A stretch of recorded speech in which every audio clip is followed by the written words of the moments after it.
our admin head Roshni madam and our student council president Anuj Maekar to kindly come forward.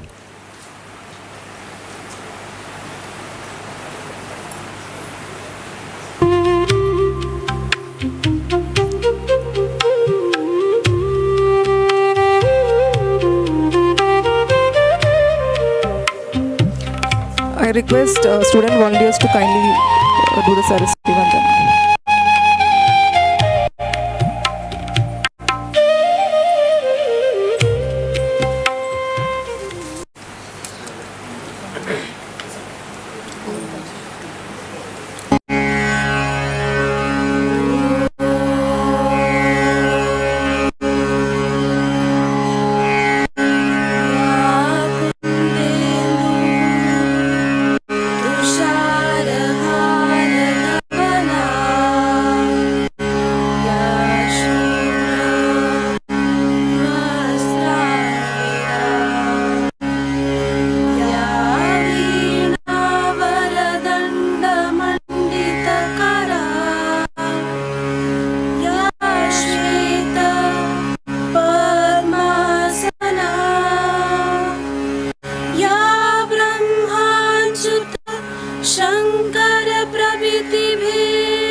Thank you. I request all the dignitaries to kindly take their seats in the audience. To formally inaugurate the conclave and introduce us to the framework of this year's theme,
Good morning.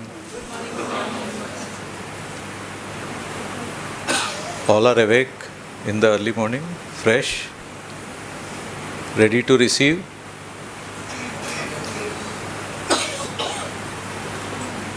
How is the Josh? How is the Josh? Not still. How is the Josh? Great. Good morning all. Good morning, all dignitaries. Namaskar and a very good morning.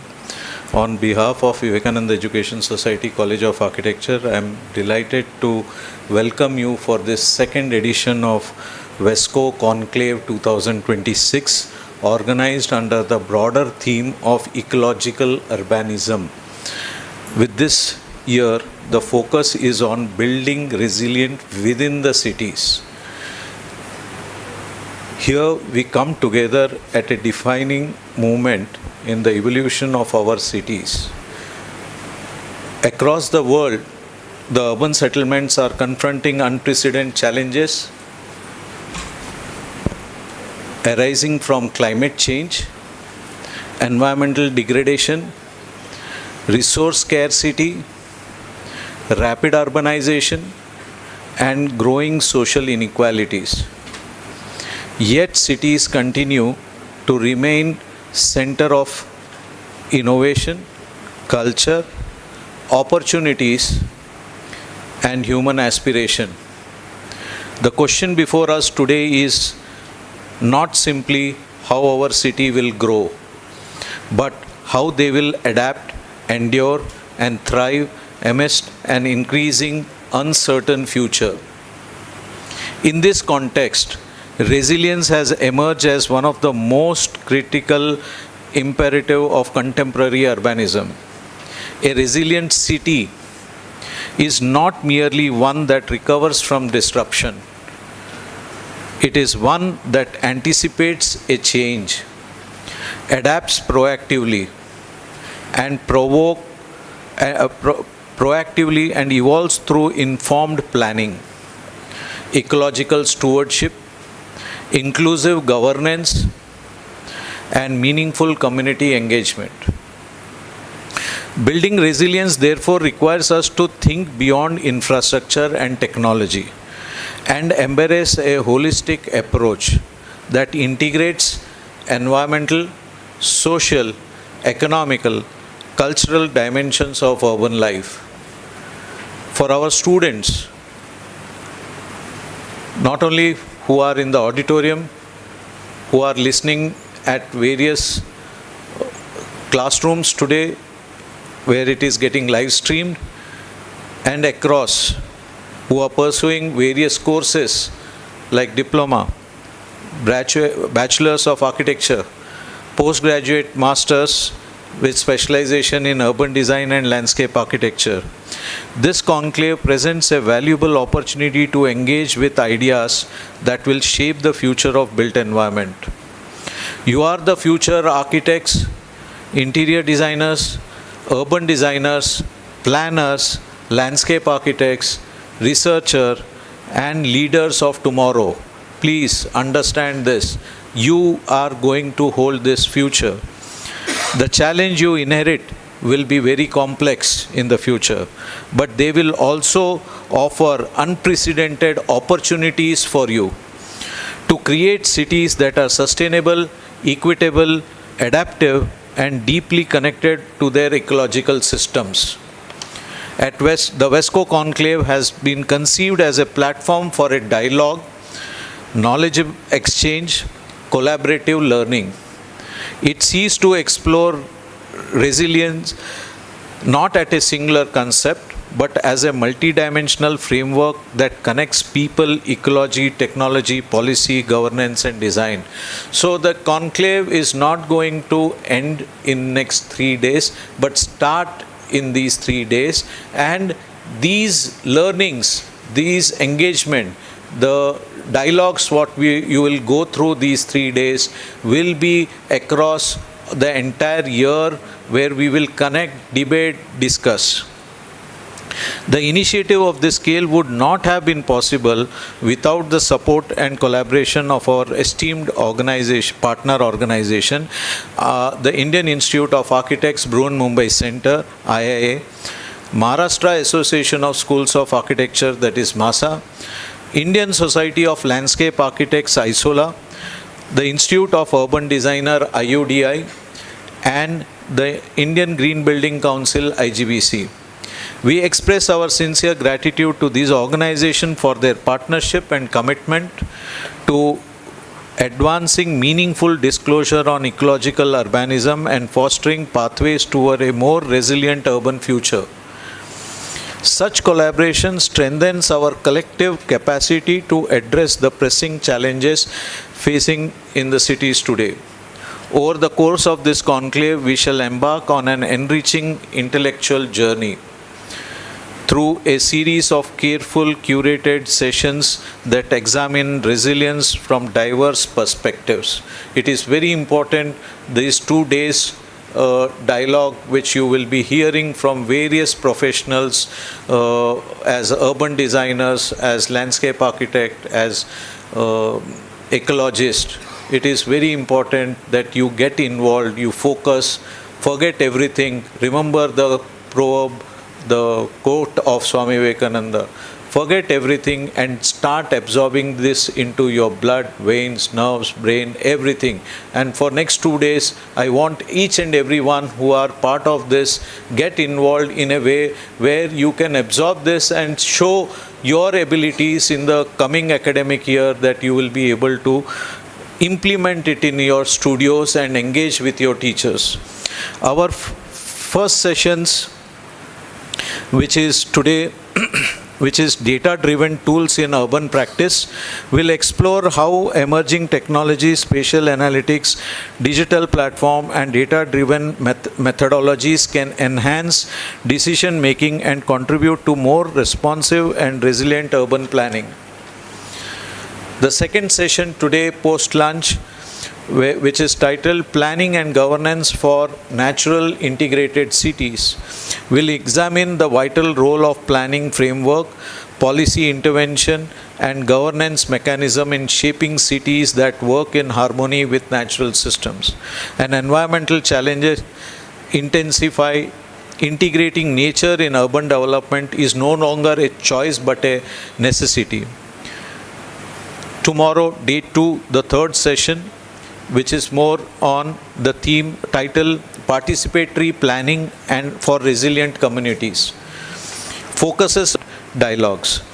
I encourage all participants that. So once again, extend a warm welcome to each one of. Resilience we are talking about, and today our cities are at particular crossroads, and let us look at it, what little change that we can bring in. So the title is Designing Safe, Shaded, Socially Steered Streets. So we say with this very simple, it is a 3S concept. Socially shared street with and Marathi too. Okay, fine. If I mix and change language, तो इसको हमें 20 साल लग गए. इन लोगों को जो ये सड़क पे इस तरह चल रहे हैं, to get them onto the footpath, it has taken us 20 years. For the cyclists who are on the street like this, to give them a safe cycling, this is the way we dress in UK. But are we trying to do this? Is the question. And that's the change that are we bringing in maybe. Smart is being healthy, and the city needs to make healthy choices for healthy citizens. This is Michael Bloomberg. How many of you have heard about quality of life? You will not be able to fix the economic side if helping people. Point to ponder is where poor have cars. It is where rich use public transport. These are some key quotes we must. Cities have been taken over by the motor vehicles. They have to be returned to the people. Today also when I came in, the first question asked was, how is the traffic? How much time did it take? So the first thing, before we greet each other and say good morning, we say, traffic कैसा था? आपके यहाँ पहुँचने के लिए time कितना लगेगा? आपके यहाँ पार्किंग है क्या? मैं आपके घर तब आऊँगा जब आपके पास पार्किंग है. Parking की सुविधा. What kind of a city do we want is by Dr. Dinesh Mohan of TRIP IIT Delhi. Very simple. Where my daughter and grandmother can walk and cross roads alone in the evening. Second, I have my daily needs available within walking distance of home. चल के जाके मैं foot over bridges like this in a day, not even 4 people walk up of this, and this costs around 5 crores. Simple things that are happening in the city. This is in Pune. If you have been to Pune, this is in Garware, Deccan Gymkhana. This is a subway which is open to sky, not dark and dingy, and it is used very, very often. And because you have sunlight coming in, it has more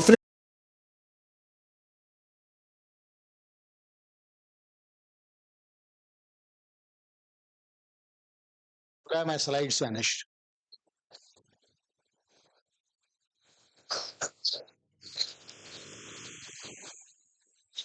Yeah. Then we have trees like this and we put poison into the trees, tar, because we want to tar right at the end. And that is Jangli Maharaj Road in Pune, but that's the situation all over the country. This is JM Road. Look at this simple design exercise. This is the curb. Why the curb is not here and why I'm not putting earth over here so that these trees can survive? This is in Pune. This is in Coimbatore. The habit is to make a footpath over here और पेड़ को सड़क के साथ में टार के साथ में रख. इस स्पेस में क्या गाड़ी पार्क होगी? कुछ होगा, कुछ नहीं होगा. Why the curb is not here? So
full traffic jam on the flyover.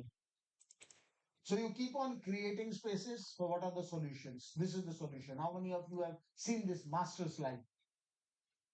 In the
to the corporation.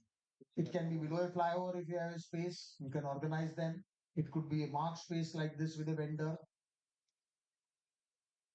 Then this shuttle, the auto rickshaws that you have in Maharashtra or in Mumbai in particular, which gives the last mile connectivity from the station.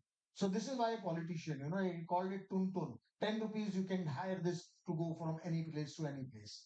This is cycle tracks of different kinds. This is the cycle track which is connecting the metro in Pune. This is executed. This is a big metro line. So you have a cycle track, you have a footpath. You can take your cycle, put it in the metro, take it to Swargate, get down there and maybe get onto the cycle track. This is how Europe happens. It can happen in India too. These are the painted cycle track on the smaller streets. And these are the cycle track with this white over there and this being red. You are supposed to drive over here. So this is the safety margin. So this is the level of detailing that can happen. And this is,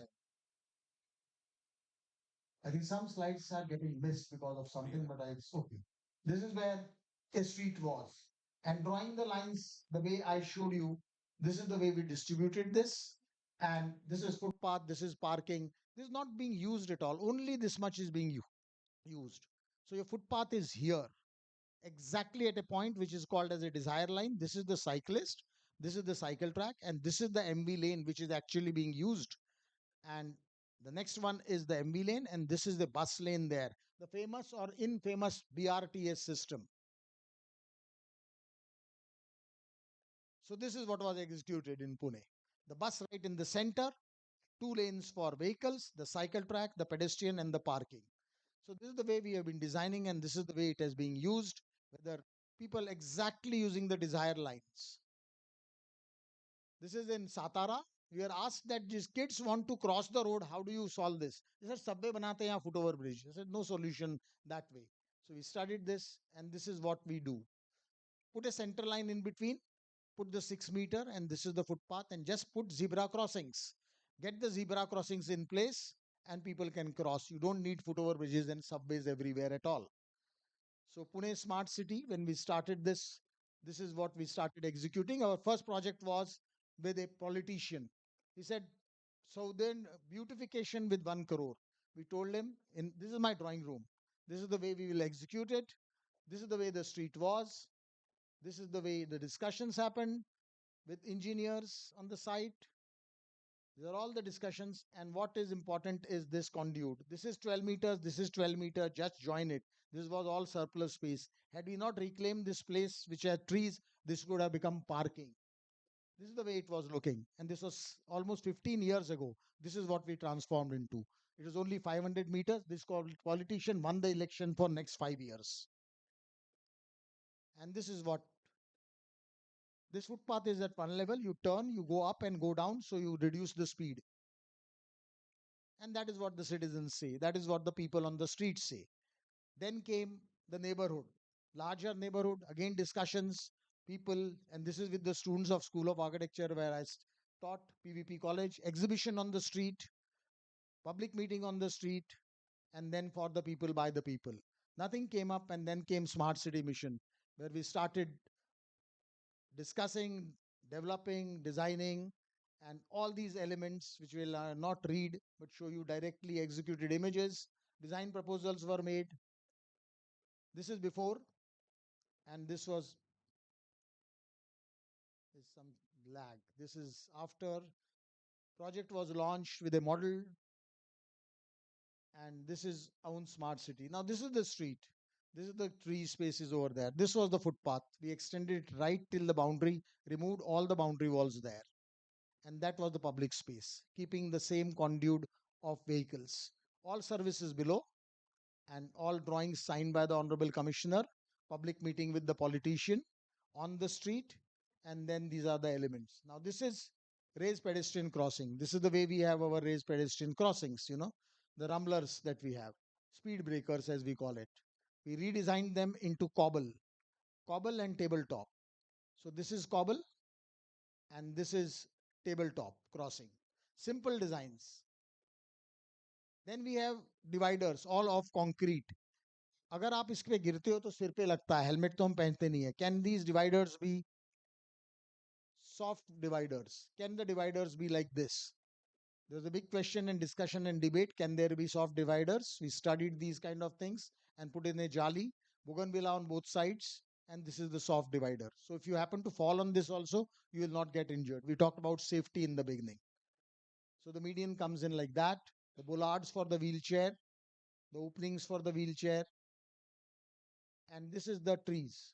This is the way we have our trees. Can we have gratings? Simple, no rocket science. And can India do this? Yes, we can do that. And that is the level of detail now that we are trying to do. Sittings, you do like this. When we did this kind of a sitting, they said this is too much of space for the tree. Can we just narrow it down? But we persuaded, and then finally this kind of a sitting is done. Not a single tree has been cut, and this is 1.5 kilometer of street in Pune. Feeder pillars, electrical feeder pillars look like this. Can we cover them and put cage around, and so that it is for safety, so that you don't touch it? Parallel parking we discussed. 2 meter is more than adequate, and no incline parking. And can we have a chip over here exactly getting the count of how much parking is available on which street on your mobile? Cycle lane we talked about. These are the cycle lanes, painted cycle lane, cycle networks. Can we make them? This is the Pune bicycle plan which we prepared. Entry exit, instead of doing up and down, can it be at one level with a turning buffer which takes actually the dustbin and the signages? So these are the turning buffers where that happen. Universal accessibility in place. So as I told you, this is the wheelchair. These are the bags getting rolled. Good lighting is very, very important on a street. If you get good lighting, the streets are safe. Can you get in sculptures like this? Made by students of architecture only. If you have space, you can get in games like that. You can get know your trees concept, which can become a botany class on the street itself. Urban lounge, as we call it, are like toilets. Toilet look like this and they block the footpath. So can the toilets be like this? So we have been trying to design these toilets. There are two more slides which have vanished now. This is the way our bus stops on the footpath are. Can we have sleek bus stops like this? So this is all we have been trying to do. Urban design is getting gates in order. Can we put and get uniformity in the gates like this? So this is, and the street ambience has been like this. All the streets are walkable. People make it as a social space. This is before and after. This is how it looked. This is how it is. This is how it was. This is exactly the same location. If you follow the blackberry and the tree over there, this is blackberry and the tree. This is the Reebok and this is the tree, Vision Express. This is the Vision Express. The gym, if you can get a space, maybe a skating rink, and people are using public spaces like this at the edge. Wheelchair coming back. So this is in PCMC. We are doing almost 50 to 60 kilometers there. That is the network. And it all started with a very small street network like this, as we call it, red, yellow, green, blue street. This is what was the condition, and this is what it was transformed onto. It's basically a conduit of vehicle and a conduit for walking. And that's how students are using this. People use public edges like this, and citizens are on the street, youngsters are on the street using this as their club, and retain the tree and get the canopy there rather than tabletop crossings. This is another interesting one, which is linear garden. Can we get the image? Because if we don't have the first image, they will not be able to make out.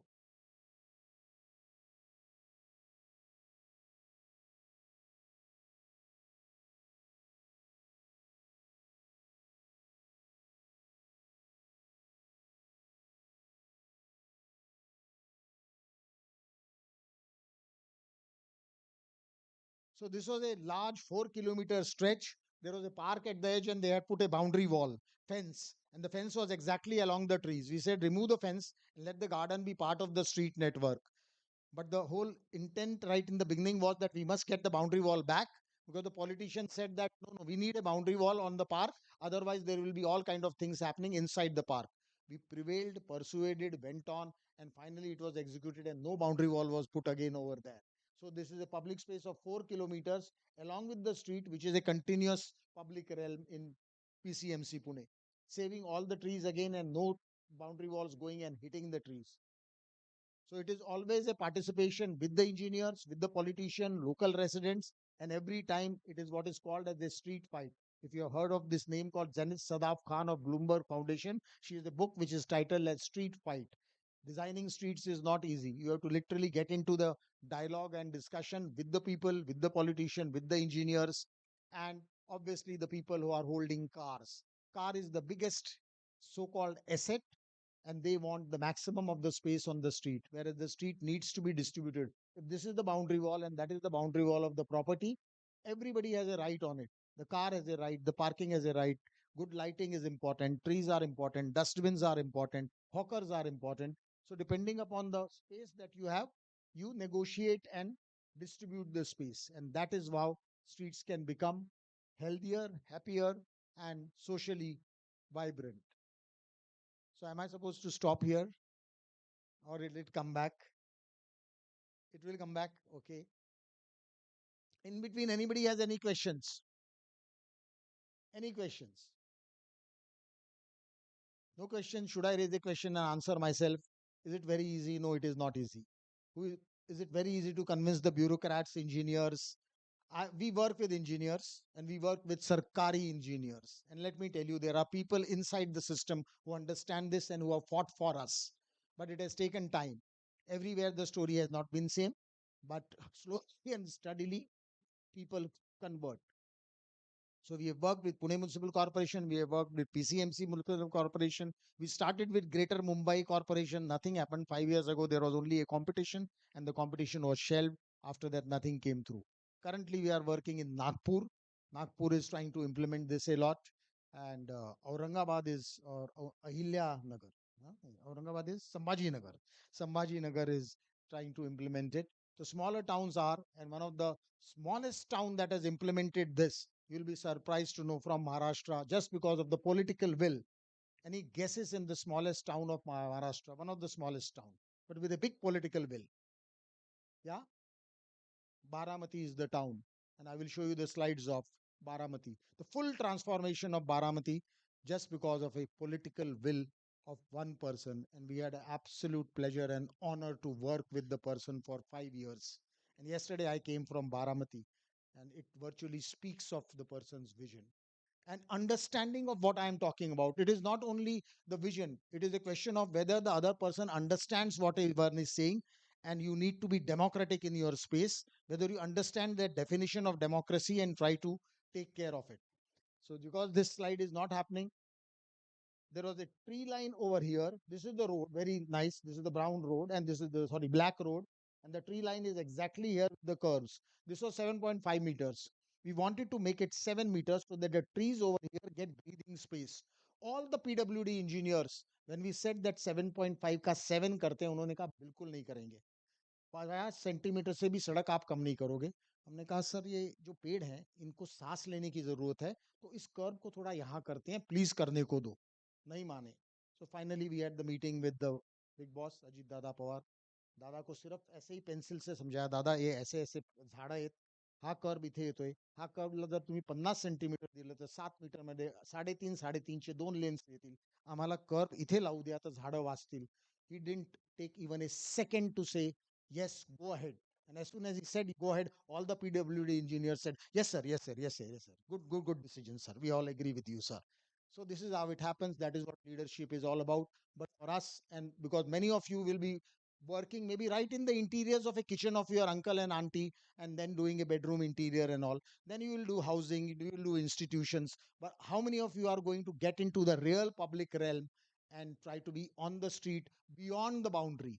Boundary बाहर कौन काम करेगा? Because boundary के बाहर काम करना बहुत difficult है. एक कैंपस के अंदर आप काम कर रहे हैं, कि जब तक चलेगा मैं स्टोरी सुना देता हूँ. तो घर का अगर कर रहे हैं तो हस्बैंड वाइफ, अंकल आंटी, चाचा चाची, दादा दादी.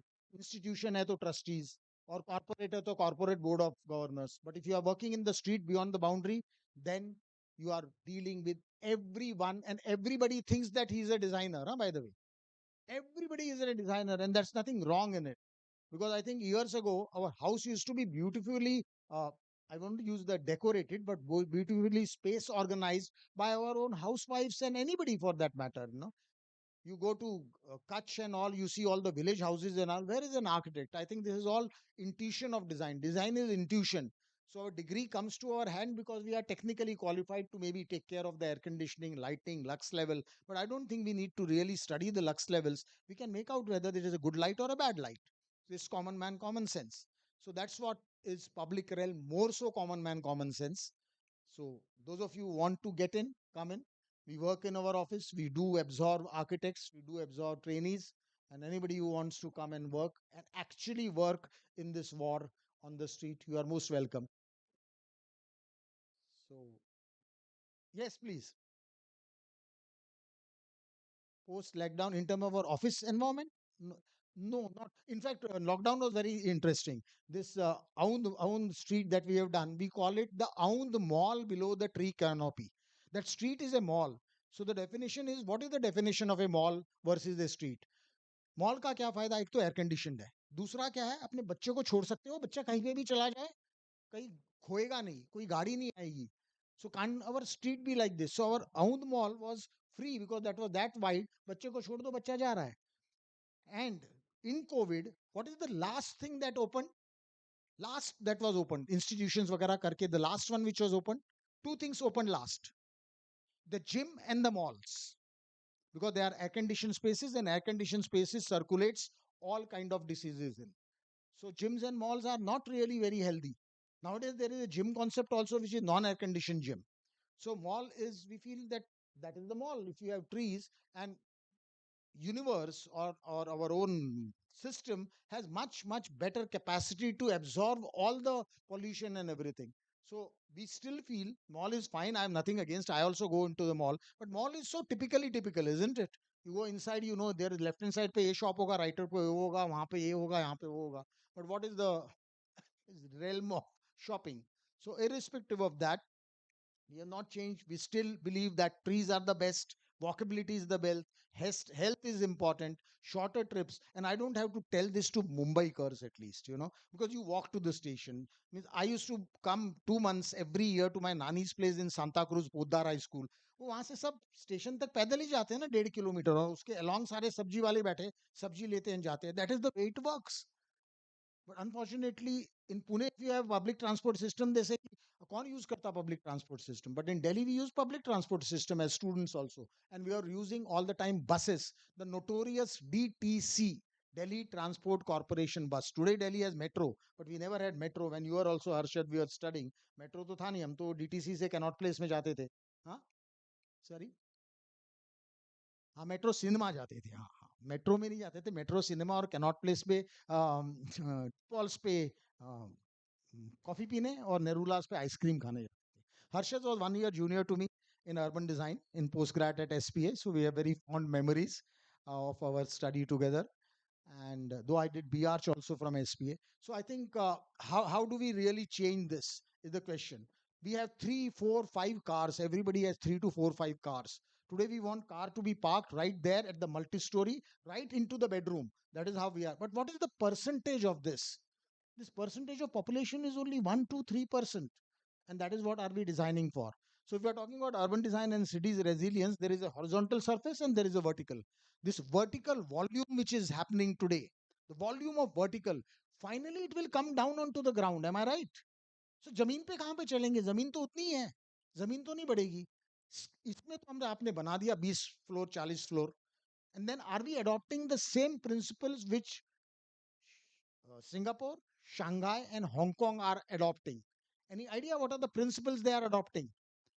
In Hong Kong, Singapore, and Shanghai, you cannot own a car, no, that way.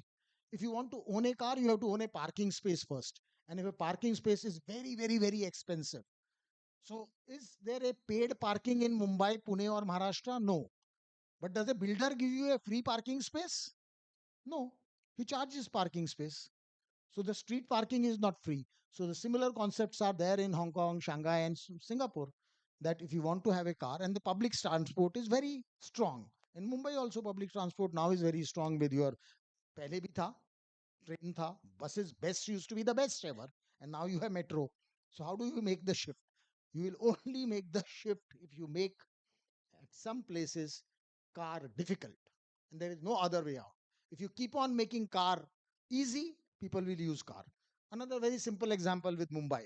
You have your Nariman Point, the island, and the island is only this much. ये मेरा palm है, इतना है. इसकी होल्डिंग कैपेसिटी इतनी है. यहाँ से हमने फ्रीवे बना दिया, यहाँ से अटल सेतु बना दिया, यहाँ से और एक कोई बना दिया ना, यहाँ से सारी गाड़ियां जाके इस पाम पे ही आ रही हैं. इस पाम में होल्डिंग कैपेसिटी है? होल्डिंग कैपेसिटी तो है नहीं. आप यहाँ से यहाँ तक तो पहुंच गए, लेकिन यहाँ पे कहाँ पे जगह है? So that is what the holding capacity of the ground surface is. Along the metro corridor, now we study a metro and what TDR and what is it called today along the metro? TOD. Now the basic rule of TOD is whatever you build along the metro corridor, those buildings will not have any parking, zero parking. So the flats which are sold over there will go to people who don't own cars. So young couples, young people, 1 bedroom, 2 bedroom. You want flats along the TOD corridor, but 5 bedroom flats with 2 parking. Then who is going to use the metro? The idea of it has come. Okay, can we have these slides off? I think we have gone. अच्छा anyway कहाँ था मैं भूल गया. So ये तो हाँ ये भी नहीं ये इसके भी आगे जा चुके हैं हम. ये तो काफी आगे जा चुके हैं. हाँ ये रेलिंग भी हो गई, ये बोलार्ड्स भी हो गए, ये ट्री ग्रेटिंग्स भी हो गए, ये भी हो गया, ये भी हो गया, ये सब हो गया, ये भी सब हो गया, ये भी सब हो गया. हम तो पीसीएमसी पहुंच चुके थे, गाड़ी आगे बढ़ चुकी थी. हाँ यहाँ पे भी हम जा चुके थे, यहाँ पे भी देख लिया, ये भी देख लिया. हाँ ये लीनियर गार्डन, ये ऐसे था. So you see this garden, there is a garden and there is a fence. This is the way it was, this is the way it was, this is the way it has been done. BRTS corridor, lanes, parking, cycle track, public realm. I will go fast over here now. कोई बात नहीं. So this is the way this public spaces, good lighting. Then another one like this, huge opposition for this. Can you look at this road? यहाँ पे कभी tyre गया है? यहाँ पे कभी भी टायर नहीं गया. So look at this street, यहाँ तक. So what has been done? This much has been taken for the non-motorized transport, the cycle track and walking. This is what the conversion is. VVIP routes, CM साहब भी यहाँ से जाते हैं. And this is what the transformation is happening. This is the metro corridor which we are designing. 16 kilometers of metro with walkability at the edge so that you can walk up to the metro, cycle up to the metro. And then little bit of parking along the edges. This is interesting because these are ways we design junctions. The junctions are designed like this. Apart from drawings, some drawings bhi banate hain. So this is the way we discuss with police that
go back, go back, go back, go back, go back, go back, go back.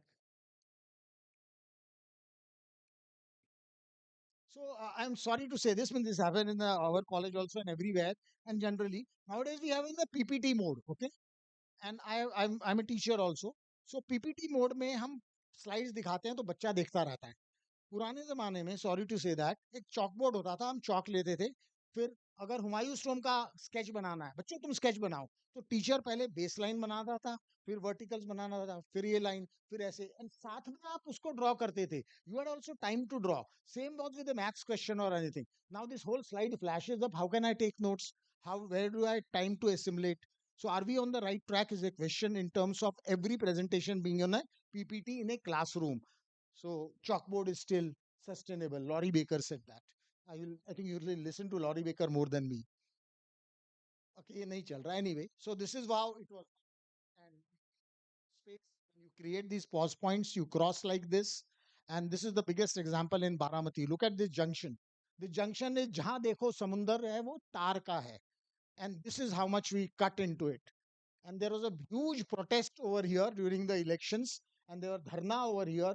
A committee from Delhi came saying that you are wiping up this junction, this is very bad design. And finally we got this. This is not beautification, this is reducing the cost crossing and channelizing this. Now this is very much there in place, and this is the way we have designed junctions. This is what Baramati is. Now some parks that we designed, 8 to 80 park, this was a space. You can see this parking versus park. What is the difference between park and parking? Park के आगे ING लगा दो parking हो जाता है, parking में से ING हटा दो तो पार्क हो जाता है. Decide what you want. So we decided that we will have a park below this thing, and this is a park in steel. ये स्टील में बनाया हुआ है because there are no foundations available. So this is the way this park was done. Azadi ka Amrit Mahotsav में ये park बनाया. This is a jungle gym. This is no trees could be planted here because there was a slab there. And this park is called 8 to 80-year-old. We didn't want this top, so it looks like this, 8 to 80 park. Then obviously there are flyovers. No rocket science what you do below the flyovers. This is very simple thing. We are not very proud of these things, but we are proud of this flag and the army area in which we created this space for the Indian flag. That is for the Indian flag. And this is Baramati, a town with vision and vibrance, conceptualized, curated, composed, and crafted. Perseverance, passion, perfection, and patience, happiness, health, habitat, and citizens, because of vision of one person. And that is what. This is 6 o'clock in the morning on the site. 6 a.m. dot on the site, twice in a month, on a Saturday, Sunday. And these are floodlights put so that he can read the drawings. And this is what we did, this and this street, just before and after. This is the way it looked. This is what it was done. This is what it is. These are the people using this. And this is the big spine. This is the main road. This is the service road. This was the situation. And these were the trees. This is what the walkability is. When we are doing this, people are saying, इतने sitting दे रहे हो बहुत ज़्यादा, यहाँ पे लोग बैठ के दारू पियेंगे. क्योंकि लोगों को कोई काम ही नहीं है जिंदगी में, सड़क पे बैठ के बियर और दारू पीने की. ऐसा कुछ नहीं होता है यार, नहीं होता ऐसा कुछ. So one lady was walking here. I asked her, she said ये बहुत अच्छा बना है. मतलब का नाही मी इथे राहते, गेले 3 वर्ष मी खालती उतरली नाहीये कारण मला दमाचा त्रास आहे. मी इथे येते, इथे चालते, इथे बसते, इथे येते, इथे बसते, थोडं चालते, थोडं बसते. If that is the transformation a public space can done, and I think this is how it is. This is how it has happened. This is 4 kilometers long walking stretch in a town, and that is the green canopy. The trees were existing, many of them, like they are there. So this is the transformation, and all detailed right till the core with PWD, Public Works Department. This is not a builder's project, and that is the kind of lighting. That is the way people use this space. People put up posters recently. They said, "Dada, तुम्ही आमच्याकरता स्वर्ग केलं इथं आणि तुम्ही स्वर्गात गेला." So these are kind of very touching remarks the citizen. This is hawker space. The hawker sits here. This is his space, and this is your buying space. This is the walking space, and there is a railing. So all is designed with intuition. You can see that there is a railing. You walk there. Hawker sits here. This spread, and so these are the kind of design. This is a transparent bus stop. This is a bus stop which is absolutely transparent. Then these are some other public space making. Purana Ghantaghar along the canal with stained glass done by this lady from Mumbai who does the excellent stained glass. I forgot her name. Sorry. No, not Swati. She's a Parsi lady here. So, huh? No. So this is what it was done. And this is the way the public space. This is a traffic park along the canal. So a lot of, and this is a lakefront. This is the lake, and this was very interesting. They wanted a full fence over here. तो I asked marine drive पे fence लगता है क्या? नहीं नहीं, यहाँ से लोग इसमें पानी में छलांग लगा देंगे. उनका मरीन ड्राइव पे तो नहीं छलांग लगाते. So then we did this, and engineers more so, and then this is finally it is. So we have created a space over here. You sit like this, and there is a buffer with this water. This is a toilet block. These are kiosks where, and that is a public space. There's only 300 to 400 meter public realm which we have created, and that is how it looks. So you sit over here, and that is the buffer zone, no railing. लोगों को railing लगाने में बहुत अच्छा लगता है. Then the sand pit little bit there. So this is what it is. So this is Harit Setu, the current project we are doing by Shravan Hadikar, who is the metro chief now, connecting the last mile. So what is the basic thing? Remains the same principles, but if my shop house is here, grocery shop, school, park, gym, can I walk or cycle? Can I go to my bus station in the neighborhood or the metro walking within 1.5 kilometers? This is what we are doing and executing some 20 streets from 45 meters to last alley like this. And this is the study, the way again you are using the street, only this much street is used, rest all is not used, converting like this. And these are before and after photographs I will show you, which is under execution. Safe school zones we are doing. I will run through this public engagement like this, launched by, and this is before and after. This is the way it was, this is the way it is, this is the way it was. Look at the tree and look at the same tree. Give tree the dignity. So this is how people are walking, this is how people are cycling. This is India. This is पहले हम foreign के slide दिखाते थे, तो foreign all politicians use बाहेरच्या देशाचं काही दाखवू नका हो, आपल्या इथे होणार नाही, पण आपल्या इथे होतंय ना आता. पार्किंग एक्झॅक्टली इन 2 meters. एक्झॅक्ट 2 meter में पार्किंग हो रहा है. Your vehicle is in 2 meters. Look at this one. People have their problems, जैसे की नाही पार्क करता येत नाही. And this is how we have been executing. This is a public play space. This is a dropping space. This is the kid and the grandfather. And this has also got the Bloomberg prize amongst 10 cities in 250 cities which competed, only Indian city to qualify for this award. And these are the Bloomberg people. 10 more slides. These are all the discussions. This is all the team. We indulge in a lot of public engagement, right from politicians to the auditorium, to the street, to the police, to exactly on the street with citizens who are up in arms, commissioners. The process of construction, apart from drawing, is this is sample ki dukan. This is the way each and every, like in interior you decide about handles. This is the way we, apart from drawings, we mark on the streets. This is the way we lay these, and this is the way it gets executed slowly and steadily, and it takes shape. And that is what is happening. Legal backing. There's a landmark judgment by the Supreme Court which says that right to walk is fundamental right. Right to park is not. So this judgment has come recently by Supreme Court. So we have been able to use this now to tell that safety for pedestrians is utmost important. That's what Supreme Court says because of accidents. And Government of Maharashtra has also issued a order in this on the basis of the Supreme Court order. This one runs on money and makes you fat. This one runs on fat and saves you money. Choose what you want to do. This is pollution. This is solution. This is solution and this is pollution. Find out. This is what I said in between. Healthy, hygienic human neighborhoods can only happen when we start designing beyond the boundary with people. इस boundary के बाहर कौन काम करेगा? इसके अंदर हम बहुत कंफर्ट जोन में है. यहाँ पे बहुत दिक्कत है, सीवर वाले से भी लड़ना पड़ता है, टेलीफोन की केबल भी है, ये कंक्रीट भी डाला हुआ है, लोग यहाँ चल रहे हैं. So this is what is our quote. Citizens are craving for public spaces. As designer, it is our duty and responsibility to craft such areas for creation of socially interaction community. ये अभी हमें sitting नहीं बनाई. You can make out these are paver blocks and the citizens are there. And this is the last one. The depth of the democracy is decided by the width of the footpath in a city. So that is what very, very important thing is. We have been saying this for last 20 years. This is what we are blessed with. Our first footpath for 500 meters. We were honored to have Honorable Charles Correa and Monica ji coming on the street.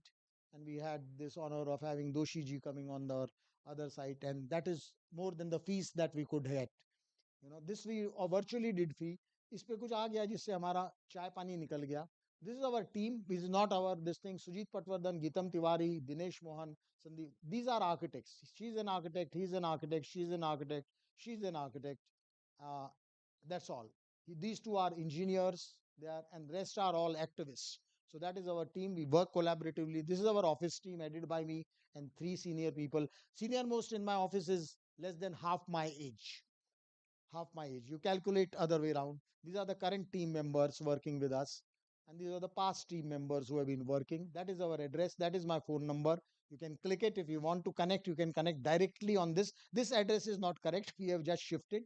So you can write to us and let us plan safe spaces for their better future.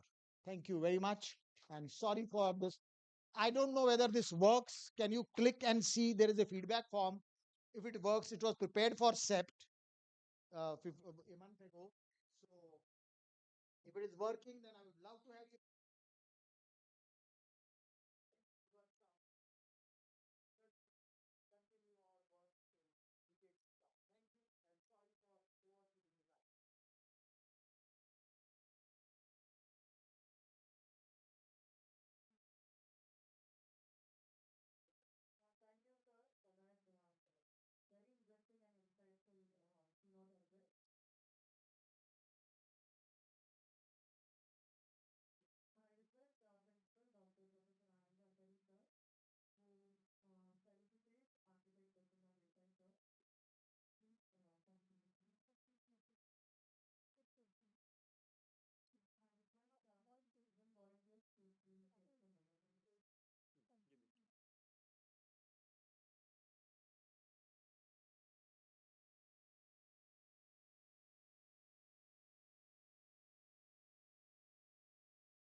You actively contributed to environment and heritage protection initiatives within the Mumbai. Yeah,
yeah, sure.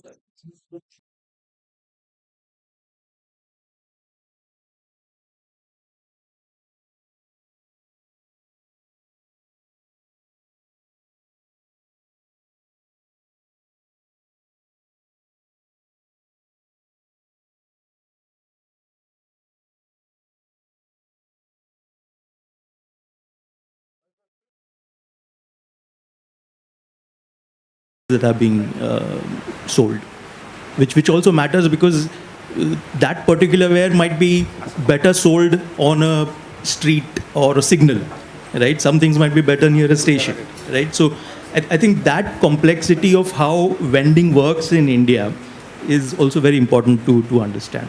I had a question, and I think more than a question, it's a comment. Kind of know the answer, but I think just for the sake of discussion and for the benefit of the students, it's quite paradoxical that in India, where flyovers and major infrastructure are costing thousands of crores, are being built very easily, whereas, like you mentioned, it's a huge struggle to design footpaths which probably cost a couple of crores, right? So why is this, you have a footpath which is costing just a couple of crores, it's taking such a huge struggle to implement and happens only when there is a political vision, and all these huge mega infrastructure projects, you don't even need any push for that matter. In fact, you need to pull back. So any comments on that? You are recording this? So mega recording this. So mega projects are mega projects. You understand that, but it is not only because of mega projects. In fact, walkability can become also a mega project. So let us say you want to make in Pune, there is a data like 5,000 kilometers of footpath. Now, if you want to make 5,000 kilometers of streets with the edge, it is going to cost 10 crore per kilometer. 10 crore per kilometer without services, just to give you a cost factor. If you want to retrofit, it starts from 5 crore, 10 crore, 15 crore to 20 crore if all the services. So 5,000 kilometers into 10 is 50,000 crores. So it's a mega project. So I don't think it's a question of mega project. It is a question of belief in it that this will solve the traffic congestion. The real issue is the traffic congestion will never be solved by building flyovers. This belief is not there, and that belief is not a question of only politicians or engineers. Look at our press. Our press is far away, and the press has to play the major role in it. Until this press says that this is also like this, and there is data and research to say that this is not going to work. But no, this is not happening at all. So our activism is far, far away from this, and this we have faced everywhere. I can share one story where 1,000 crore was given to Srinagar under the Smart City Mission. And they were to upgrade the streets of Srinagar, including the Lal Chowk and all the other streets. So a 5-member committee was set up, and 5 experts were sent to Srinagar to tell them how to do it. So I was there, another person from PCMC, government engineer, one person from Bimal's office, Bimal Patel's office, somebody from Bangalore. We went and we told them everything, explained it to them, and they started this work. And there was an in-house architect, landscape architect, who was leading this. And this is for all the benefit of our architecture students. In-house person who was leading. Then there were engineers, and there was a bureaucrat, very dynamic IAS officer. So when we are making the presentation, these engineers were all the time saying, "Ye to ho hi nahi sakta, ye to banega hi nahi." But the bureaucrat insisted, and he said, "You please listen to them first. They have done some work, and then you go into 3 people. Number 1, the last one was the governor, honorable governor. Then there was the press. So when I showed the same presentation to the press said, "Ki isme dikkat kya hai?" That was the press. So how do you educate people is the question. The same press which wrote the 2 days ago, everything NT, next day wrote very positive about it. They said, "Ki ye to sahi hai ye jo hai." And I didn't know that I had to explain this to another honorable politician, Farooq Abdullah Saab. So he was there. He listened patiently for 45 minutes without interrupting. And in the end, I say, "ये तो सब वजह है." I hope you understand Urdu. वजह है means सही है. तो मेरे को तो कोई दिक्कत नहीं है. He was the leader of the opposition. So I think the political will needs to be created. And if I may use the whole thing that I think we at times as a professional body lack to go and keep on persuading them to say, and there are people inside the system also who understand it. But inside the system at times they have their hands tied down. Look at the Ganeshkin Road fight currently going on in Pune. There are trees, okay? There are hundreds of trees they want to cut. There is a metro line going. So if you can hold this for me. There's a metro line.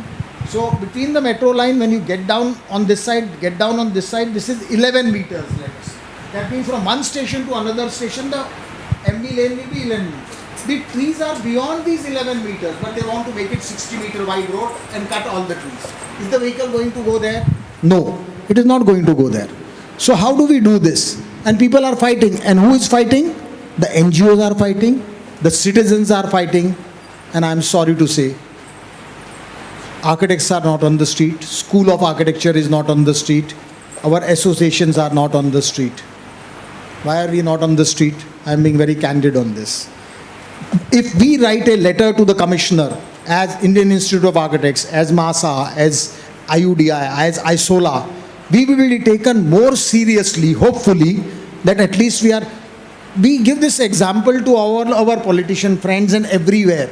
And recently this Harit Setu is up in arms. Do you know this project is up in arms? Citizens are on the street accusing us of everything. And finally the committee, this, that and all. Then I asked that, do you ask a doctor and tell him that this medicine should be given? You don't ask. You may consult his second opinion. Dr. Shetty, Dr. Agarwal, Dr. Gupta, but they're all doctors who will give an opinion about what is being happening. But where is it that anybody and everybody will give an opinion about urban development? I think somewhere there is a huge gap there. And in fact, Mumbai is far ahead. UDRI has been creating things. Your Mumbai Save thing, PK Das has been doing it. All Intac has been doing. But I think collectively we need to be very, very strong. आपको हम सबको मैदान में उतरना पड़ेगा. और अगर कोई ये कहता है हम एक्टिविज्म नहीं करेंगे तो नहीं होगा. एक्टिविज्म करना पड़ेगा. Schools and the students are the biggest strength. Yeah.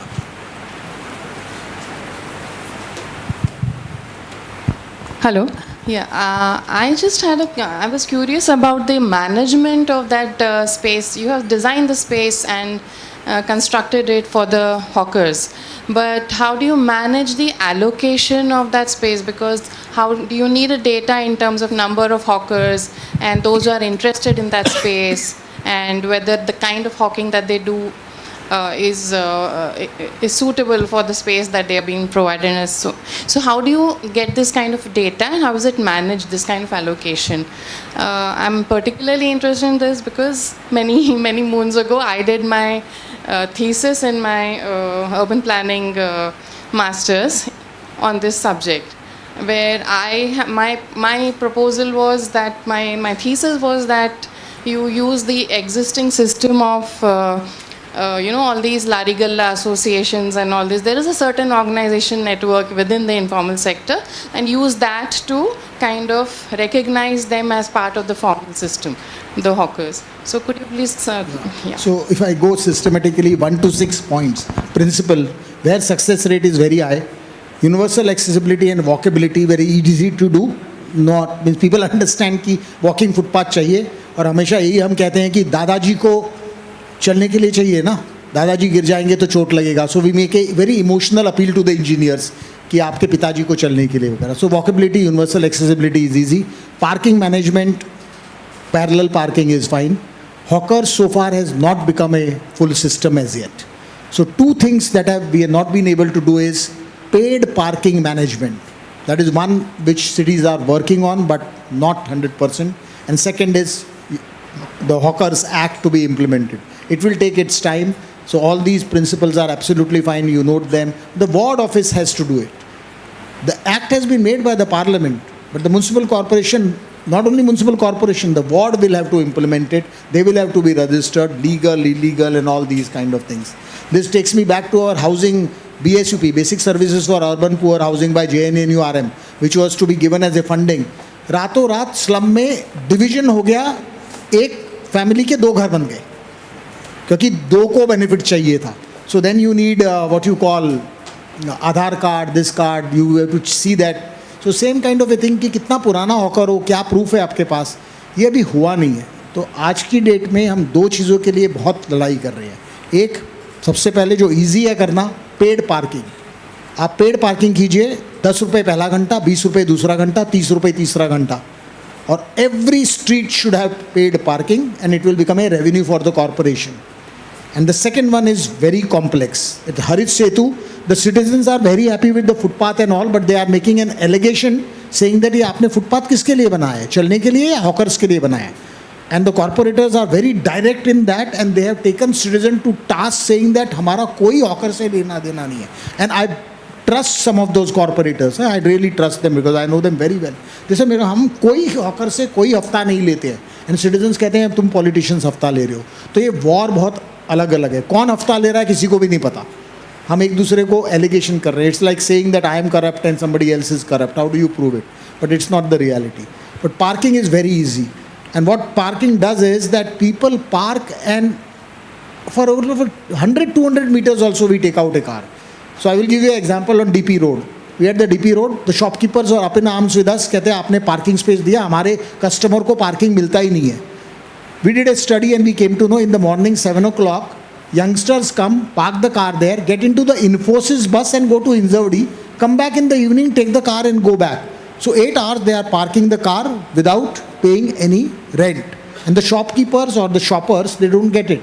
Imagine if it is 2 hours, 20 rupees per hour, 8 घंटे 160 रुपया per दिन का, 25 दिन ऑफिस जाते हो, कितना हो गया? And he must be staying only 1 kilometer and he is going by Infosys bus. So I think that is what the key is. So if you have multi-story parking lots, 10th floor parking is free, ground floor parking is 100 rupees per hour. And street parking is 200 rupees per hour. जितना convenient parking है उतना महंगा parking. 10वें मंजिल पे park कर दे, मैं 1 रुपया भी नहीं लेता आपसे. कोई करता है क्या 10वें मंजिल पे पार्क? सो ये parking policy and vendors policy we have tried a lot at the top most level with the ministry, but it is the state which has to do it. You will be surprised to know there are within first 1 month, Honorable Chief Minister of Maharashtra, Devendra Fadnavis ji, made a statement, and this is there in the newspaper, की गाडी घ्यायच्या पहिले parking असल्याशिवाय गाडीचं registration महाराष्ट्रात आम्ही देणार नाही. ही त्यांची पॉलिटिकल स्टेटमेंट आहे. पॉलिटिकल स्टेटमेंट आहे, पण ते करणं काय म्हणजे he believes in it. We know certain people, I have never met him, but I know that people believe in it, but to get it implemented is not easy. Because finally it is a question of a vote bank also. People have to be there. So we always pitch in the project. 5 साल हुआ, अभी भी election हुआ, risk ले लो. 2 साल में project complete हो जाएगा. 2 साल में लोग उसको एंजॉय करेंगे. लास्ट 1 साल आपका एक कैंपेन का है, तब आप जीत जाओगे. So if you ask me where is it easy to pitch in, at times it is easier to pitch in with the best of the politicians, best of the bureaucrats, and the best of the engineers. We as architects, we shy away from working with the engineers, but let me tell you, we have had some of the best engineers right from our CIDCO project. If you remember CIDCO project that we did at Navi Mumbai, we had Mr. Korlekar, Mr. Karir. I still remember these names, who were very straightforward, honest, because they knew that we want absolute straightforward work. Today also we work, and let me tell you, in the whole system, we work straight on whatever little we are paid. We have no other vested interest, and everybody knows that we have no vested interest, and we can stand absolutely straight upright. उनका आप हमारे को accuse कहीं पे भी नहीं कर सकते. हमारे डिज़ाइन से डिसएग्री कर सकते हो, दैट्स अ डिफरेंट इशू कि फुटपाथ इतना चौड़ा क्यों कर. Any questions from the auditorium? Even there are the lecture halls also, there are students sitting, so if you all have any questions, please send them down. के बाद 3 गाड़ियाँ. So we are saying we will have pool parking all around, and parking coupons will be given. All of us are in the residential, let us say 100 of us. Everybody car coupon is there, and you can park in a pool anywhere there. और वहाँ से आपको चल के आना पड़ेगा. अब मेरे को मेरी गाड़ी मेरे घर के सामने ही चाहिए, और मेरे को देखना बार बार, ठीक है ना मेरी गाड़ी. It's like our kid, na, more than our kid. The car is more than our kid today. Sorry to say this. Not, but I think, when I think about it, I think the follow-up question for me is, especially when redevelopment is happening in places like Mumbai, where these older streets which were walkable, which were shaded, which were safer, now with redevelopment, the entire character of these streets are changing because of high rises coming in, the streets, the trees sort of going out. And because of this transformation, because of the redevelopment, the nature of the streets is changing. So, I think that also has to be looked into.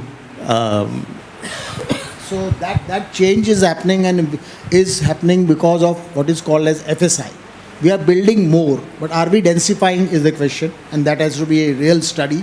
because of very dense. So it is the population that we are not looking at. We are looking at the FSI. How much of floor plate can we sell? That is number one. And the other thing is, just one thing. Like look at Manhattan. The Manhattan has gone transformation. It has these high rises, but at the ground floor level, you don't have boundaries. You don't have boundaries. So the towers are there, and the front is all open. It is all public realm. And the incentive is more you surrender to the public, more you can build on top. So if you want to do that on the ground floor, fair enough. And let people walk, then people walk, and then there is a tube. And there is a disincentive for the parking in every multi-story building. Our that building, what is called Gherkin building by Norman, Gherkin building has no parking space.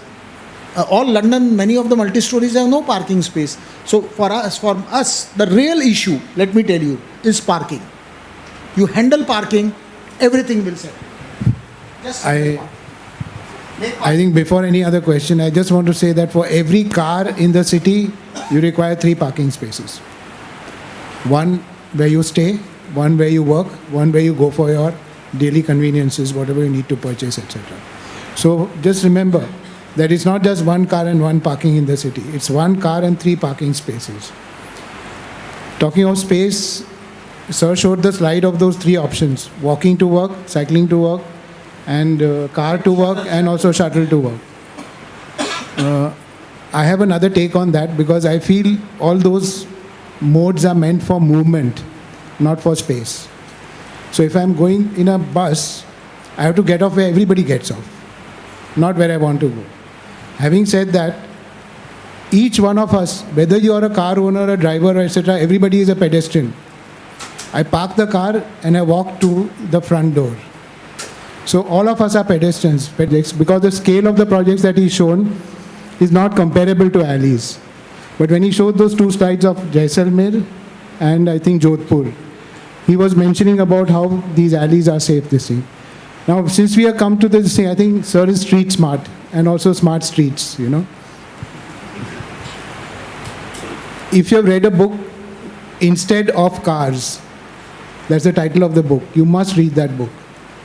If I give you that as a title, what comes to mind? If I say Instead of Cars is the title of the book, the first thing that comes to mind is about walking. But the content of the book is not about walking, it's about public transit.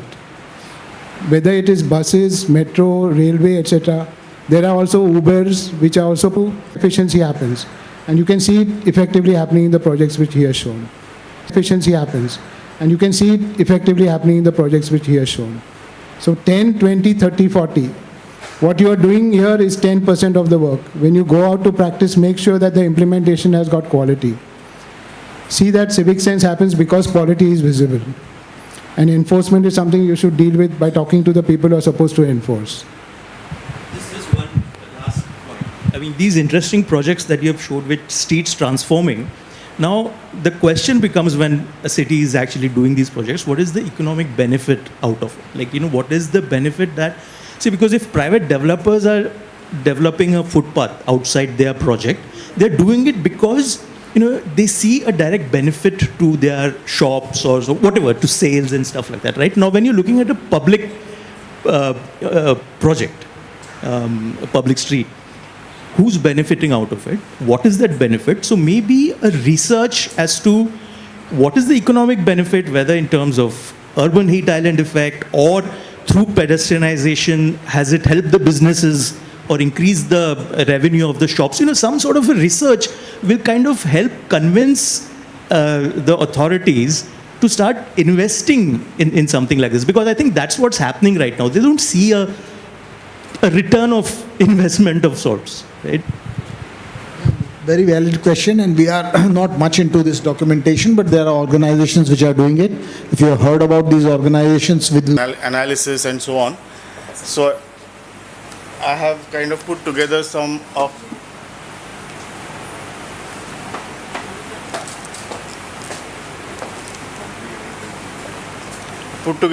my work. I'll stick to 15 minutes so that we can have a richer discussion. So I'll be talking about how we've been treating water, how are we reacting to water in various cities. So I'll start with Bengaluru, then Chennai, followed by Delhi, and then Mumbai. So if you look at, there is supposed to be a video here. This is a video slide.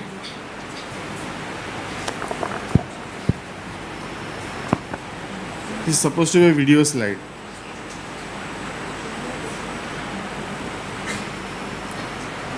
Can you click next on the keyboard? Just next button. And wait. No. Anyway, that video was supposed to play. So I would actually, if the video played, it would have played how the city of Bengaluru had lakes and how they are interconnected, and how the city has completely disregarded that. And not only the lakes, but also the interconnections between the lakes have disappeared over a period of time. It's not playing.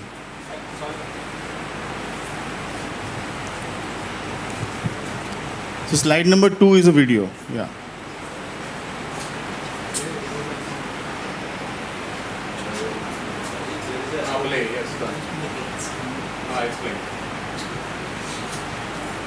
Yeah, so the city of Bengaluru, 1935 map. It's a small portion showing the city. Clearly shows a lot of tanks, man-made tanks, and they are also interconnected to each other. So there was a system of tanks which existed. However, one sees that people have built over the tanks in various ways. Real estate development has taken place for various reasons. One being pipe water connection happening during the British time, and then the lakes being considered secondary, and then gradually losing importance, and then development coming in place of that. A lot of tanks have been built over with hard landscape. So it was actually the flooding in Bengaluru that prompted me to look for an old map and superimpose it on today's satellite image. And this is a tank converted into a golf course. Okay, so from a water conserving kind of a structure, it becomes a water consuming structure, and very limited access, no access, public access, absolutely. So these are some of the things that came up. The Chennai floods, same thing. I started looking at the old map of Chennai. It showed 7 major water retaining structures have completely disappeared as if they never existed. And you can clearly see the pattern of the bund wall that held water. That pattern is still there. The road network reflects the pattern of the bund wall, but they have been completely built over. These water retaining structures were probably providing water to nearby agricultural fields, which can be traced from the old map. And many of them have just disappeared, which is not a very shocking thing to kind of understand that the flooding is because we are treating our softer landscapes in a way that we should not treat.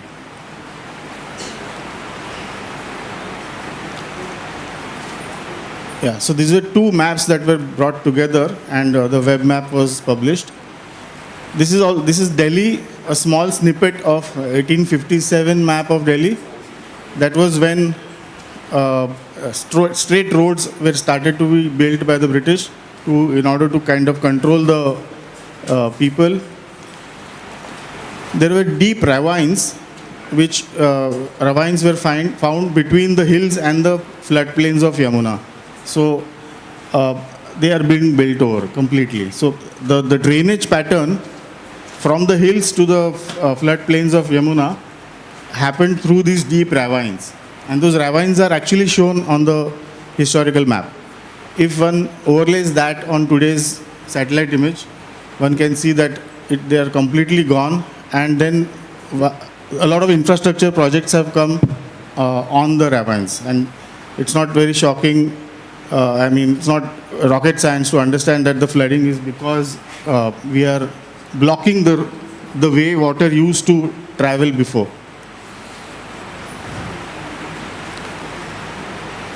Now we'll come to Mumbai. Again, the video should be playing. Yeah. So this is the old, Mumbai has a very long history of reclamation. The old fort of Mumbai, Bombay, and the amount of reclamation that we have done after the fort wall was brought down is a lot. I mean, we have come almost so much into the sea water. Yeah. Not just that, again a video. Not just the 7 islands, but even the Salsette Islands were a group of islands. So I combined 2 maps of 2 different times to kind of trace where the higher grounds existed. And you'll see a lot of these places, Gorai, Charkop, Mira Bhayandar, areas which were in water actually, and today we have completely built them over.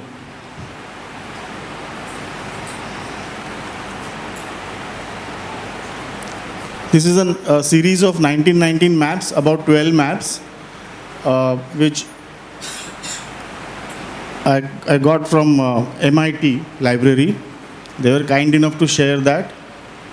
So I posted them on my website where you can actually interact with them, make them transparent and see the satellite image below, and even trace certain areas. So a lot of salt pans have been built over. Salt pans basically very soft landscapes which hold water for a long time, prevent floods.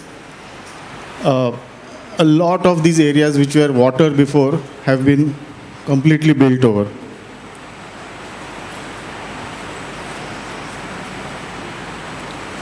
Yeah, so this is a 1926 map.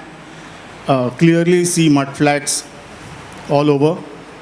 And if you overlay the chronic flooding hotspots on this map, it is not very difficult to notice that what were mud flats earlier are actually the flooding spots of today.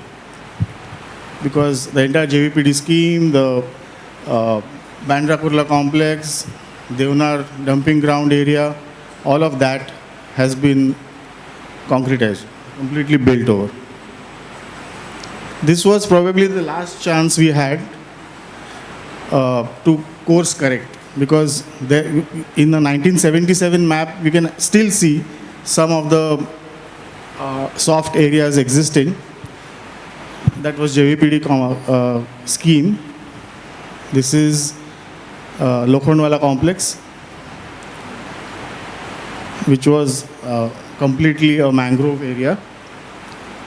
That's the area just above Malumni and below Charkop, Kandivali Industrial Estate, and then the famous Charkop Site and Services project, completely planned on the mud marshes.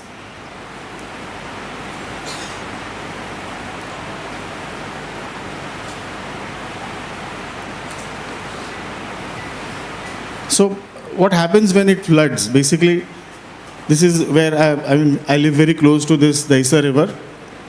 Every election, the concrete retaining wall, the height is being increased. It doesn't make any difference to the situation, because water actually enters through the outlet itself and comes into the city. Yeah, so even if you build a 10-story retaining wall, water is going to enter. The no return valve is not functioning because the plastics have jammed it completely. So you can see the water coming inside the city from where actually it should be going. And that is happening because we have kind of concretized the edges. In fact, the softer sort of edges were much better, which were there. This is the national park edge, the Daisa river. This is today's retaining wall. Yeah, so, and a concretized parking lot just next to it. So, जो भी थोड़ा बहुत percolation possibility tha, that also is kind of gone. And we are not just doing that on the edges, we are building flyovers on the rivers. I mean, not across river, along the rivers, in the center of the river.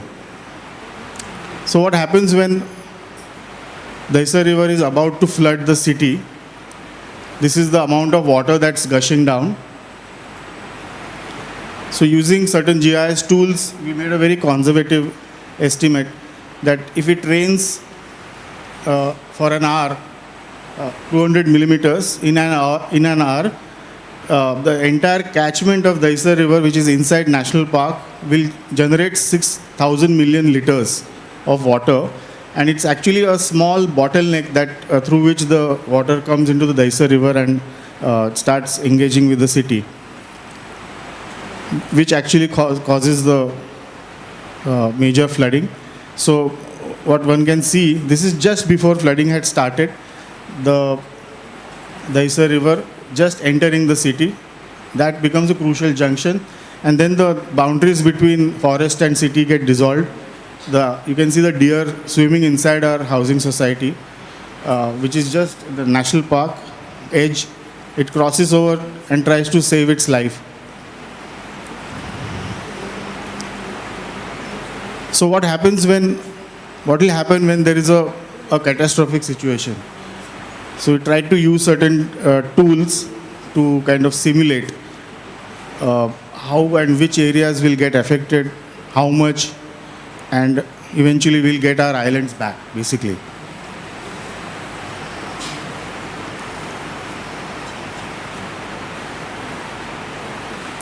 So, and then if you look at certain specific areas, this was supposed to be a video. So how Charkop will get affected, how Bandra Kurla complex will get affected.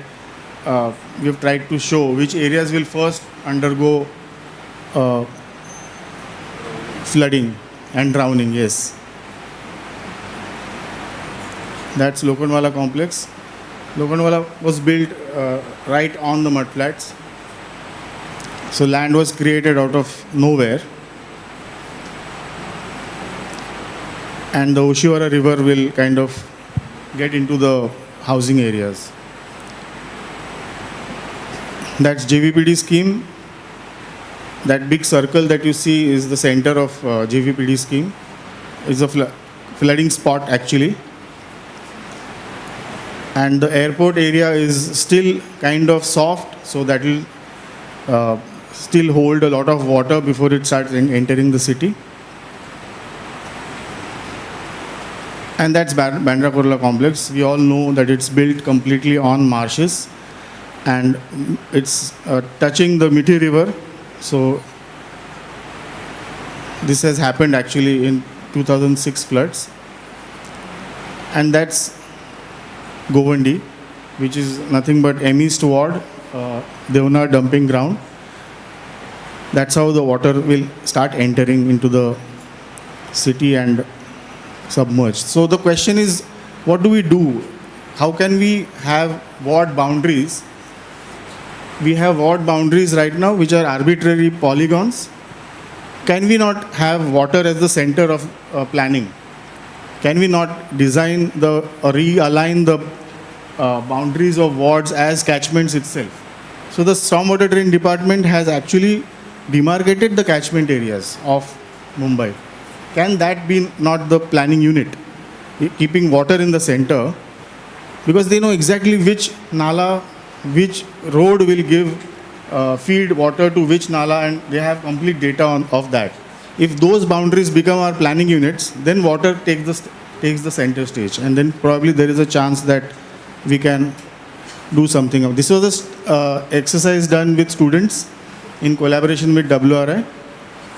We demarcated a catchment area of Daisar and documented the ground surfaces, various kinds of ground surfaces, and assigned a runoff coefficient to each surface based on the stormwater drain map, the SWD department. and then found out after overlaying those flooding spots on it that actually it is the older areas which are getting flooded because the newer areas are concretized and raised. It is the older areas which have kept their ground softer actually getting flooded. This is a small tool that we had made for citizens to understand during flooding or during heavy rain whether and how far they are from a flooding spot. So the blue lines are actually the nalas of the city obtained from the stormwater drain website, and the flooding spots are as per the Mumbai Climate Action Plan. So if you open this QR code on your phone, it will show you where you are actually at the moment and whether you are inside that red blob or not. Okay.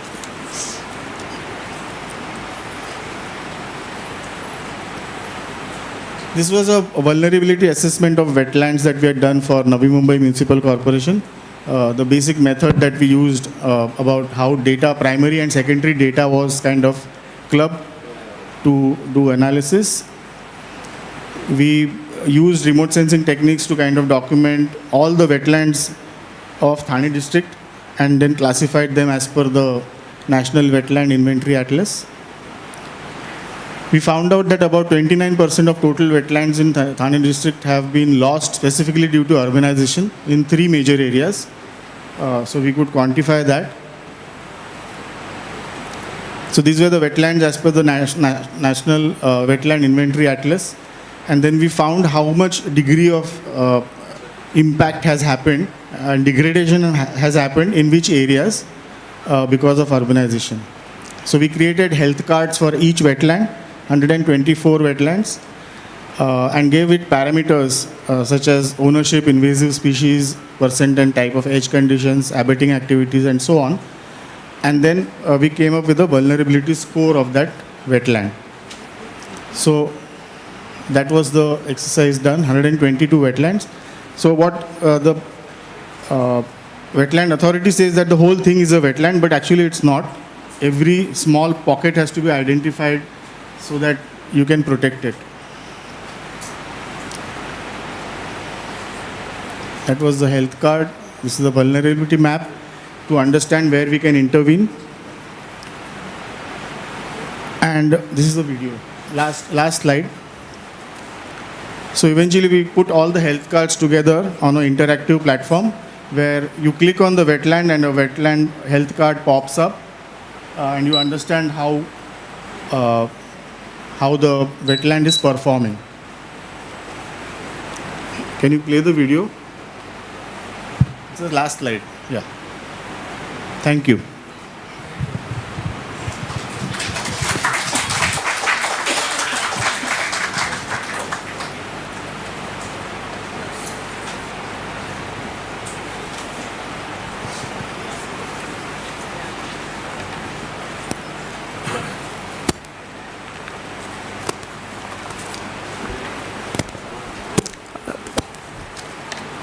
Thank you, Architect Abhijit Ekbote, sir. That was an interesting set of maps that you had showcased.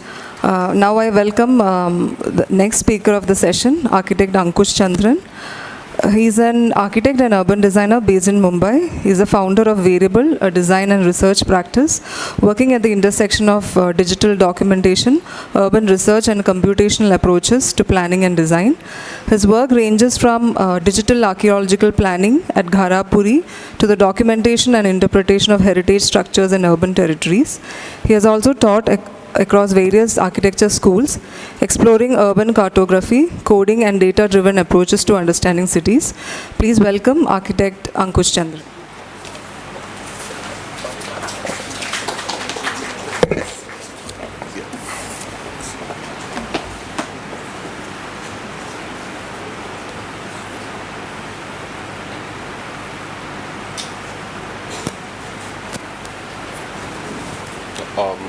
We have a pointer or a slide changer.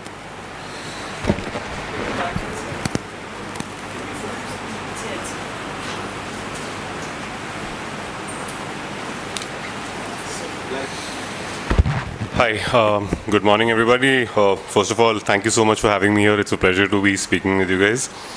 The presentation is called Spatial Practice in the Age of Data, and it's just going to run through a few projects where we've actually used techniques that depend a lot on data analysis to try and achieve different sort of things. And it's a sort of a critical reflection also on the shortcomings, the advantages, etc., both in professional as well as in academic sort of settings.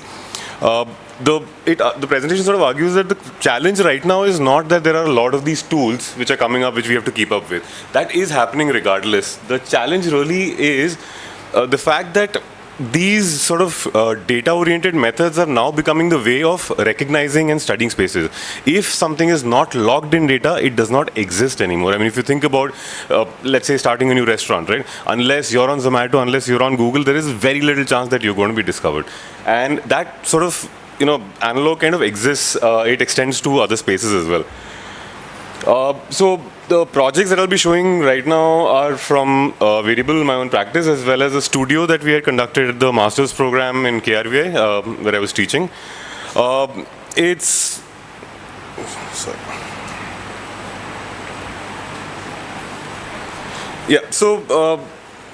What we are trying to do through these projects is trying to create a sort of mirrored reality, almost like a sandbox that we can use to study and experiment with spaces.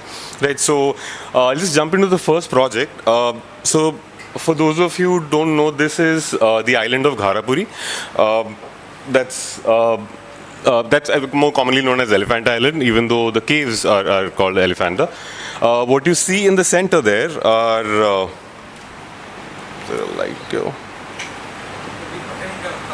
this one? Yeah. So do you see there, that's the sort of famous caves you have there. Is there a mic that I can use instead of this?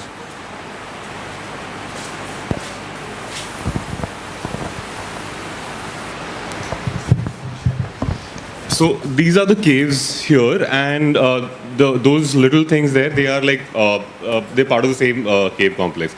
And this buffer that you see is the restricted zone of the Archaeological Survey of India. And what you see there with the plus sign, that's actually an existing datum. That's the highest point on the island. And we were sort of brought in to do a study of the existing settlements here. Because unlike other sites, this entire island actually is a restricted area for the ASI. But it has also historically had these three villages. There's Shet Bandar, that's Raj Bandar, and that's Mora Bandar. And these have existed. So the ASI wanted an exercise where they map the existing settlements, and they kind of brought us in. We were doing these sort of, drone survey and photogrammetry-based surveys of these. But what actually ended up happening was that the project became a lot more interesting than just a sort of study of these settlements. Sorry, those are the caves that exist. And what ended up happening is that the whole reason why this exercise is being taken up is because I don't know if you guys have been following the news, but there were excavations recently at Elephanta. And the excavations have revealed artifacts that are much, much older than the Shaivite caves there.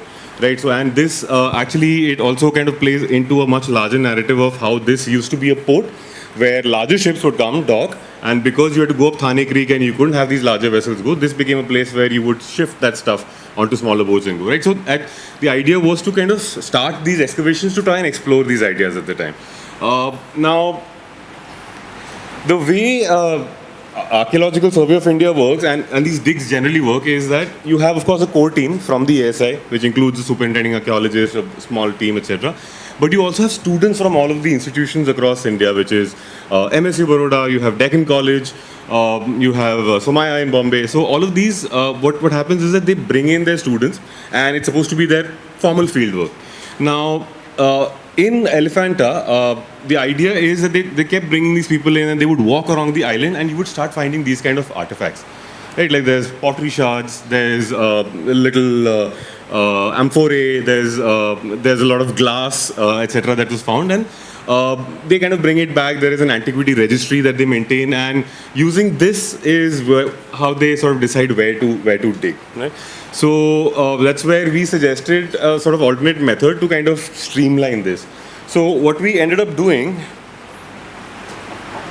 is we firstly try to map this entire thing completely as a digital sort of map, right? So that datum that we had seen earlier, now that exists on the highest point. This was something that the ASI had established in the 1970s.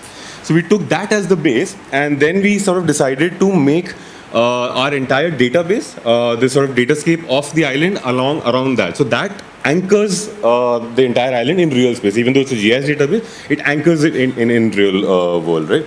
And then the sort of the ASI also has this very rigid grading system. So like starting from 0, you go 1, 11, 21, 31, etc.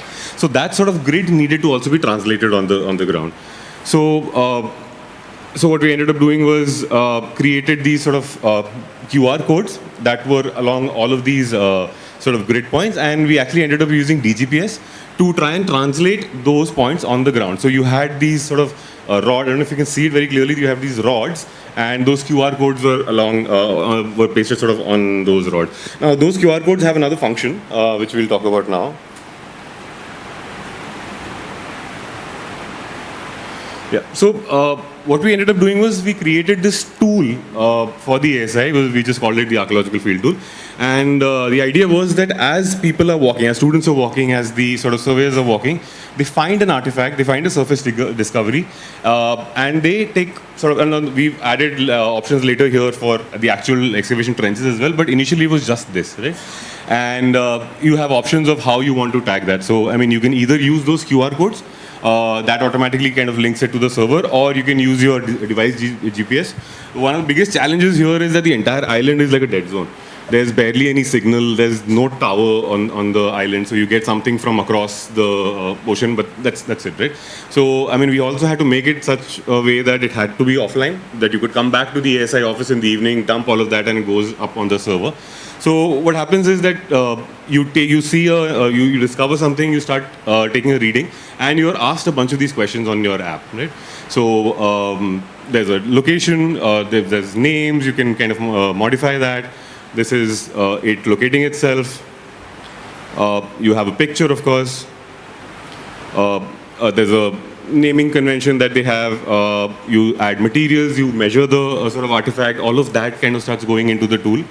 Levels from reference, from datum, etc. All of that is also added here, and then you have a space for field notes where your sort of your excavation supervisor will kind of add these things. Now, the moment you are at the end of this tool, and this is a very simple tool that was made with ODK. There's nothing fancy about this at all. But once you finalize it, it goes and becomes a point on the map.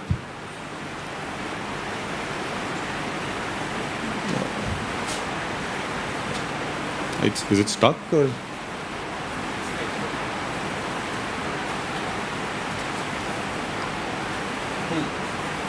Yeah. Sorry, there's one that was missing. I think it's a video. Can you play that? The one before the.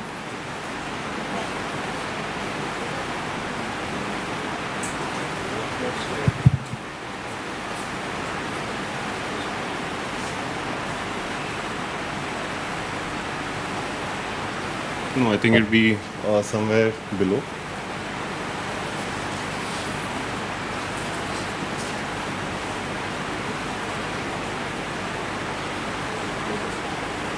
Yeah, I think it will be the fifth one.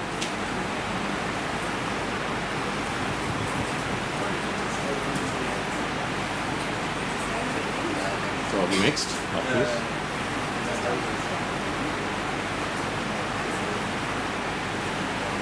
Yeah, the next one.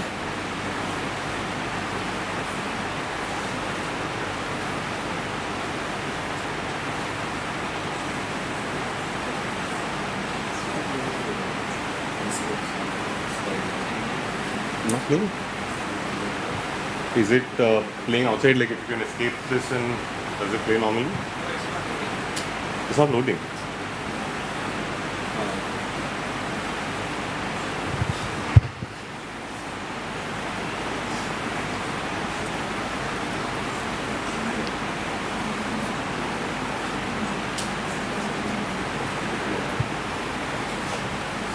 Are none of the slides loading after this? Can you try and close the presentation and open it?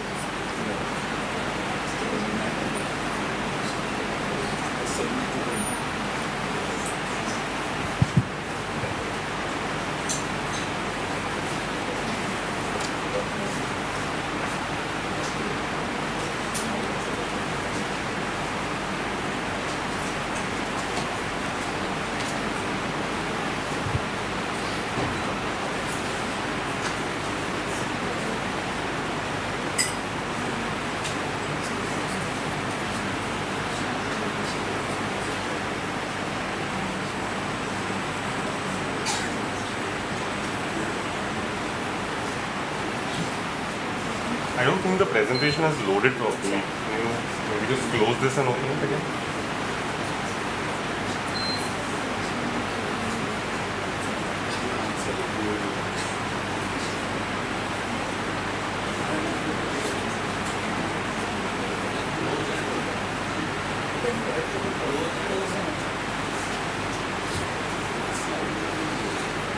Are you loading this from the pen drive directly? No.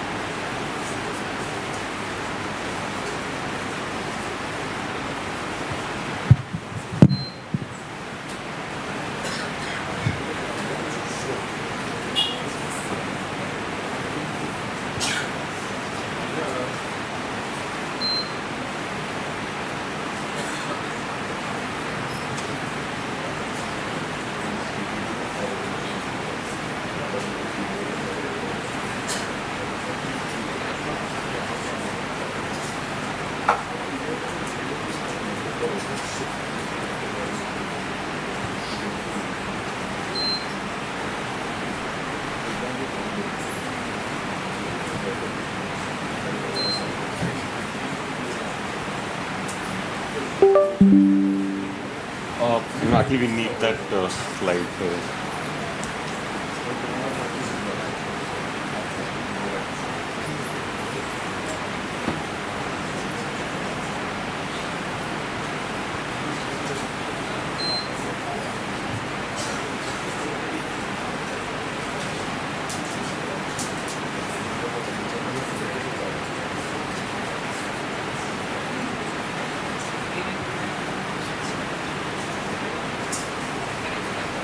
Sorry, last bit.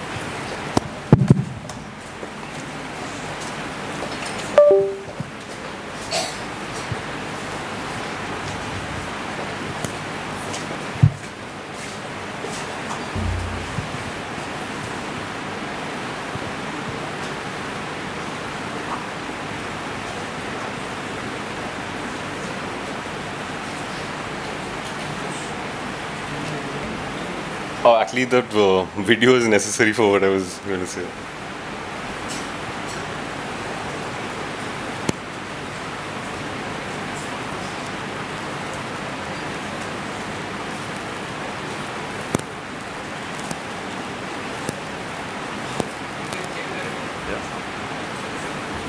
Yeah. So the moment you kind of hit finalize on the first time that you finish entering your sort of artifact information, that gets plotted onto a map and that becomes a spot, right? And this spot has all of these attributes of what kind of material it has, what length, breadth, etc. Now, and this was one of a process where we intended to just slow down, right? So all of this until I think this entire process was around 15 to 20 days. But after this, the next process was close to 3 to 4 months. And at times there was nothing that we were doing but coming to office, hitting F5 so that the whole thing refreshes and see. That was basically it, right? The process was kind of slowed down. The idea is that every single time you make an entry like this, you start to see these points kind of populate on that map, right? And this is a map that gets generated within GIS.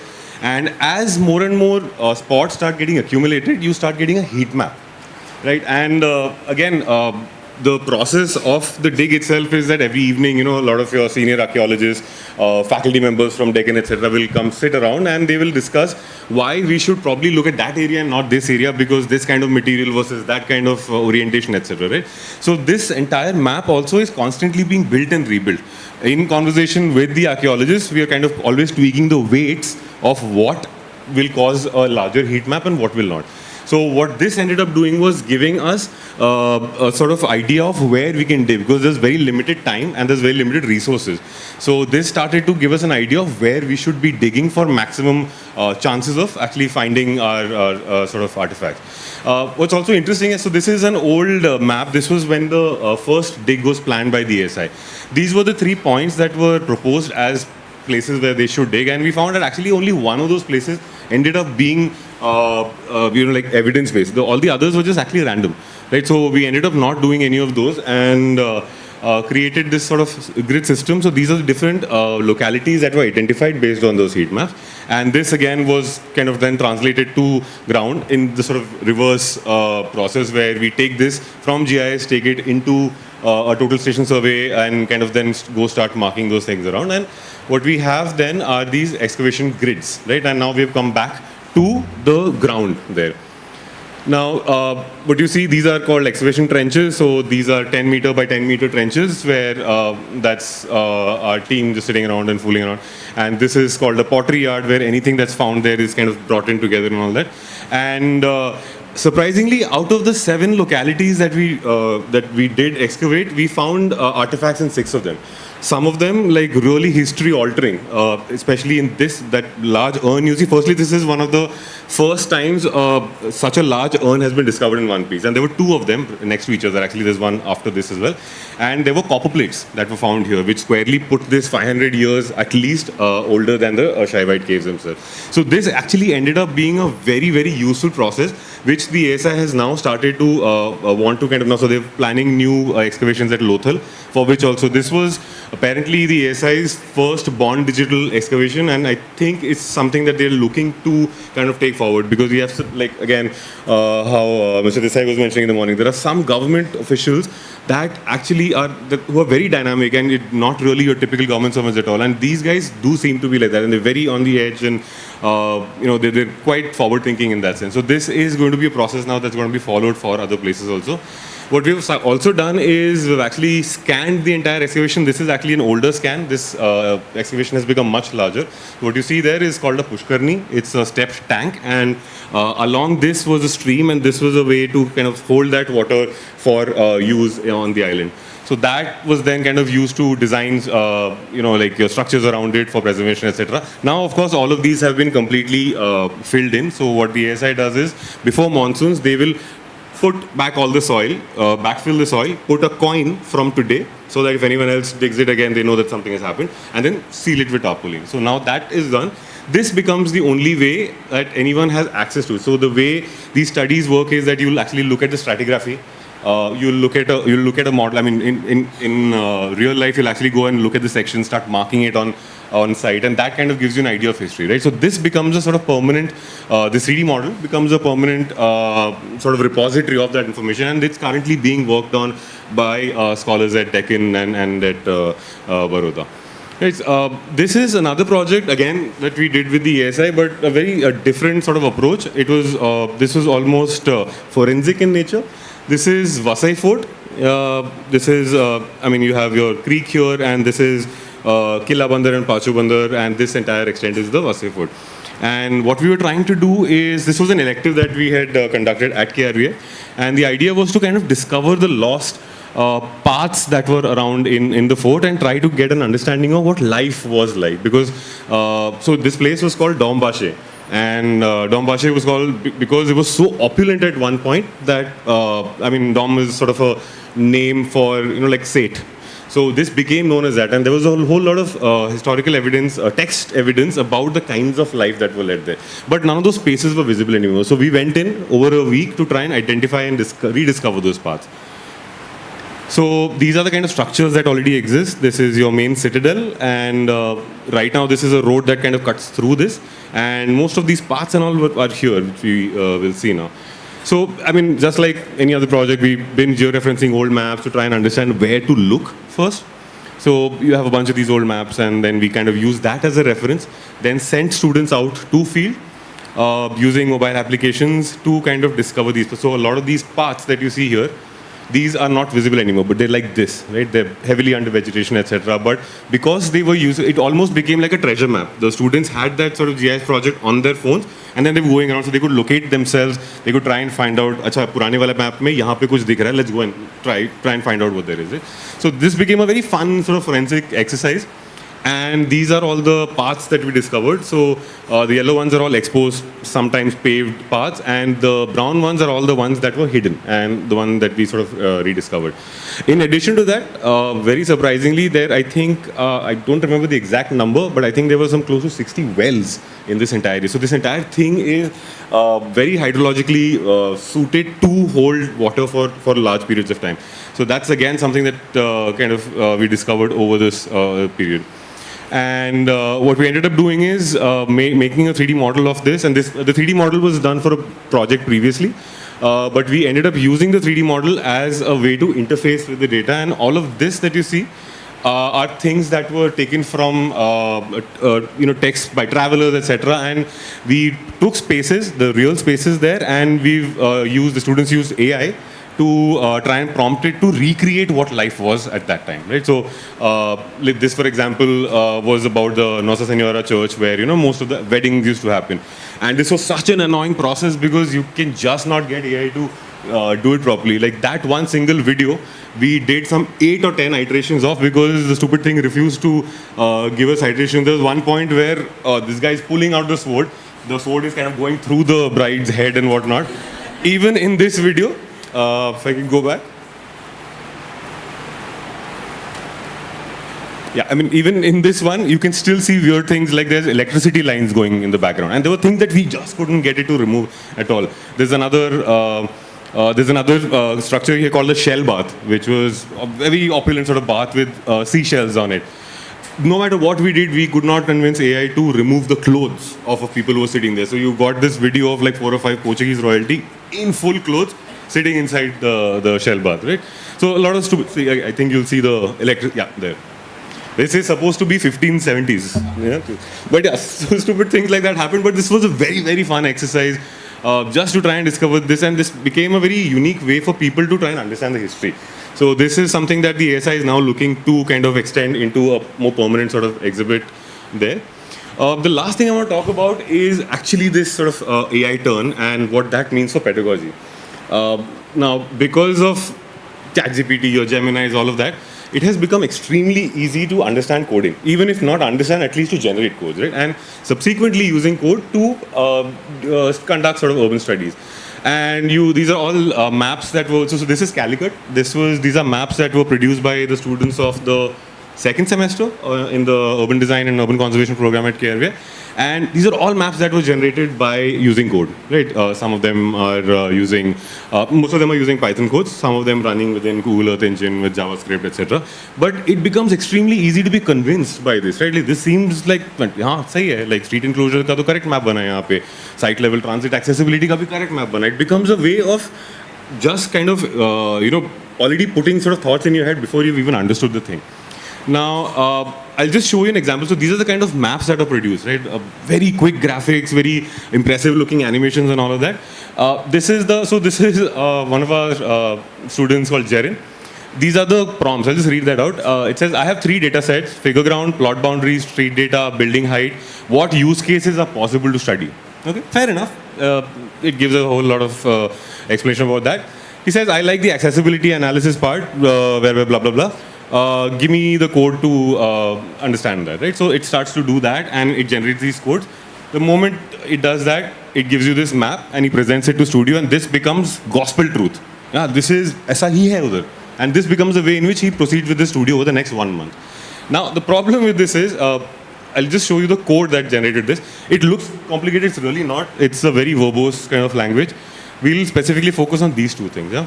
So what it's saying right now is load that data first, right? So very simply put, it's just saying roads ka layer, you take it from this one shapefile called roads.shp. I'm sure you guys have already been using GIS and things, so you're familiar with SHP, shapefiles and all of that, right? So it's also saying buildings ke liye you take the figure ground wala file, and metro ke liye you take final metro stations karke they've made a file, wo utha lo, right? And it says fetch OSM transit points from OpenStreetMaps. So it says pick up bus stops, pick up auto stands, etc. Now, the problem is that it is saying bus stands and auto stands, but there is actually no metro or anything like that here at all, right? And I mean, fixing a lot of this is also not such a big problem because, like it says, for example, you're saying, these are the stations that I want, etc. These are all structural, systematic things that you can solve. There's a more notorious, nefarious kind of a thing, which is this part of the code. Which is the heat map logic. That was the heat map that he had produced, which became the basis for his entire studio development. Now, what that says is that, so what it's doing is assigning a transit score to every area, and it's trying to tell us whether it is accessible or not.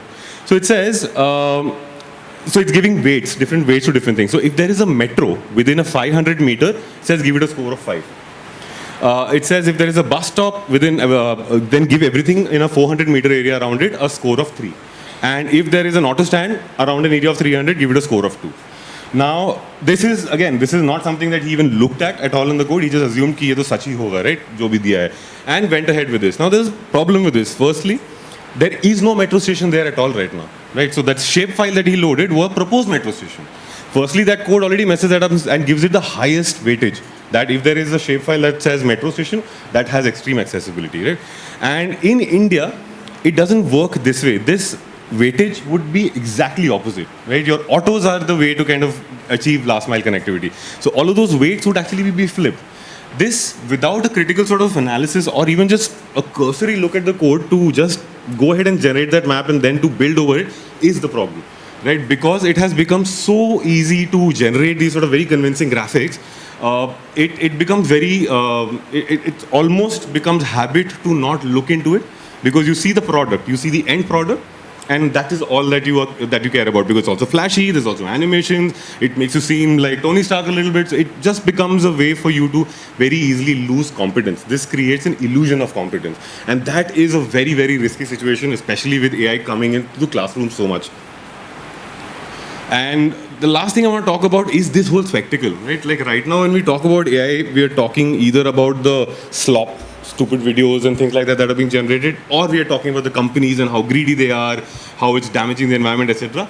And that is very unfortunate, because AI, LLMs in general, they were not born off this, right? It's a very collaborative sort of endeavor to work with these. You have, I think a year back you had China releasing DeepSeek, and that made everything available to people. They could run their own model, etc. So a lot of the AI development, especially for architects, needs to be collaborative. Like all of these discussions don't live on your ChatGPT pages or whatever. They live on Reddit forums. They live on Facebook pages. They live on chat rooms where you're talking about, I had this model and this didn't work out. And there's always someone who's answering. So that is what the conversation needs to be around. Unfortunately, right now the conversation is AI enable kar rahe hain. Kuch bhi hoga AI. We had at KRVI an ERP. I'm sure you guys also have an ERP. These guys come and say, sir, ab is saal se hum log per student 100 rupees extra lenge aapse. क्यों? Because AI enabled question paper module डाला हमने. Okay, like what exactly does it do? Sir, आप question bank दोगे हमें. हर question में ये बोलोगे कि ये कौन से चैप्टर का है, कौन से यूनिट का है, कितना वेटेज होना चाहिए, कितना ये सब होना चाहिए. वो सब देने के बाद it will automatically generate a question paper for you. I'm like, that's called a software. There's nothing AI about it. I would understand if you put the questions in, it guesses on its own what chapter it might be. That's AI, right? So there is this AI washing that's happening. You make a simple calculator app and it's like AI enabled calculator app. That kind of conversation is what needs to change really, because AI is going to have a very, very big impact on the way we study cities. And if we have to be responsibly using it, that means it has to be more about co-creating it, collaborating with others, trying to get to the sort of root of those models, try and understand the codes that are being developed, and then follow through and not just take it at sort of blind value. So, we've sort of, and at so at Variable, we have been using sort of data-oriented methods for a lot of these things. And so these were just a few examples of that. And I believe that there is definitely no turning back at this point. There's a lot of resistance. Like we've had these discussions in school as well, right? Like, do you draw by hand or do you go to CAD, etc.? And I don't see them as replacements of each other at all. They're essentially extensions of that same process. What you can be doing by hand, you can also be doing digitally, right? So these sort of questions of technology, I don't think are anymore about whether it is, whether we should be doing it or not. It is about how we do it, because whether is a question that's been answered already, right? So this was just, I think it was more of also a reflection for my own self to try and understand what we've been doing with the practice, with what we've been doing with the school. And thank you so much for listening.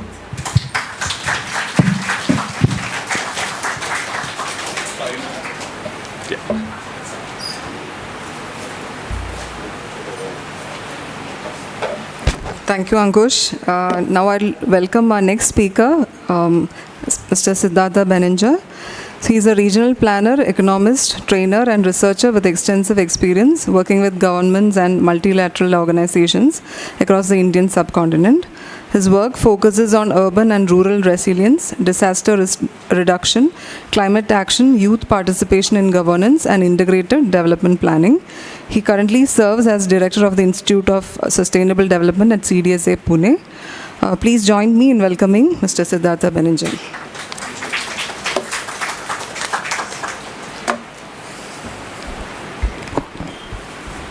Hi everyone.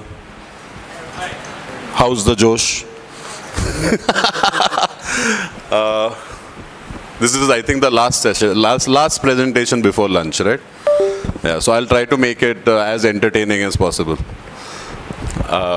Then maybe I'll ask you, are you entertained?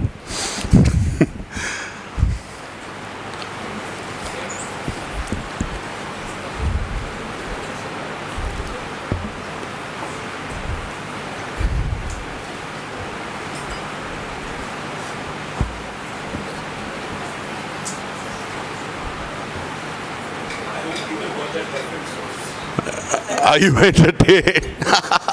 You got it, right? There you. Are you entertained?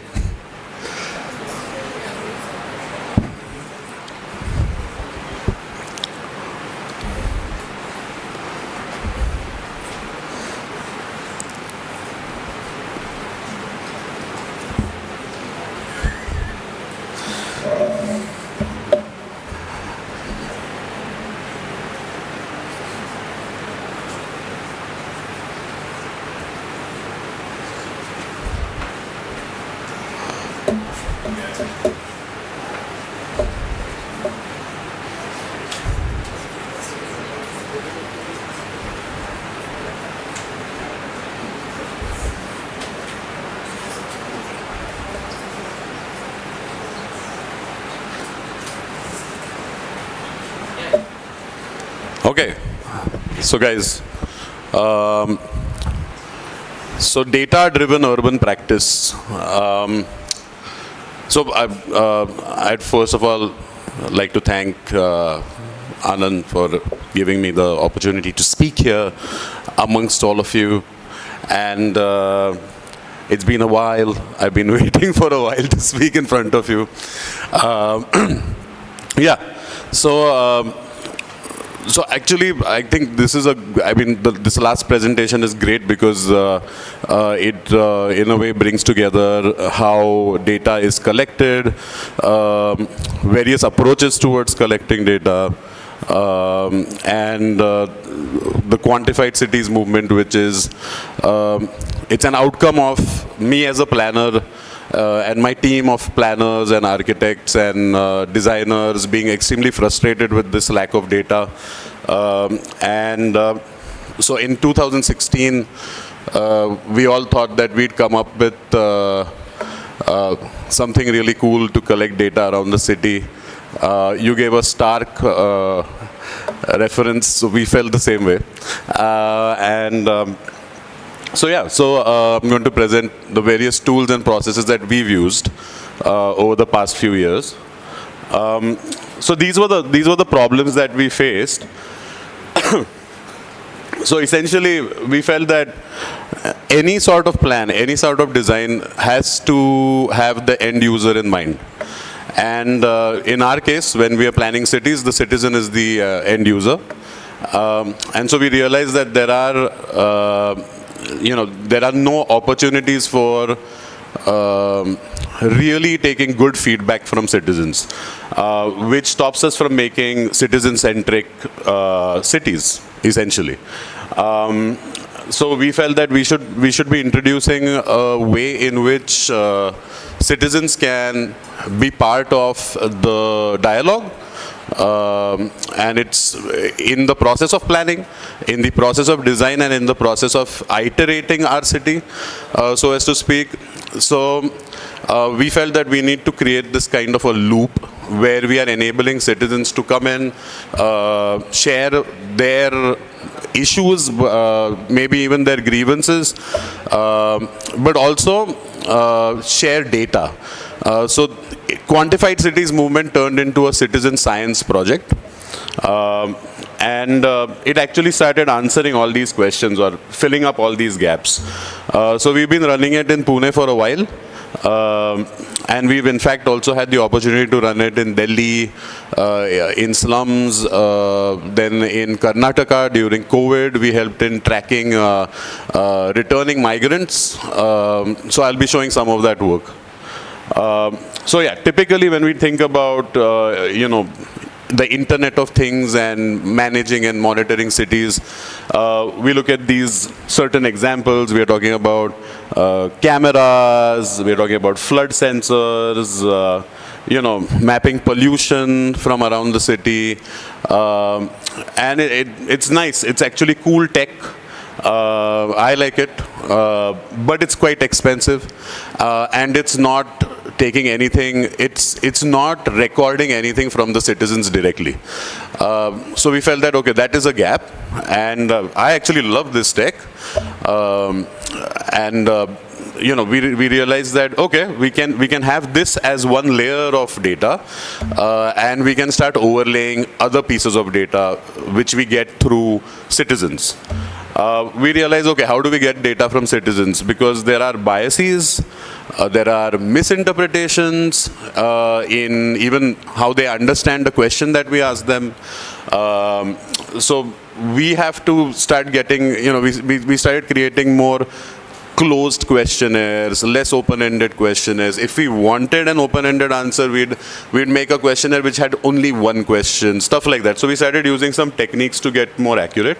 And the other problem was something that you were addressing, the AI issue, is you need data that's accurate. So you can't ask a citizen to sit at home and give you an answer relating to a location.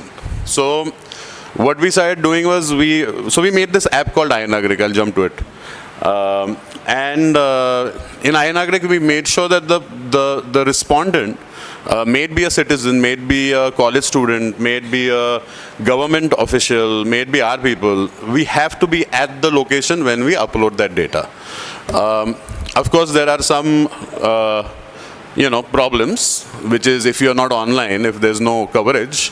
But then we started learning how to bring in offline data, lat longs, stuff like that. And so the idea was this, that this is the quantified cities movement. Everybody will take part in this. It was very utopian, and we actually faced a lot of problems, especially with citizens, because citizens had a lot of biases. And so we realized that we need to start collaborating with colleges. So now we've collaborated with 7 or 8 colleges, mainly colleges for architecture in Pune. And we do a lot of data collection drives across Pune. So this was the idea. Now what happened was, when we were doing this, the UNICEF got interested, and they said, hey Siddharth, why don't we fund some of your projects, which I was really happy about, and you help us collect data for our purposes. So we started doing that as well, which was the Karnataka project. So what we felt we need to have. So one is that this system should be able to help us formulate strategy for cities, which is planning and policy. It should help us monitor the city, ideally in real time. So if we start getting information from various people all the time from all over the city, that would be ideal. We need granularity, because people, we are reading a lot of these reports which say, like for instance, I keep giving this example about Pune. Pune is polluted, right? Or like Delhi is polluted. Okay, where? At what time? When does it get polluted? Which exact point does it get polluted at? So what we realized that we need that data granularity. We need to apply tools which are traditional tools. So we also have a grid over the city, which is a 1 hectare grid. Then we are using various such tools, but we also were getting pinpointed data, because now we were providing people with it's actually a web app, so everybody can access it. It's online, it's free, like it's available. Originally we had a native app, and then we switched to a web app. And the idea is that it just picks up your latitude and longitude. There is a 2-meter error, like a 0.5 meter to 2 meter error, which is fine. If you can see that, okay, in this general area, this is the problem, we're happy with that. So we've been using that. Another thing we realize is that maybe the government can message back to citizens. They can say stuff like, oh, we are trying this kind of policy, would you like to vote on it? So you get two-way communication. So that was another thing we wanted. As I mentioned, it's real time and location specific. Yeah, so if we want to get some specific answers, we can customize specific questionnaires. And so that's what we also did. So if somebody came up to me saying, Siddharth, I need to get data on this and I need to involve your network to collect that data, then I'll say, okay, what is it that you need? And we'll customize the questionnaire and, we can do it. So we have that. And then, of course, because we are planners and we've got designers, we wanted insights into planning and design. So that's why we needed the system to be able to deal with that. And of course, this was added because the UNICEF told us to add this, but I completely agree with it. A lot of social inputs, especially normative entitlements that people are supposed to get, are not tracked. The government will give a utilization certificate saying, "Humne itna paisa diya hai for this purpose," and it's done. But usually it's not tracked. So what we realize, and so we use this tool many times, especially with the UNICEF, to actually track social protection inputs across the country. So I'll just give you some. So what is the system? So what is the infrastructure? So we have this app. Those small icons are we call them indicators of quality of life, but those are basically our questionnaires. We did also play around with QR codes, so we call them urban pulse points, which is a bit gimmicky, but we enjoy it. So we're doing that as well. So the app, this you can actually scan to give some feedback on that heritage site, but you're not at the heritage site, so don't scan it. Okay, scan it. It's okay. You can have a look at it. Either way, we felt that, okay, you can give feedback on bus stops. You can access information on buildings, especially if you're a potential buyer or something like that. So there's so many things you can do. So we started playing around with all of those use cases, and some of them have been quite good, and some of them we are still implementing. Like we are trying to convince the PMC to give feedback, like use these QR codes for feedback at public toilets and stuff, which is required because they usually stink, or there's something missing, there's not water, the water has stopped, stuff like that. So that can be useful. So we are doing this kind of thing. And in general, now this was created for like health purposes, to prevent health threats. But essentially the idea is that citizens, government employees, both will collect various types of data, push it to all the stakeholders that exist. So in this case, medical professionals, elected representatives, other citizens, because that creates more awareness, and of course the administration. And that data then can be used by everybody. So everybody is on the same page, there's transparency, there's accountability, and so action can be taken in a way where you have that common data seen equally in the same manifestation. So that helps as well. Okay, so essentially you collect data, it goes to our dashboards. That's actually how our dashboards look like. They're really pretty. And so then everybody can access those dashboards. They can download the data, they can download the data sets as well. And then you get, these various pieces of information which are, who's collecting, what are there, who has certain unique issues, what are the issues, how much, when and where. When and where is actually extremely cool, and I'll start showing you. More uses, so this became like a lot of the, so this was a problem. A lot of the citizens thought it became like a complaint app. So we started having a lot of issues in that case. Where citizens were like, I have a grievance, I don't like this, dogs have shit on the footpath, and we were like, this is, you don't need to, okay, report it, but this is not going to be, we are not, providing a service where we are dealing with your complaints, but we will share this data because it's still monitoring data. So we did have that challenge, but then as we started training them, so we actually do a lot of workshops with citizens. So once we started doing, we normally do 2 or 3 workshops I've not mentioned that here, but they go through this process of being a volunteer, then they can call themselves citizens, so they get badges, then they become scouts, so they're in charge of one of the grid squares, which is a 100 meter by 100 meter grid square, where they stay. So the scout is in charge of the grid square, and then there's a small hierarchy where then you have a ranger, and a ranger in charge of 9 scouts, stuff like that. So that training has, we've been doing that, and it's bearing fruit. It's quite nice. So either way, so these are the various ways in which you can collect local data as a citizen. So I hope you guys read through that.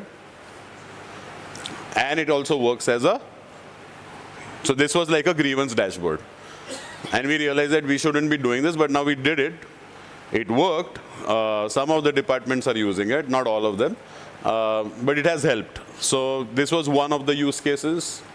The other one was actually measuring problems along during while you lead your daily life, while you're walking to the grocery store, wherever you're walking, you start reporting walkability issues. And so this was really cool. We started getting a lot of feedback on various, so that's a ward boundary, and we started getting a lot of feedback for walkability, for road quality, for garbage, then bus stop quality. So we're actually now doing a big project on bus stop quality. Okay, but another thing that you can do is you can actually, if you're more serious, if you're an urban manager and you're not just a citizen, then you can start even mapping assets. So we've been pushing this for each, so you can do a land use plan, you can do an existing land use exercise. That's what we did over here. And then you can actually drill down because it's granular. I can actually pick each polygon and enter data into it, something like what you guys were doing. And then you can start having various types of information about that particular asset. So it could be a building, it could be anything. This was very interesting because we were looking at resilience. So, whether they have rainwater harvesting, whether they have firefighting equipment, stuff like that. So a lot of work was also done for disaster risk reduction. So we did multiple wards where actually our interns or some students went to each building and actually collected data on that building. Okay, another thing you can do is you can start sorting between assets. So if you give various, values, or, you understand, okay, show me all the buildings that do not have firefighting equipment installed. So we can start sorting through that, which helps immensely, because then you can bring in policies to actually support the government to say that, okay, so these buildings need firefighting equipment. What can we do? Can we incentivize it? So this kind of feeds into policy creation and to also pinpoint, prioritize, buildings, situations. So I'll show you situations because in Karnataka we realized there were also many situations. Yeah, so querying. So we can also look at by demographic, we can look at data. Okay, this was the Karnataka system. It was a mouthful. It was the Karnataka Migrant Tracking and Social Protection Dashboard. And so we did this with the Panchayati Raj, Ministry of Panchayati Raj of Karnataka. And we did it mainly around the south, as you can see there. And what you can start seeing is that we are getting mad data. So this kind of data can be you can do this as practitioners yourselves, where you can say, whatever the project is, you can start thinking about how you want to collect the data, location-specific data, and how you want to start using it. So this started really helping a lot in that. So this helped us, sort by occupation. So how many drivers have we got, who have come back?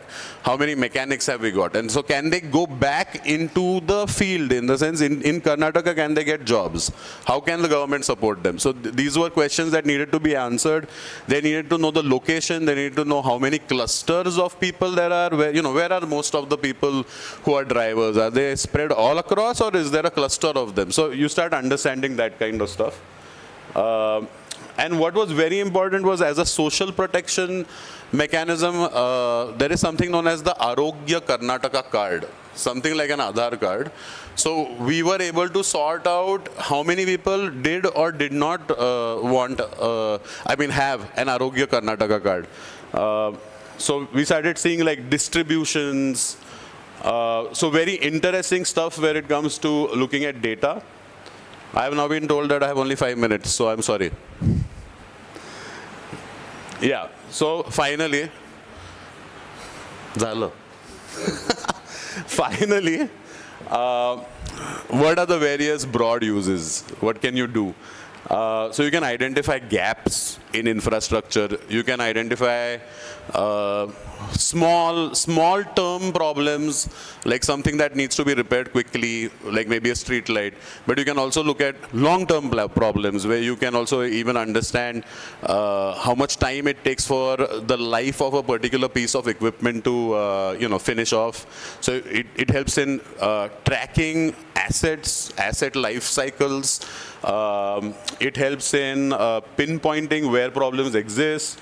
It helps us compare. So we were trying to push the PMC authorities to compare wards to wards on the quality of walkability was one, but many other factors. And we were saying that, why don't we have a report card, and, you guys can compare, and the corporators can then start competing with each other to improve their wards. So that's another thing.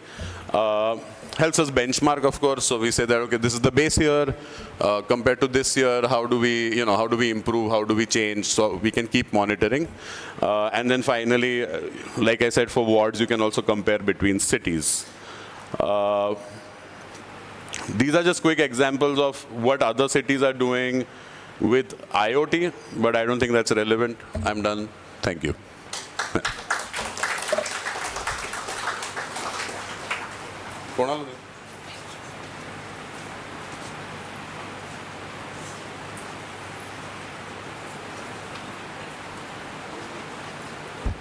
We'll take some questions from the audience now.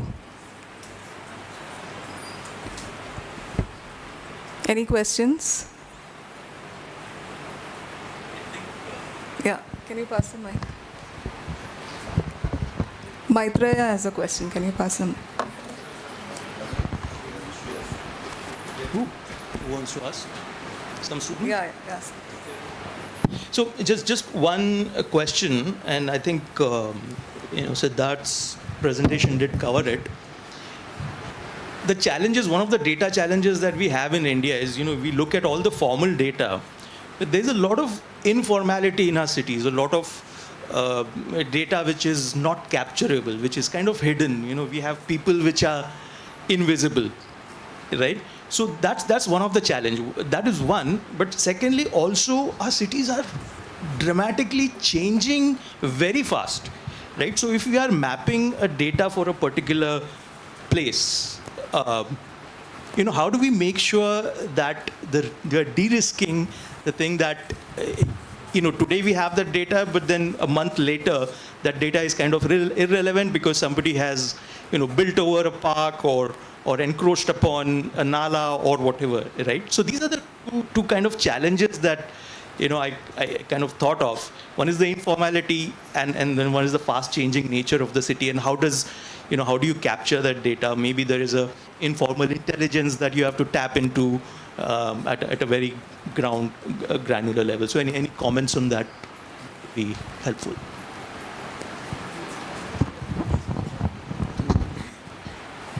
So, so with the informality, so that's a big challenge. People also feel they're going to get some goodies if we go to survey them. They think we're with the government. They misrepresent their state, so as to speak. So it takes a lot of.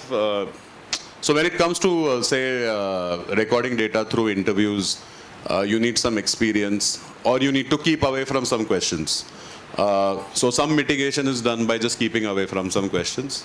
Like I said earlier, we will try to keep them close-ended as much as possible. But if you want an ethnographic feel of what is happening, you have to have some open-ended questions. So we'll keep them to a minimum. We'll be very targeted in how we want to understand, what's happening. So that is one more way of mitigating risk. The time, the way things move. So that is a big challenge. We have faced that challenge.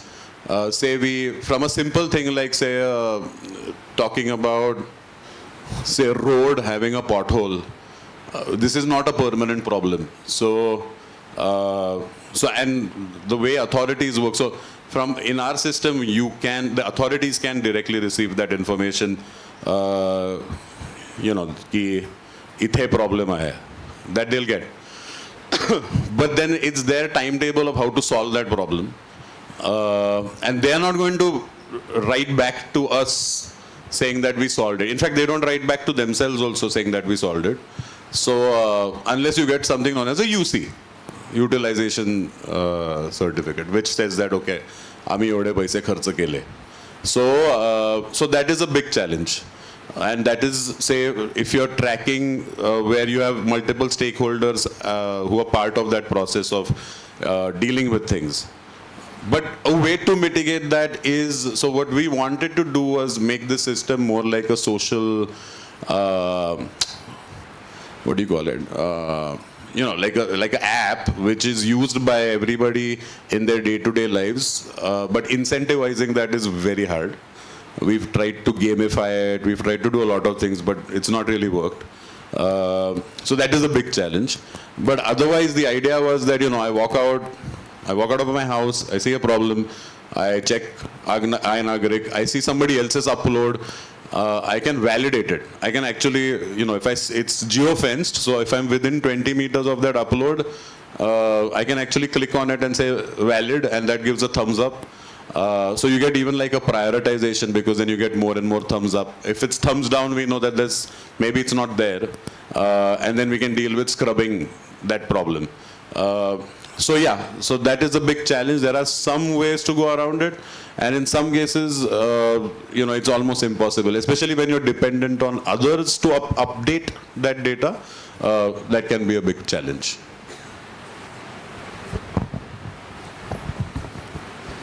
Is it me again? So you had said that you overlay one layer of AI as data, and then the data second layer is essentially people's opinions and every data they're feeding into your system. Conflicting opinions, does it ever clash with the AI system? Yeah. And how do you deal with that? So there's so many things. So one is AI is usually fed in through data. Like AI generates by having data inputted into it. It's not its own mind, and so it usually uses. So if it was using my data set, of course there would be no conflict. So one big problem is it's the data set that the AI is using. But normally AI right now, I mean, we've had we've done this kind of exercise maybe twice, where we've used AI generated maps through data sets created by someone else. In one of those exercises, we had zero conflicts because it was not relevant. Like, in the sense, our data, there was no question of clashing with that data set. But in another thing, it was actually the AI was wrong because it was using lat longs, but I think it had shifted. There was some problem with even the positioning of that entire this thing. So, yeah, you're going to have conflict. It depends on the data sets. It depends on agreeing with multiple people who create the data to standardize data. So we are having a big problem in India with data standardization. Most people are using different systems. We might be using the metric system or something like that, but the way the questions are asked, the questionnaires themselves are different. You'll have updated questionnaires, so you'll have a lot of clash in the way data is collected and then because of that represented. So that is a big problem that cannot be solved unless everybody agrees ki I'm going to have this standardized way of asking the question, stuff like that.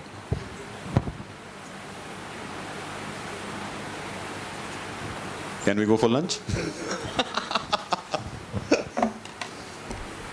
So Any more questions? Yeah. If there is no more questions, we can conclude session 1. I think there are no more questions. So I invite our principal to felicitate the speakers. Yeah. Not a question, or we can just, if you allow me. This technology-driven analysis for all the, it's open-ended for all the 3 speakers. I personally have been using GIS 25 years back, and I have proposed solutions to government with Heritage Committee and the MMRDA. Even after 25 years, I see, even with AI, there is a lack of initiative from any government public sectors to take it up at a national, city, state level. So where is this? What is your take? Where are the hurdles? Where you see how citizens or any solutions where people need to push it up, or government need to take it up, or a solution where it might take a next level where the public sector can take it up and solve. If all 3 can give a quick reviews. So Prasanna sir talked about activism, and I think that plays a very important role. Because of lack of time, I did not show that slide. But I'll give an example. I created a platform for the ecological sensitive zones around National Park and all the tribal settlements and that come under different zones, 1, 2, 3. There were 43 tribal families who were interested to know how to use this platform. We created an event in the college. All of them came, we had a training session, and they submitted suggestions and objections to the government. So that can become one of the ways. 2 NGOs also came. They have taken it forward now, and there's a big WhatsApp group is continuously updating on what is happening, how is the BMC kind of driving us out of our houses, how are we losing our lands, and that map is being used very actively. So maybe one of the ways is one of the ways, yeah. So one of the systems we created was for Bastar, which is a Nakshal district in Chhattisgarh, and but that was a system created for the government, like the KMT-SPF, the Karnataka system. The real problem, so they were ready to adapt it up to a point, more like an exercise. Once the funding got over, the system got over. So that is one big challenge, that funding gets over. So you need funding earmarked, or the system should be making money on its own to fund itself.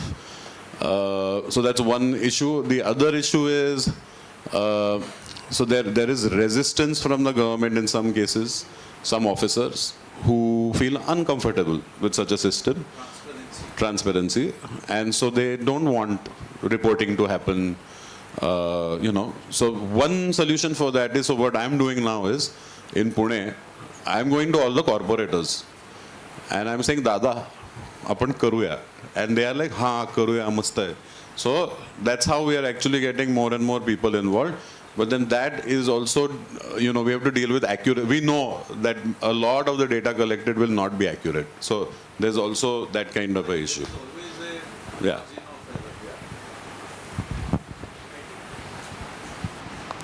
Hello.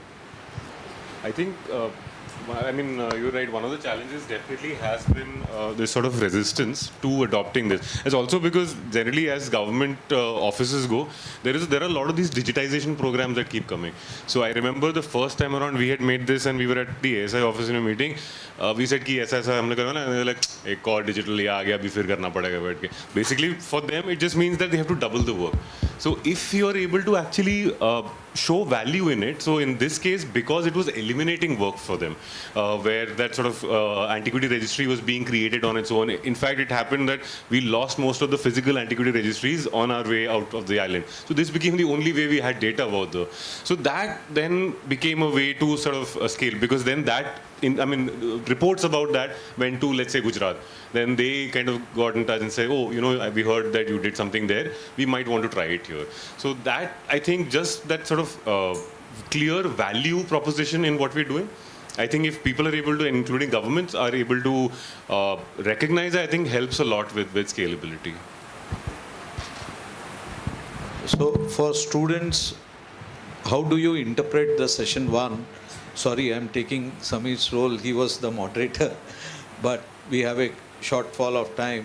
But what the 3 speakers spoke about, the last one talking about transparency, other was talking about self-initiative, that is student, and other was funding, or in simple ways, a top-down approach. Either you need one authority who takes it up and makes it deliver, or you need a bottom-up approach where someone like you who would take that initiative and get it sorted. Like there are 3 examples as a citizen who took up an example in their own profession, which is in line with you, where you have that ability, you have the passion, you need to take it up and get it done. So please understand, summarize yourself, understand what are the takeaways is very important, not just listening, yes, there are technologies, how do I apply in my studio or something, but also it is an important task that you get sensitized that as a citizen you need to stand up and take action, and just sitting idle will not solve the problem of the city. Thank you. Thank you.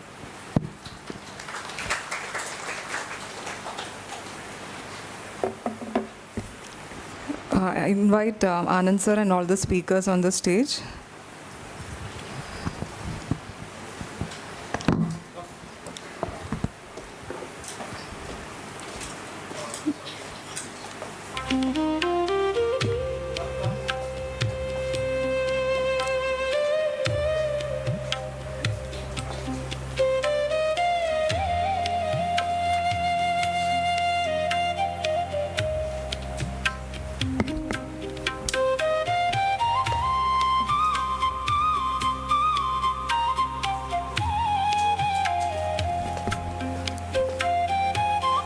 Please give a big round of applause for Ankush Chandran.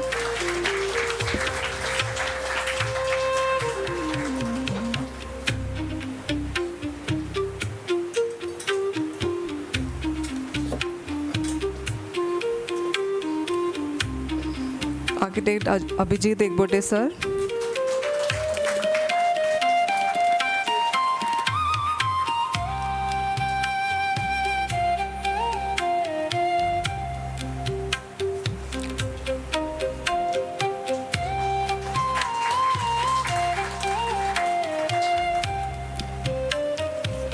Siddhartha Beninja.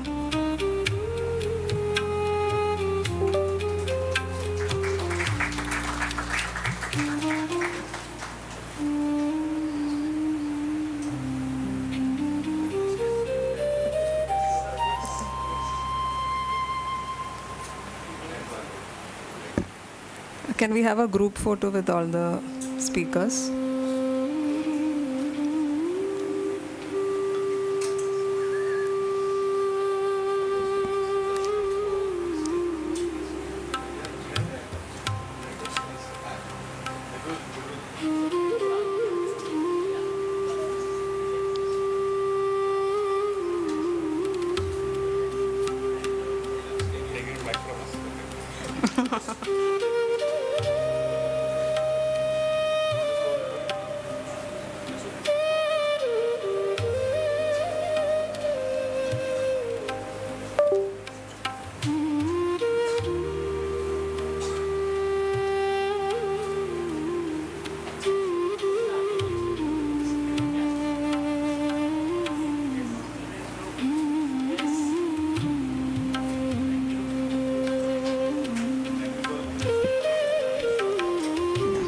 Thank you speakers, thank you students. So let's break for lunch. We'll come back at 2:45 for the next session.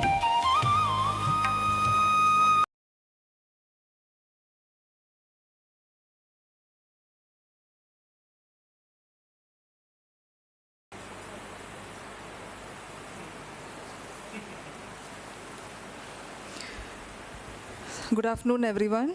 I hope you all enjoyed the discussions from our first session. So we now move on to the second session of VESCOA Conclave 2026, centered on the theme of planning and governance for nature integrated cities. This session will explore how planning frameworks, governance mechanisms, ecological thinking, and community engagement can help create cities that are both resilient and environmentally responsive. To begin this session, it is my pleasure to invite our first speaker, architect Jitesh Brahmakshatriya. He is an accomplished architect, urban designer, and circular economy specialist. He brings over 2 decades of international experience spanning the UK, Middle East, Africa, Southeast Asia, and India. He has held senior leadership roles with globally recognized organizations, leading multidisciplinary teams and numerous high-value master planning and urban development projects. He combines expertise in urban design, sustainability, circular economy, AI, BIM, and design management to create innovative and future-ready places. Please join me in welcoming architect Jitesh.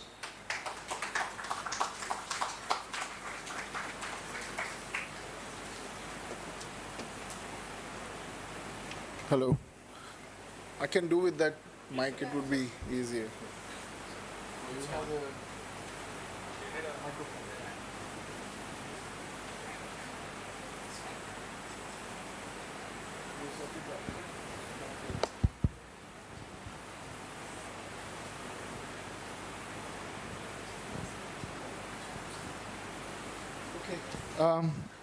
I prefer speaking from stage, so thanks. And after lunch, so I hope you're not too sleepy. Water-sensitive urban design, I think the subject you must have heard in a lot of lectures and magazines and all, but largely how to practice it in India particularly is still sort of long shot. We are trying on our projects. I cannot showcase the project that I'm working on right now due to some confidential reasons. It's work in progress, but the one that I have worked on in past and something that we are trying to do over here in India with all the support, that's something I will show you as case study. I will also run through the strategies that we need to look at and another sort of implementation framework that we can look at.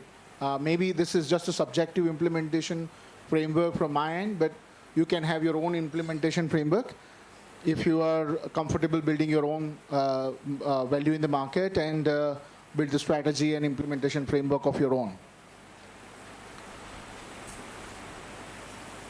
Right.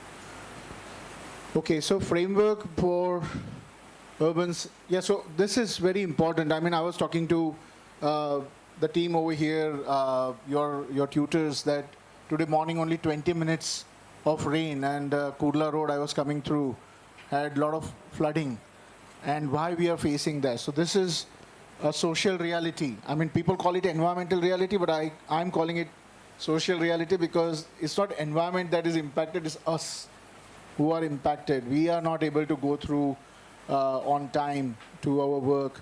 We are having health hazards because of that. Because of this, malaria will break out, cholera will break out, and we will suffer from that. Some or the other person will suffer from that. People will stand in the queue because Mumbai pressures are paramount on everyone, and they can't miss the job opportunity or a day at job. Thus, you will see these queues now over next 3 months everywhere. Maybe one of you will be also going through the rain and running through these kind of things as well. So this is the reality that we face in India, which is a social reality. We call it environmental. Think differently. This is not environmental problem. Environmental problem is this, of losing all the biosphere that we have, the kind of lifestyle that we are living with today. And it shows this very beautiful curve of how we start reintegrating the nature in our design. As designers, you will be holding that responsibility in future. Then you will see the curve going up. Otherwise, it will naturally die its own death. And then we know what is like. So it's not about climate change. People blame climate change for that. It's actually we are accelerating the climate change by not having such real picture in our mind. So this is actually the environment reality of not doing a good design, right? And we are designers, so we should put ourselves in the middle of it, right? That we should say design is the mother of every other discipline, right? No matter civil engineers say what, right? Okay. This is the economic reality. Now, when you go and talk to your clients, when you go and talk to your mentors or funders or anybody else, they only understand, by and large, money. So when you go to them and when you become the designers of the world in future, your talk cannot just be about, अरे यार मुझे तो environmentally बहुत सही बनाना है, I have to make it beautiful, it has to look good. It also talk money. Then only your propositions will see the success of it. If you are not integrating money part of it, so whenever I go to my management, right, which is a very hardcore management, I would say, and anybody in India, any developer in India would be the same, I would say. Working in UK for more than 15 years overall and 10 years physically, I feel that the rules and regulations are very different there compared to over here. So we get the advantage of not just talking money, but here without money you're not going to trail through your great ideas.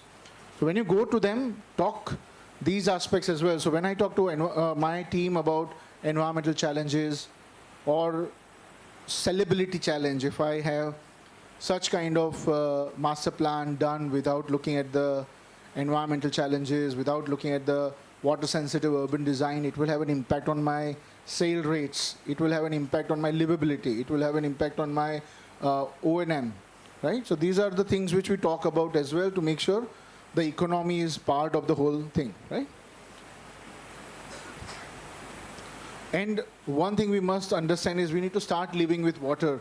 I'm sure when you were kids, and I particularly can take my example, the worst weather season anybody asked, I would always say rain for me, because it always had some other person ill in the family or my friends ill in the street, and we couldn't play with them.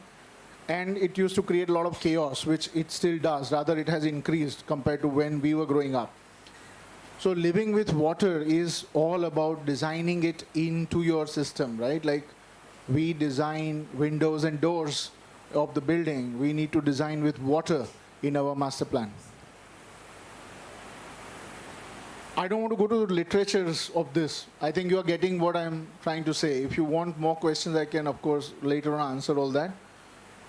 But these are the well understood strategies that you can Google it also. The one that interests me is the strategy, so I'll spend more time on strategy, right?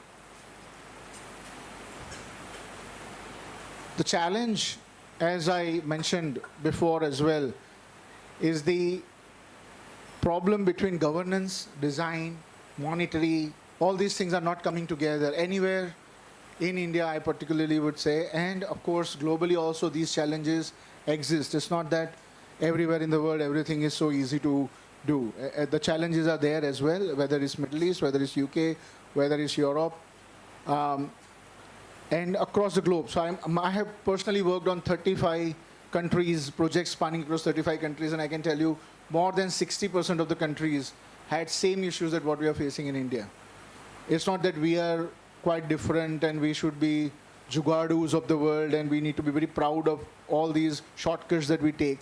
We need to start waking up to the fact that the challenge, if we don't answer the challenge today, we will die. I mean, we will, of course, die someday, but our next generation will have a huge problem that we're going to leave as legacy. We're not going to just leave money in the deposits for them. We will leave a lot of problems for them to live by, So the vision is transition from gray to blue-green infrastructure. So now I'm talking about strategies. So far it's clear, or you have any questions? I can take questions in between because I have to rush after this presentation for another meeting. So I can take questions on the go as well, and I can take in the end also. So far, I believe it's clear to everyone. Okay. So gray to blue-green. Now, what is blue-green? We talk about blue-green big time. Blue-green is a buzzword. Blue is your all the water side. Green is all your nature side. And you bring that together. It's nothing that we need to bring it together. It's always together. If you look around, blue and green coexist. It's just that somebody has coined this blue-green infrastructure word and now we are using it, right? It was never gray. If you look at all the historical thing, go back to Lothal as well. I wouldn't go even as recent as Lutyens Delhi. You go back to Lothal and you will find that water and the landscape all coexisted. So what is new that we are doing? Nothing new we are doing, but just trying to systemize it, right? Integrated design is something that we advocate. I mean, I personally advocate quite a lot. When we talk about design, so when you go and work in the field, you will see you are an architect. Then there will be landscape architect. Then there will be MEP engineer. There will be civil engineer, structural engineer. Then you will have transport planner. Then you will have various other disciplines. And they will look into what? Their own domains. And their domains will talk to left of one discipline, right of one discipline. And not cut across. So water guy will think, okay, I will talk to mechanical and electrical guy because that's something I have to do as part of the building systems. Landscape guy will think maximum I will work with the urban designer. Architect will think I will work with structural engineer, and MEP, it just resolves my problem. That's where the gap is. So if you look at any building, so we have, somebody was talking to me, we have so many tall buildings happening in India. In Mumbai, there are some 75 tall buildings happening over the next 10 years. And I somehow shamelessly asked the question, mark me one that will go into the global magazine, right? Not a single building, not a single space. And we should be ashamed of ourselves. After independence, we haven't done one single space that can go into the global magazines, right? So we have to take this, the next generation has to take that ownership along with us to take it forward. So integrated design, think beyond your discipline, be empathetic to other disciplines and bring it together so that you see the change. And water is a spatial generator of urban design. So urban design should bring water along, that I already talked about. So we should move beyond, अरे मेरे घर में पानी आ रहा है, which is the water supply city. तो मेरे घर में drainage है, right? To, because हम लोग अभी वही बात कर रहे हैं, right? I mean, in our country also we are talking about have one toilet, have one water supply, have one this, have one that, to all the way till end, right? Where we start talking about city as a system rather than just a product of what government builds or what builders build or what we design, right? And this is very simple. It's not like it's a rocket science, honestly. If you look at that, it's easy to do. And if you start applying that into your design framework from tomorrow, you know, you will be more than expert in 1 month's time. You can talk more than I am talking today on stage if you just start researching a little bit more. Bioretention swales, it's very easy, right? It's there everywhere. If you go in the world, you must have gone to, I mean, you must have traveled around quite a lot, I'm sure. And you must have seen all these kind of bioswales in different parts of the world. It's not difficult to construct. It's one of the sidewalks of your Kurlas or Bandra Kurla complex or even Dharavi, let's say. We can create this kind of swales which... So at the moment, this is what is happening. I don't know how to use the... this one. This is what is happening, right? That's the reason why there is no way water can flush out. It has to go to those clogged up manholes, which are always clogged up, right? Or removed by local people because they're copper and it fetches money, right? So I think it's removed where your bike will get dumped someday, or it is clogged up. And if we create this, nobody's going to take it away, right? Nobody's going to steal the plant. Plant is difficult to manage, right? Copper is easy to sell. So this can actually save a lot of those water retention that we want to do in our own streets, can grow the vegetation around, shades that we do out of that, will help us to maintain the climate of the street as well, right? Okay, the permeable surfaces is a simple thing. We can have the pavement also, which is permeable. There are roads also in some parts of the world are getting permeable. So you might see that huge waterfall or sort of rain happens and it just goes down and the road get dried up very quickly. And that actually goes to the aqua sort of layers of the strata, right? This is very interesting because not only your urban design will talk about immediate vicinity, walkways, surge, but there will always be a place where tank that we were just talking about, tanks, which becomes Maidan, which becomes bus stop someday. But actually, these are historically India had all those things. You know, you look at Madurai, you look at Bangalore, you look at Mumbai. These spaces used to be there, which used to be the play area for all of us when we were growing up, but it used to also retain water when the flood used to take place or the water upset used to take place. So again, not a rocket science. You have to just reflect back and start recreating such systems within our master plans. And this, I might be opening a debate, but we do beautiful waterfronts like Sabarmati riverfront with a lot of concrete. But that's not the answer. You know, you have to do it with nature, with different layers of it. So if you look at this layering system, the 1 in 100 year floodplain is somewhere here, right? Then you have the Gabion walls which will protect the whole upper layer. These are usable areas which you can go to Varanasi and feel the ghats and all. Ghats were done for that upper limit of the water and lower limit of the water, right? And that's what is this about. You maintain that levels within your system of the waterfront design when you become the big master planner or work with government or your own studio when you create. I think about this kind of systems where it's adaptable with the nature and it can work with low tide level and it still looks beautiful, or it floods up to this and still protected. All the people around that are protected from the flood. Okay, I think I will skip through this very quickly. You can do the Google search on this studies, but these are some good studies to look at, which got value in profit. The design turning into value is again the one that I talked in the beginning also. Design turning into economic value is what these projects have demonstrated globally. And luckily I had a chance to work on this project. So I will just run through that very quickly. This is very simple mandate from Singapore. They have similar lake system. If you look at Madurai map, put Bangalore map and put Singapore map next to each other, you will see there are a lot of lakes at different locations and they are interconnected. So they adopted this active, beautiful and clean ABC rule and started applying that to all their projects. Bishan is one where they adopted this. All the strategies we talked about are from there. So it got all the permeable pavement. Yeah. All the permeable pavement, water level fluctuations, all those things we discuss about get covered in this. I'll just show you some images of that so it gives you some idea. This is the park. The highly dense area is surrounding it. Now, this is the location of the lake. As I told, all the lakes are interconnected. This is an island, as you know, Singapore.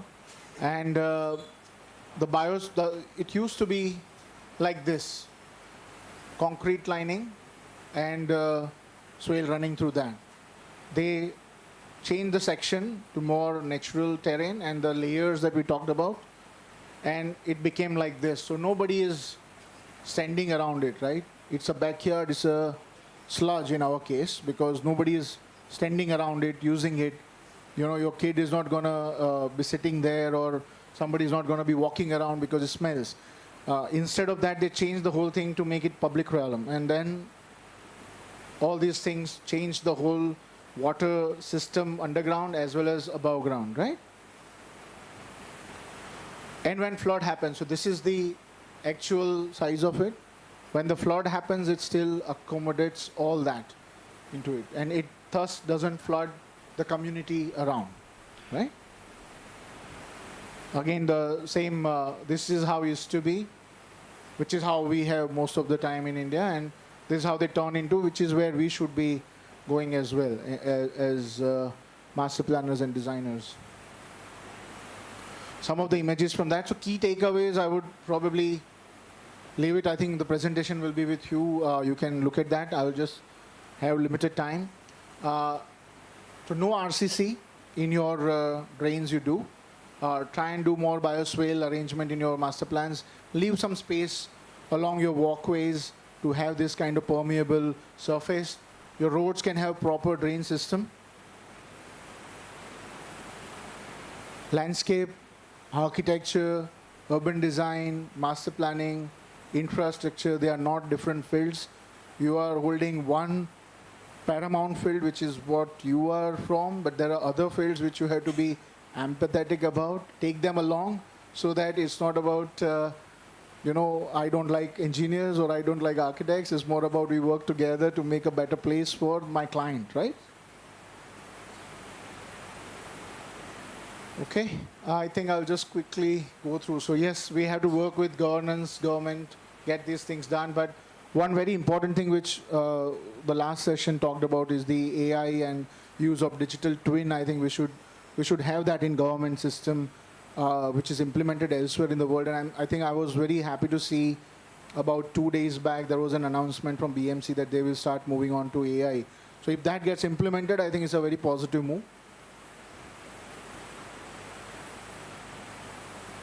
I think I will just leave it at here because there's a very limited time and I would like to do some question answers. So it's not an overlay in your master plan, it's not an overlay in your tracing, it's just part of your design, it's part of your system. And work with water, live with water and make this part of your design like you have doors, windows, pavements, everything that around, right? Hope this helped you and I would be happy to answer any questions.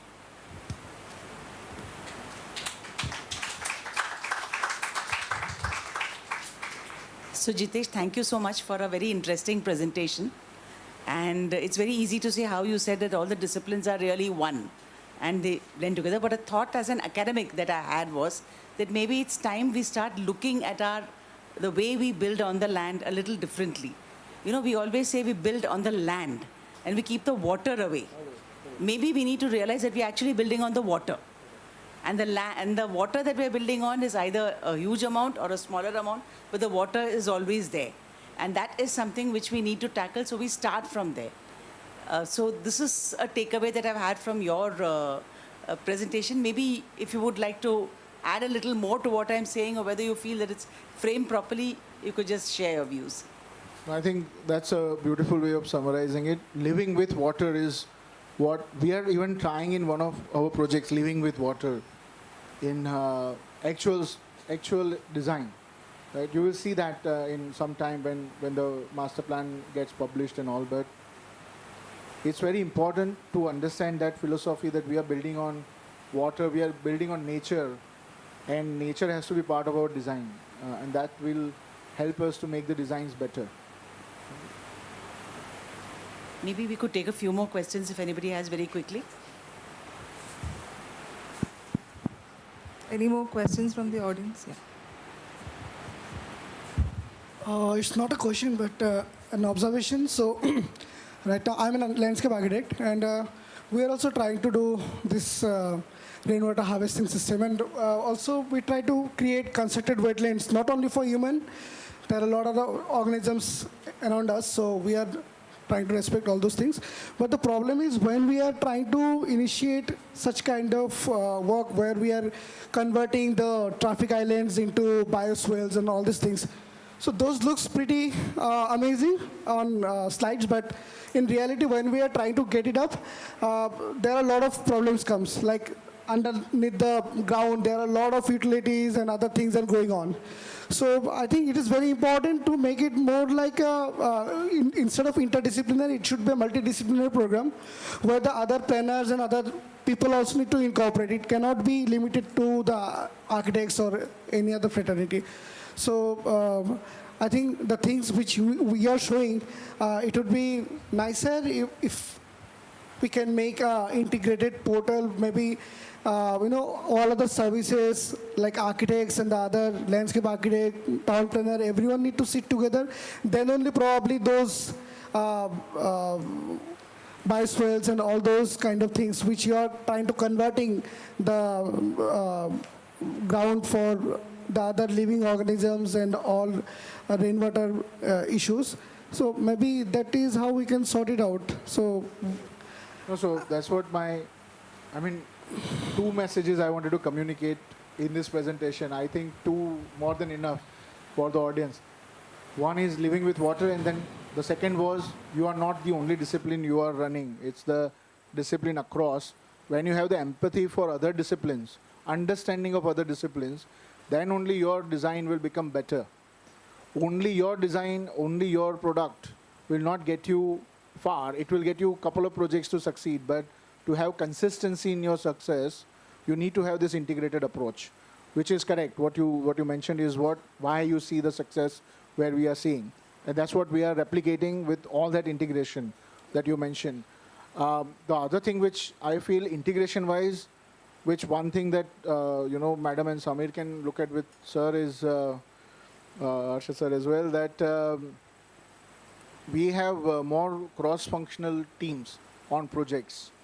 That's how in UK also the education is done. You have transport planner, urban designer, landscape architect working on one project together. That's how they are learning to have empathy with other disciplines, rather than having your own studio projects. And so the juries are also multidisciplinary, projects are also multidisciplinary, and people get the real-time experience of working with different types of designers in one go, because that helps us to form our future and way we look at the design field ahead, right? I think he was going one step ahead and saying not just look at humans, but look at all living beings. Yes, that is there. Yeah. That is ecology is part of the whole thing. Yes. Even in few of projects, they are private projects, but they are also trying to do all these things like bioswales in between the traffic islands. So they are trying to do it, but they are not getting that confidence that route may going to hamper the other things, So a lot of things are coming. So I think as a solution, we can show them up some simulations like these are already happened. You can visit that site. You can see what type of trees or plants and shrubs are introduced there, and you can just take it up in your vicinity also. So I think such kind of models need to get initiated by government or maybe some other organizations who are going to make people more confident. People are trying to do that, but they are not confident.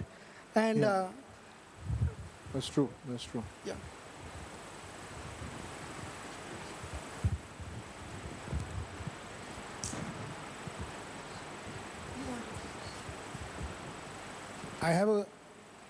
I think whether we say we should do it or not, AI is going to make us do it. Because AI is already doing an integrated approach. Correct. We as designers give the prompts which are not integrated. Our thinking is not integrated, AI will give us only design. But if you give a prompt which is integrating all the other disciplines, AI is going to give you choices, options. This I created in AI today morning. So you have to give prompts. You will become more empathetic to other disciplines, then you can give prompts also correctly. Otherwise, no. One question I have is, I remember the municipal commissioner recently announced that AI, anybody who submits a proposal in Greater Mumbai has to first get it checked through AI. But the AI will be generated from the corporation side, okay, the checking. That means that they've already fed in the DCPR to AI. They've fed in all the requirements of the city of the DP to AI. So even the DP remarks will be looked after through AI. Correct. So my suggestion as a designer is that why don't we design using AI? Yeah. The AI will give us all the options for Greater Mumbai, and we use our intellect to choose the right option, And then we avoid this step altogether to go back to AI and tell us that whether it's right or wrong, because it's the option given by AI. But sir, I think AI as a tool, I mean, I have a lot of respect for AI and tools, but at the end of the day, and this is just my personal opinion, your mind needs to work. So that's why I said AI gives you options. AI doesn't give you the choice. You have to choose. At the end of the day, otherwise we will be very replaceable if our mind stops working and AI starts working. That's what I'm trying to say, that I think what we need to look at is HI, human intellect. Correct, one step ahead. Start thinking before you accept what AI gives you. Correct. That's the most important thing we need to do. Yes, absolutely. I think I'm repeating the same thing, but one way of looking at it is, if you look talking about flood management. Flood management, if you use the term, it's a very engineering term, right? Flood management. Yeah. But then flood management is also a responsibility of landscape. It's also a responsibility of the urban designer, the master planner, and the architect to some degree. So flood management is, not just one discipline of a civil engineer or an engineer, infrastructure engineer, but it also comes within the realm of other disciplines, and how sort of all these disciplines work towards flood management, right? So landscape is not just something which is beautiful and this that, but how it works, how a landscape architect works with the civil engineer to sort of mitigate floods. That's one way of looking at it.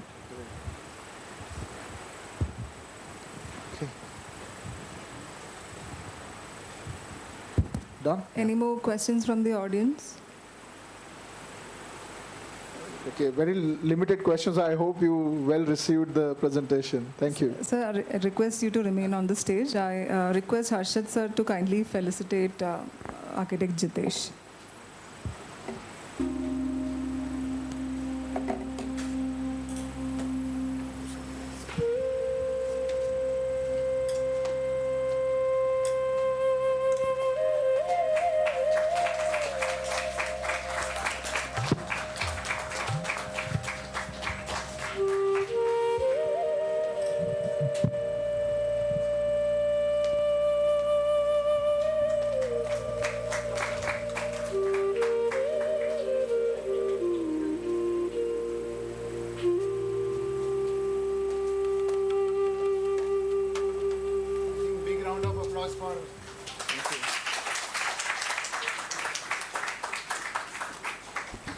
Thank you. We'll move on to the next speaker. We have with us Dr. Abhishek Satam. Dr. Satam is an environmentalist, zoologist, nature interpreter, and conservation advocate with over 2 decades of experience in environmental education and biodiversity conservation. He currently serves as biologist and education and public relations officer at Veer Mata Jijabai Bhosle Botanical Udyan and Zoo, Mumbai. His professional journey includes significant contributions to the Zoological Survey of India, the National Institute of Oceanography, and the Environment Department of the Government of Maharashtra. He is a passionate wildlife photographer and TEDx speaker, and he has received several recognitions. We are delighted to have him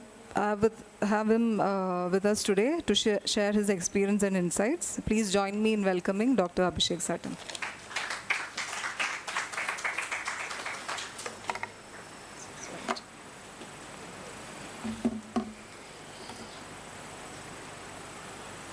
Very good afternoon. So, what do you think? The zoos are important or not? We should have the zoos or not? What do you feel? What do you feel? Because many people are against the zoo because of this scenario. Okay, because in our childhood, the students or the teachers take us to the zoo, just see the animals. But they forgot to tell you what is the importance of the zoo, because teacher only don't know the importance, why zoos are created. So previously, the zoos are created to just collection of the animal for recreational purposes. But globally, the scenario has changed. Like, it should be for the awareness point of view, then the conservation point of view, animal welfare point of view, research, visitor engagement, and other stuff. Because most of the people can't go into the safaris and have the they can't see the all other biodiversity which are there. And in India, the wildlife tourism is like mega fauna centric. Each one wants to see the tiger only when they go for safaris. But what about the rest of the animals which are there? Because people forgot to watch the birds and other smaller organisms.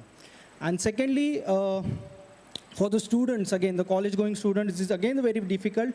If they have to do some research on the particular animal, they have to go to the forest. Again, it is very long process, permission, the expenses are very high. So the students can come here, come into the zoo, and they can learn about the animal. They can do the small dissertation or the study work in the premises.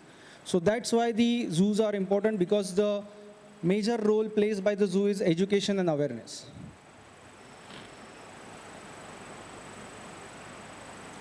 So most of you or your teacher have visited the Mumbai Zoo in very long back, where the condition was not good till 2015.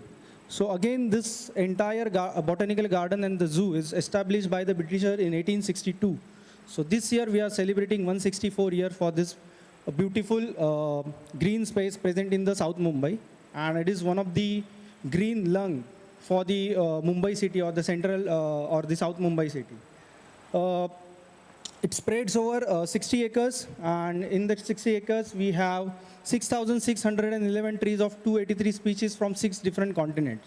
So you will get to see the different varieties of trees from all across the globe. Also, the entire garden or the zoo comes under heritage grade 2B, because we have different heritage structures, monuments. And again, this is built up by the Britishers. That's why they have planned properly. Because you can imagine, last 2 years, we are getting more than 40,000 visitors in a single day. Imagine the 60 acres of area having a 40,000 visitors in a single day. It is unmanageable. But whatever the Britishers have designed that particular area, so because of that, we can manage that much crowd. So traditionally, we call it as an enclosure, but now we call it as an exhibit, because we exhibit the animal for the awareness and the study purposes. So what was the problem with the old exhibit is the like small cages or the enclosures given to the animal. Secondly, the cement concrete flooring, which is not good for the animal, because animal like tiger, leopard or the sloth bear, they have a soft paws. So if you are keeping animals such like this in a cement concrete flooring, so it's not good for the animal point of view. And again, because of this menageries thing, there is a many nuisance problem, like people used to throw the stone, people used to feed the animal, people used to tease the animal. And again, you can see the animal in 360-degree angle. So there is no privacy to the animal. So that is the problem with the old concept of the exhibit. Then why change is necessary? Because again, zoo plays major important role in conservation or a conservation breeding program of different rare and endangered species. So if you are not providing a proper habitat to the particular species, they will never reproduce. For an example, like when we brought a penguin first time in Mumbai, many people are against us, but we have given a proper facility, proper designing of the naturalistic habitat, and from 7 to they become a 25. So it's a huge success for any Indian zoos, like bringing a exotic species. None of the zoos work on that particular species, and we have successfully done the breeding of the penguin. So it is required. Secondly, previously, whatever the exhibits or the enclosures were there, it is not a proper standard format based on the Central Zoo Authority.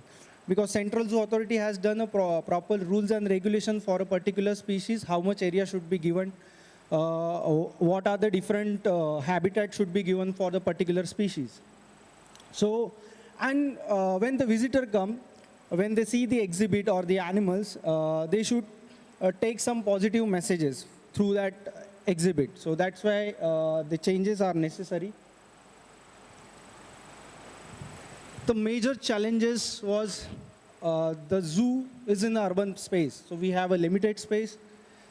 Secondly, it has many heritage structures, monuments, or the heritage botanical trees are there, so we have to retain all. And visitor pressures are more. Like as I told you, the 40,000 meter in a single day is a huge thing. In a yearly, we get more than 28 to 30 lakhs people visiting the zoo. So for that, we have solution that we have done the smart designing. We have, like during the development, we have not cut a single tree because challenges are there are many other NGOs are against the development because they thought we'll cut all the trees and we'll do the development. But during the development, we have not cut a single tree. So what do you mean by the modern zoo designing? So it means it is properly naturalistic habitat given to the particular species. Okay, the huge space, then natural substrate, social opportunities, and behavioral enrichment. Because you can see this is the exhibit of leopard. This is the exhibit of aquatic bird. So you can check out, this is the artificial tree we have created. And leopard is using that. Though there are some natural tree we have planted in the premises, but whatever we created for their enrichment they are using. That means the designing should be a proper, because zoo designing is the major thing, or the enclosure designing is the major thing in the zoo designing.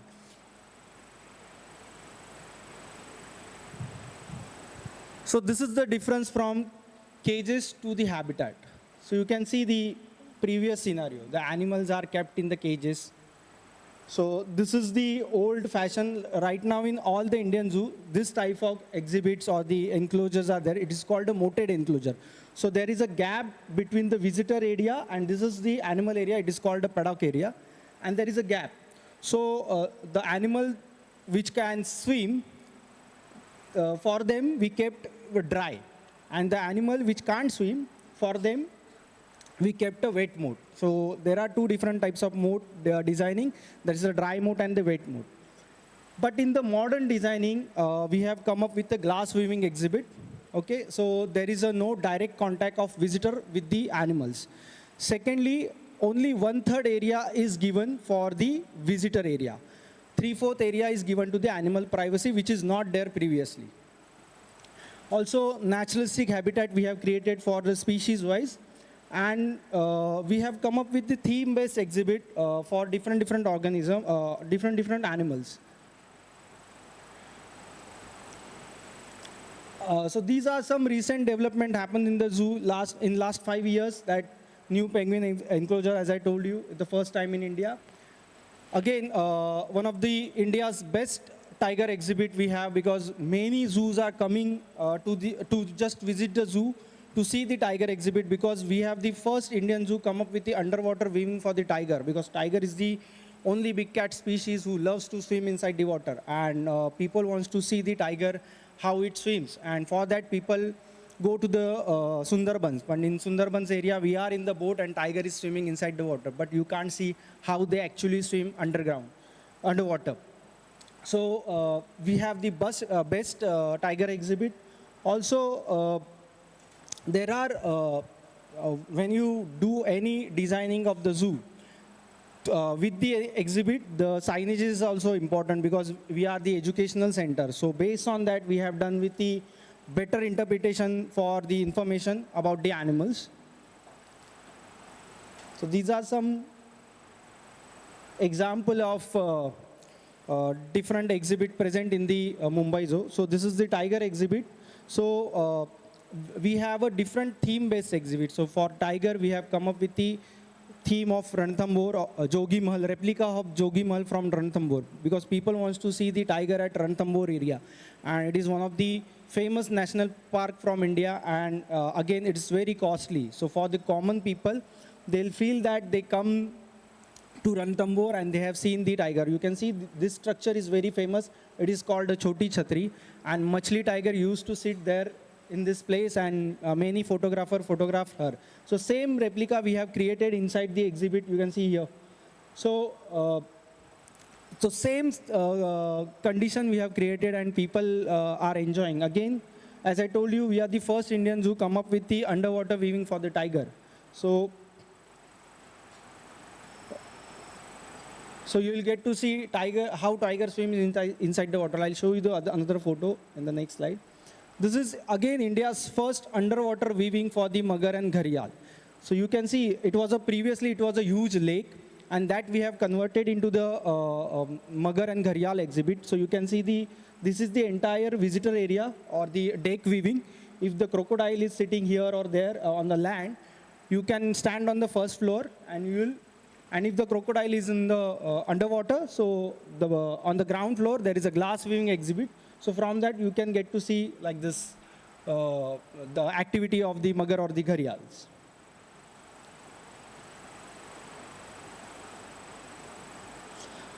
Again, this is the leopard exhibit, and this is again India's first leopard exhibit based on the wire mesh.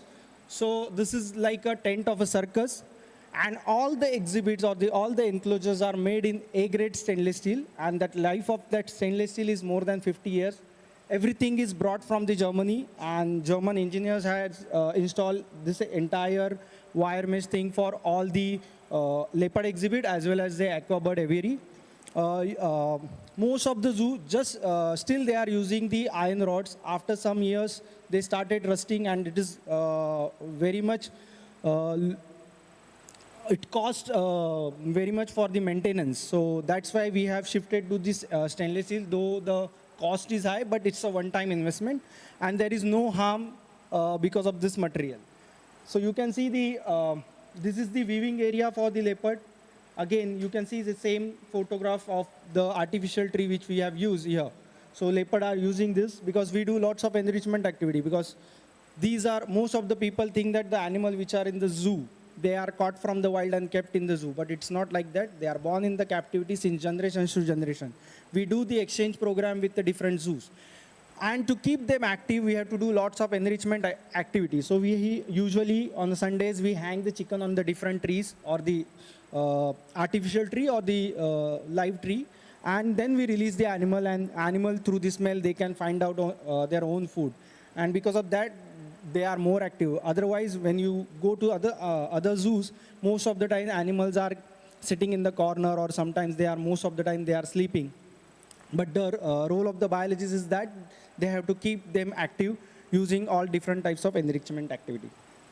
Again, all the new exhibit has a ramp so that the wheelchair or the kid cart can go anywhere or any corner of the exhibit. That is the plus point in our zoo, that all the exhibit has a disable-friendly walkways. Again, this is Maharashtra's first walk-through aquatic bird aviary. So in between there is a bridge, you can see in this diagram. This is the brown color one is the bridge. And the entire exhibit is done with the wire mesh again. So people go inside and they can see the different varieties of aquatic birds. So such type of, and again you can see the entire exhibit has a naturalistic habitat, and from last 5 years the natural trees has grown inside, and birds started breeding. And these are some photos of animal enrichment. So we do social enrichment for the social animal like penguins or the monkeys. Food enrichment for the different animal during the summer season. For the sloth bear or the hippos, we provide them ice popsicles. These are the sensory enrichment. So we spray the urine of different animal in the different exhibit. So as they feel they are in the wild, and they start showing the different behavior as they do in the wild. This is the physical enrichment again, and this is the cognitive enrichment. So different types of enrichment activities done for all the different types of species present in the premises. So through that, visitor experience is most important. So you can see, because of the glass weaving, people get to see animal very next to them. So people get a positive takeaway message, better viewing opportunities, and they can enjoy the visiting the zoo, or they can learn more about the animals through because of the glass viewing.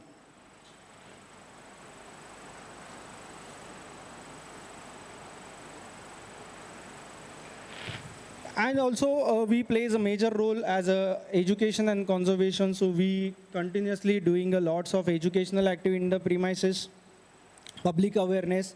Again, from last 2 years, as a college student has, because of the new education policy, the zoology student come to the zoo for their internship program. So last 2 months we have covered almost more than 100 student batch as a on-job training. And the citizen engagement program, we continuously do that. So check out our page on all the social media handle with the Mumbai Zoo. Whatever the events or the programs happening in the premises, we prior post on the pages. So if you are interested, you can participate in such programs.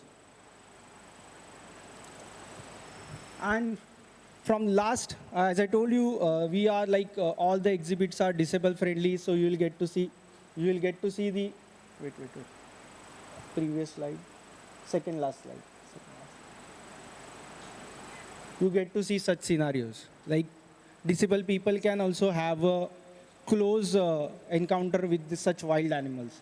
And again, because of the glass weaving, people get to see such type of view of a particular animal. So this is what we have set an example for all the Indian zoos, that yes, we can do a better designing for the animal, because the animal welfare and the conservation breeding program is most important. In terms of conservation breeding program, there are many species are critically endangered, or some species are extinct from the wild, but some populations are present in the zoo. So the zoo started a conservation breeding program, and they have successfully released the animal into the wild. So that's how zoos plays major important role in environment education, environment and wildlife education and conservation. So thanks from my side. If you have any question, feel free to ask.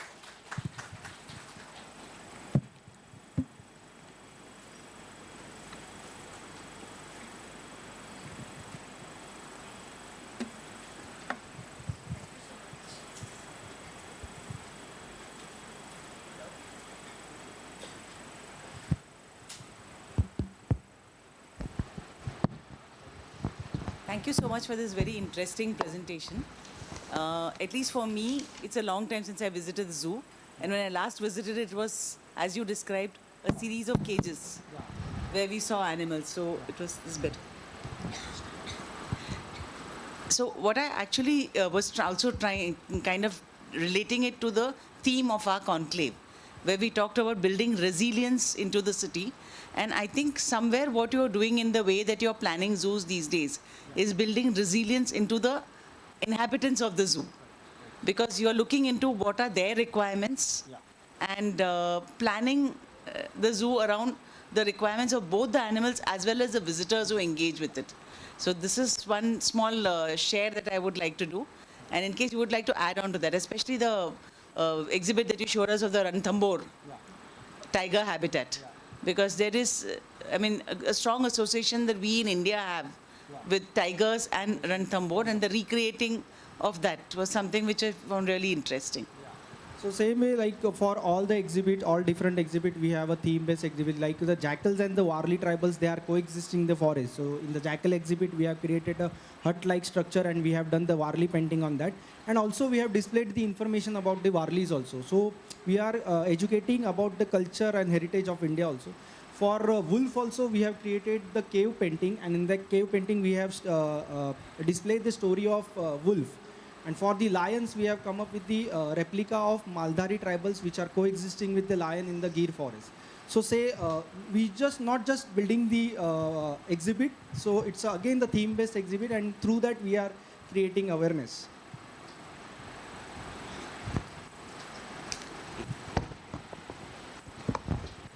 Hello, sir. Congratulations for the newer version of the zoo. Actually, my question is, there are a strict rule which we are following for the zoo under CZA guidelines.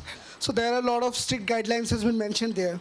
Still, why the other zoos in India are suffering? So a major thing is your positive thing, because our director is very much positive. They want to develop this zoo. So that is the one thing. And second thing is like we comes under BMC. So BMC has a good funding, and at that time the government also supported us. That is the main thing. Because again the entire vision is by the Aditya Thackeray.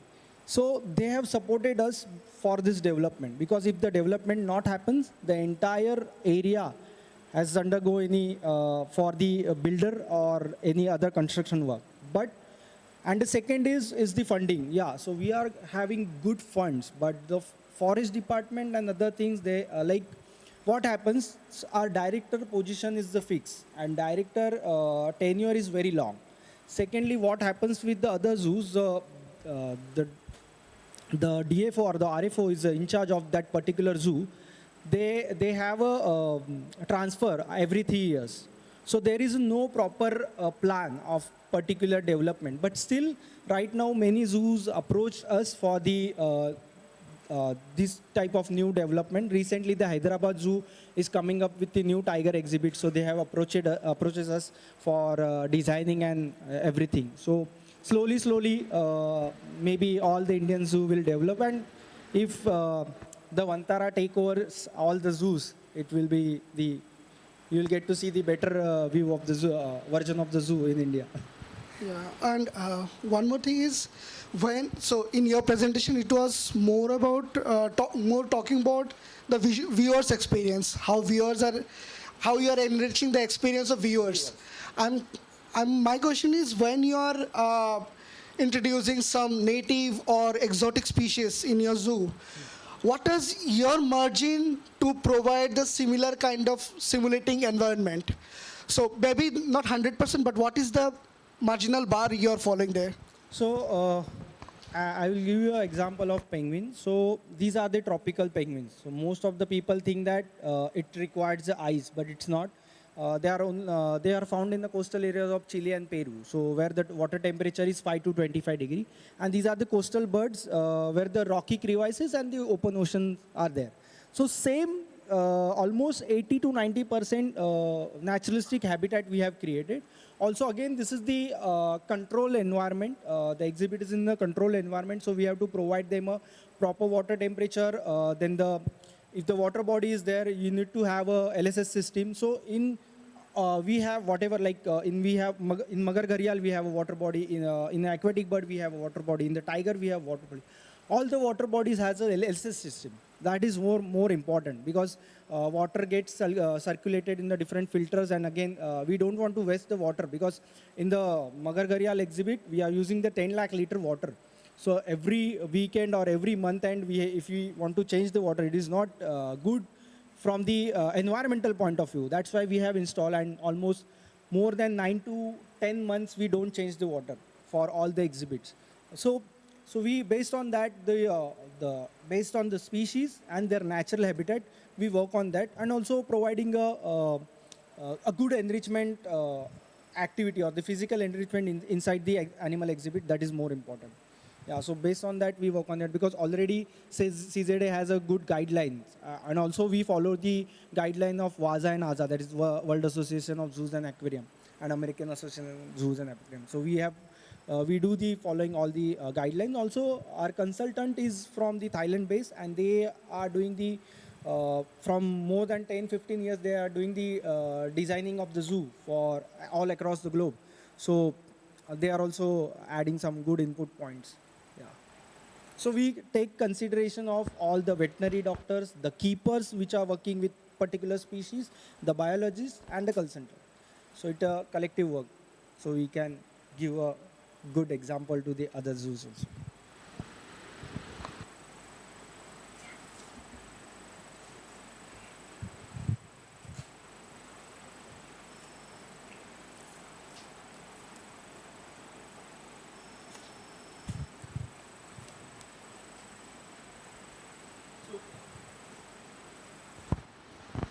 Yeah, I mean, one thing that while you were showing the presentation that came to my mind was, and going back to our theme of ecological urbanism and resilience in the city, apart from housing the animals, this place also has tons of trees. It's like a botanical garden in itself. How can the role of a zoo, especially right in the middle of the city, do good to a city from a ecological and a resilience point of view also? And I think this question is not directly to you per se, but as a question to the urban designers and urban planners and architects and landscape architects, is how can we look at a zoo not only as a place where we go to see animals, but also like a ecosystem in itself, which sort of contributes towards the resilience of the city from a environmental point of view, climate change point of view. So I don't know if your consultants have talked about that aspect of a zoo or this particular zoo, in which how it can play a role in the larger ecosystem of the city or ecology of the city. Yeah. So for the whatever the exhibit areas are there, so we have previously the garden is built up by the Britishers, so we have trees from across the globe. But now we have started planting the indigenous tree, more fruiting tree in the exhibit area. Also, there is one area which is one side of a tiger exhibit. It is quite an open area. So we don't want to, visitors should go in that area. That's why we have done the Miyawaki plantation in that particular area. So different varieties of all the indigenous and rare tree we have planted in the premises. So because of that, we have a separate butterfly garden in the premises. Also, we have started creating awareness through the social media. So on every Tuesday, we are posting one reel which is called Vrikshavalli. So we, in a particular video, we explain the entire tree, and not just a tree, we show the exact location in the premises. So someone wants to see the particular tree, they can come. And also we have come up with another series called Srushti Samvad. So based on that, we have whatever the free-ranging birds, the insect, the butterflies which are found in the premises, the importance of that, the information about that, we quite spread on the social media. One example I share with you. Because of the glass weaving, during the COVID time, we have seen the mating of the turtle, which is very much rare to watch, like observe in the wild. And secondly, during the tiger exhibit, the people are quite busy in seeing the tiger inside the water. At the same time, during the rainy season, I have recorded the entire life cycle of Indian toad, like how they mate inside the water, how they release the eggs, and how the tadpole comes out and how the frogs develop. So I have recorded everything and we have posted with the information or the voiceover thing on the social media. So it gives too much knowledge about the biodiversity. Also, we daily conduct a bird watching activity or a tree trail for the citizens. So that's where we have contributing towards the creating awareness about the biodiversity of a particular place. So I feel it would be nicer if you provide if you can provide the access to the this form rooms and all, which are generally getting hidden. Yeah. So if you you can take a permission from the director, you can send us a letter, and we'll provide you as a educational things. We can show it to you all the night shell or the kraal area and the quarantine section, everything you can check out. Yeah, that is not a problem. Yeah, and also on the YouTube we have come up with we are the first Indian zoo come up with the web series on the zoo, which is on it is called Virtually Wild. If you search on the YouTube, the Mumbai Zoo. So whatever the behind the scenes, the kraal area and everything we have displayed in that entire video, and whatever the role of the keeper or the biologist or the veterinarian we have, because it is not easy for all the common visitor to see the behind the scenes. That's why we have come up with the web series, and you can check out and you will get more information, and you can physically also visit the zoo. Anyway. I was talking to few zoologists like Soham Mukherjee and all, and they really should tell us how you just convert it from before to after this scenario. So nowadays it is taken up as one of the best example in one of the India. it's a role model for all the Indian zoo, because I have, during my graduation day, I used to go there as a volunteer from 2005 to 2010, and after 15 years I have started working out there. It's like a tremendous changes I have seen in front of my eyes. So it's a good thing to work with such organization.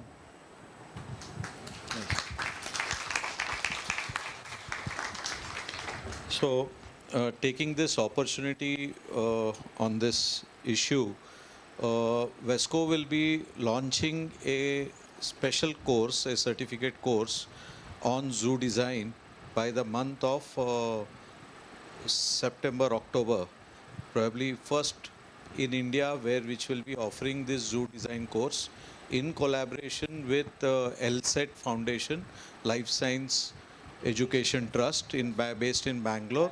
Now, so we are looking forward that we will be tying up with Veer Jijamata Udyan, signing a MOU, and we intend that this first course which we will be offering is for the VESCO students through the elective program.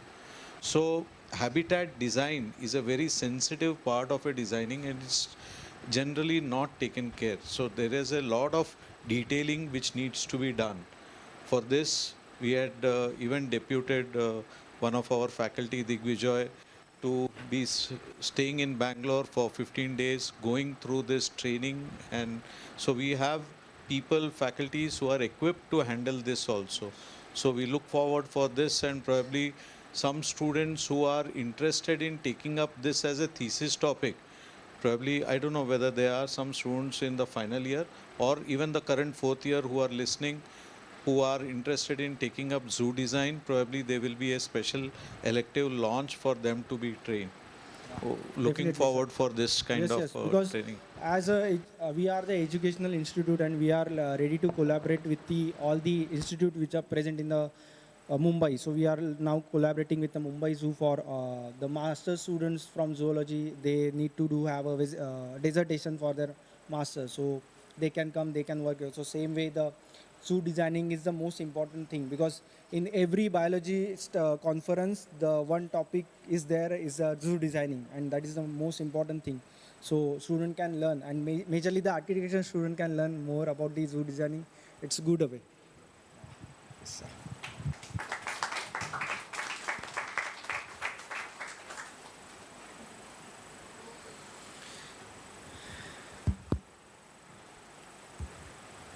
Any more questions from the audience?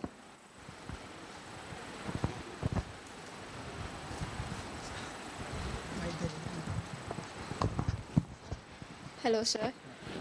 Since the start of Conclave, we have been listening to speakers discussing the usage of technology for various elements of life, like water, vegetation, and also people.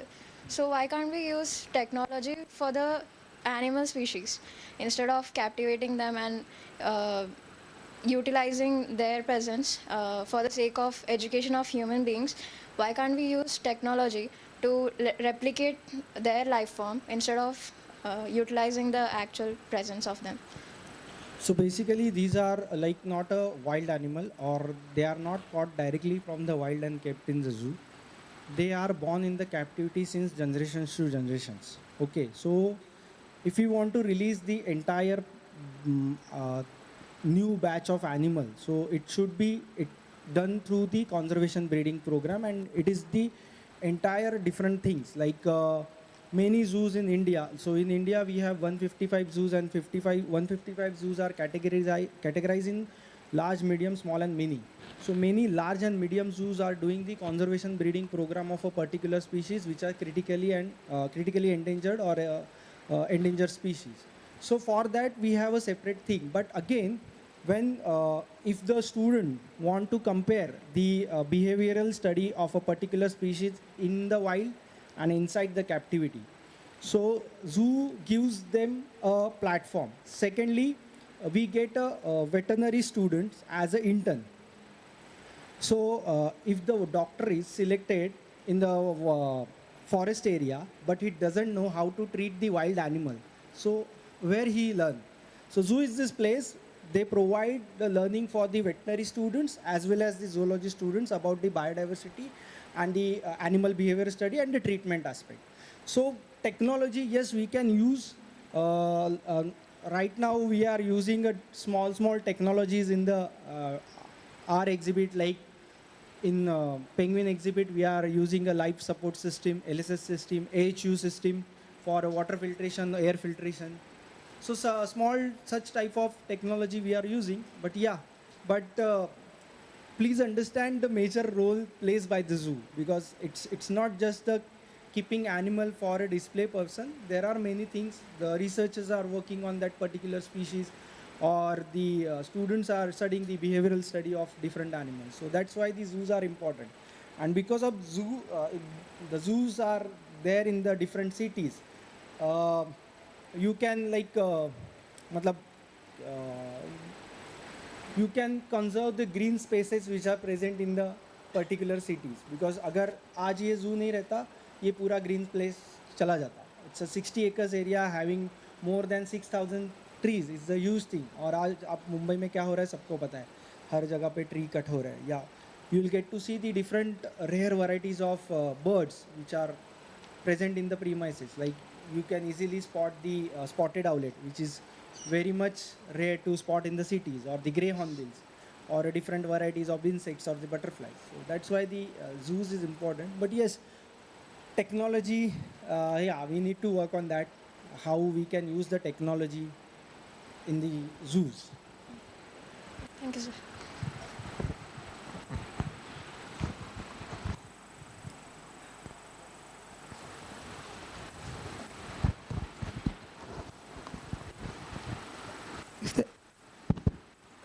I request Anand sir to kindly felicitate Dr. Abhishek Satam.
Thank you, Anand sir, and thank you, Dr. Abhishek Satam. We are delighted to invite our next speaker for the session. He'll be joining us online. It is my pleasure to introduce Architect Sandeep Menon. Architect Menon is the interim program co-lead for the Masters in Landscape Architecture program at the Manchester School of Architecture, UK, and serves on the editorial advisory panel of the Landscape Journal of the Landscape Institute. He is also associated with the Mumbai-based practice JDAP Design Architecture Planning. A fellow of the Higher Education Academy UK, he has extensive experience in academia and professional practice.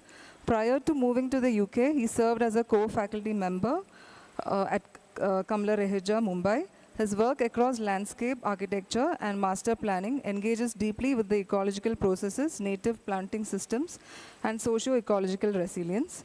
His research interest includes indigenous knowledge systems, sustainable urban water management, ecological corridors, wetland systems, and resilient communities. He has also contributed to international research initiatives and publications focusing on urban resilience and ecological planning. We are honored to have him with us today. Please join me in welcoming Architect Sandeep Menon.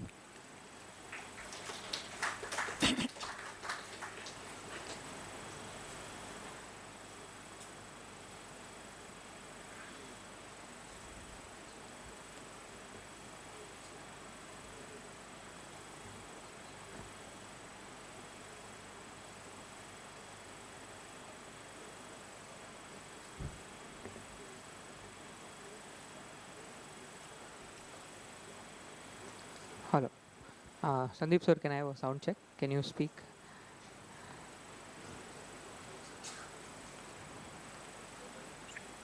Loud?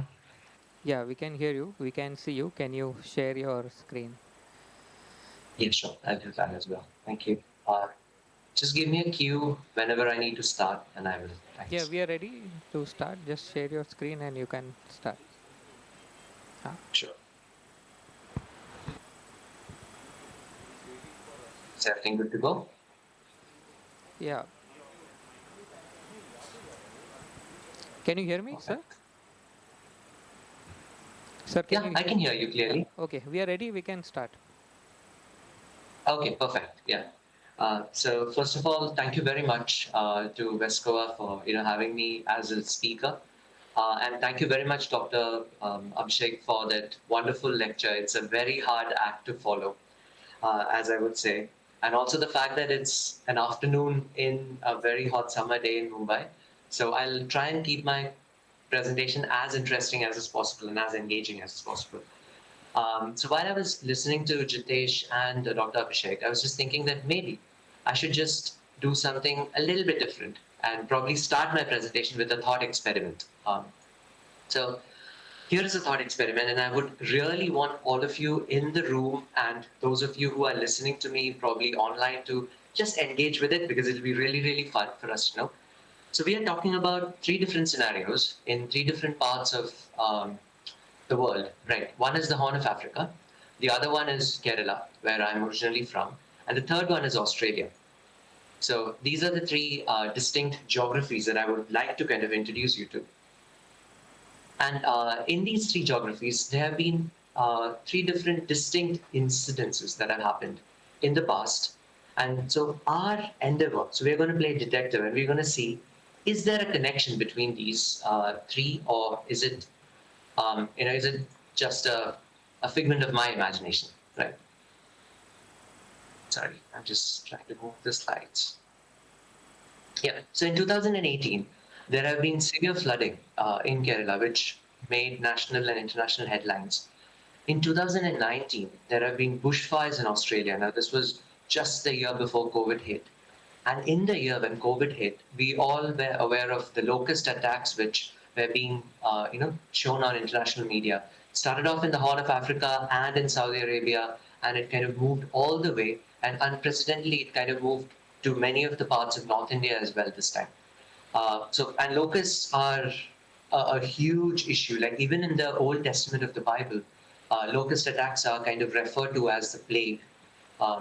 So these are the three incidences, seemingly unconnected catastrophes.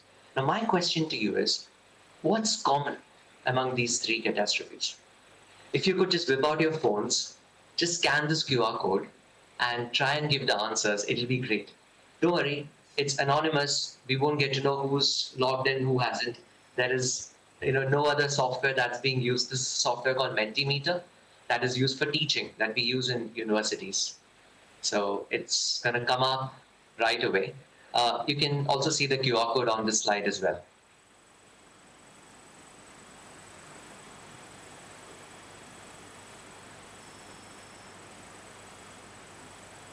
Okay.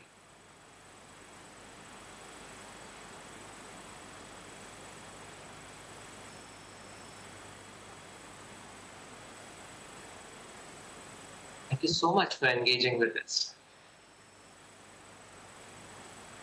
We'll give it a few more moments.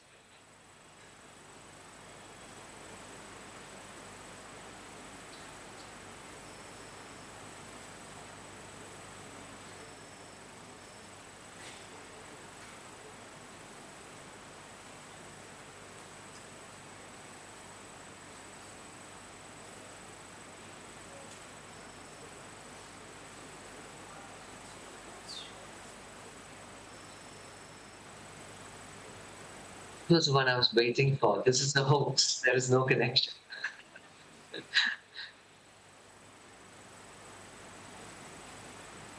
There are too many people. No. Okay, that's cool.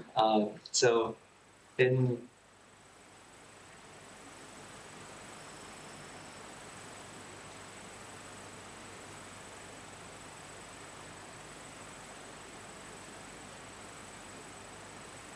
Super. So I think I'm going to close the poll at the moment and probably reveal the answers. Thank you very much for all those of you who engaged with it. So we have a large number of respondents who've selected global biodiversity crisis as one of the reasons, about 52, 53, and it's still growing. The next highest contender is unprecedented urbanization. And it's a hoax, and gradual tilt in the Earth's axis probably have the same number of participants in there.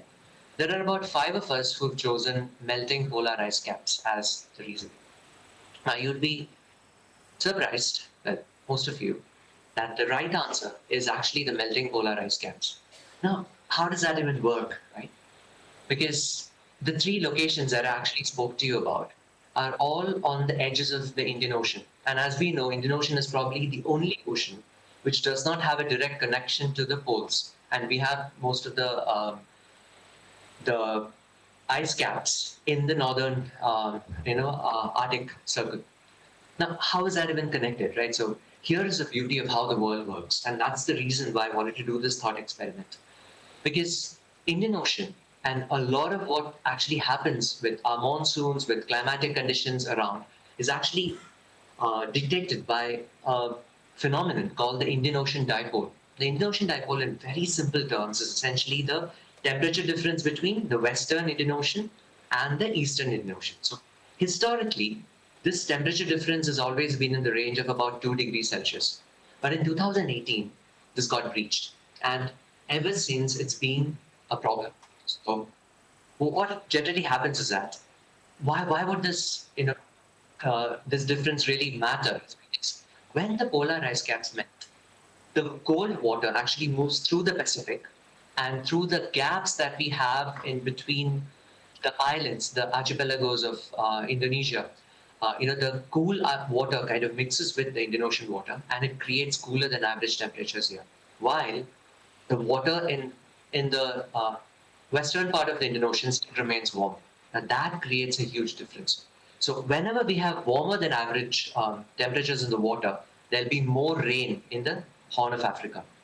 And locusts can actually lay their eggs and remain dormant for about 35 to 40 years, waiting for the right conditions when the rain comes in, and that's when they spawn.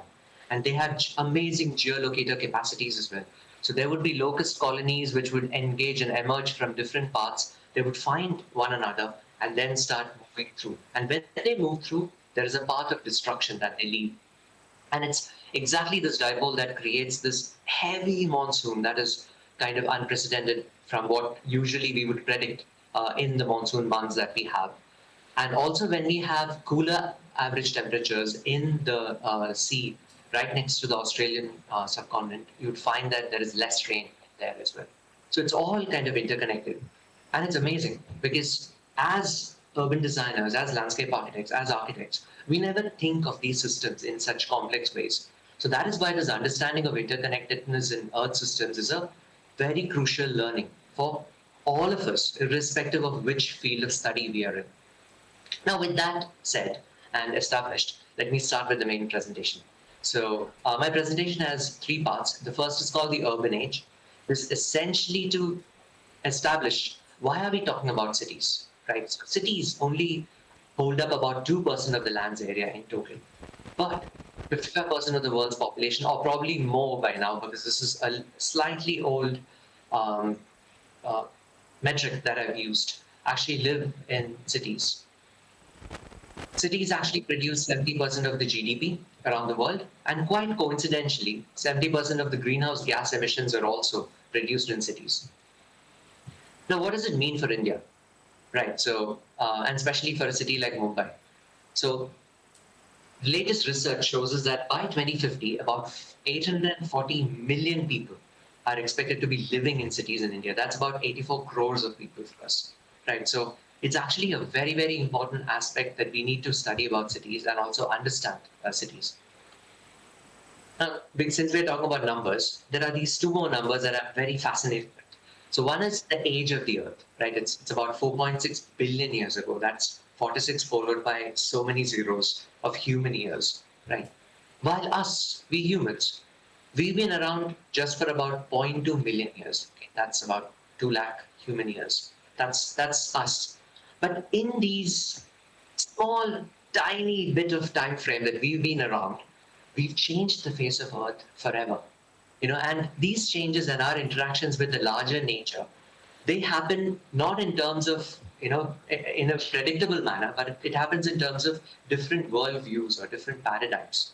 So Thomas Kuhn, a very famous philosopher, in 1962 wrote about a very important concept called the paradigm shift, which is essentially a fundamental change in how we perceive the world in a scientific discipline.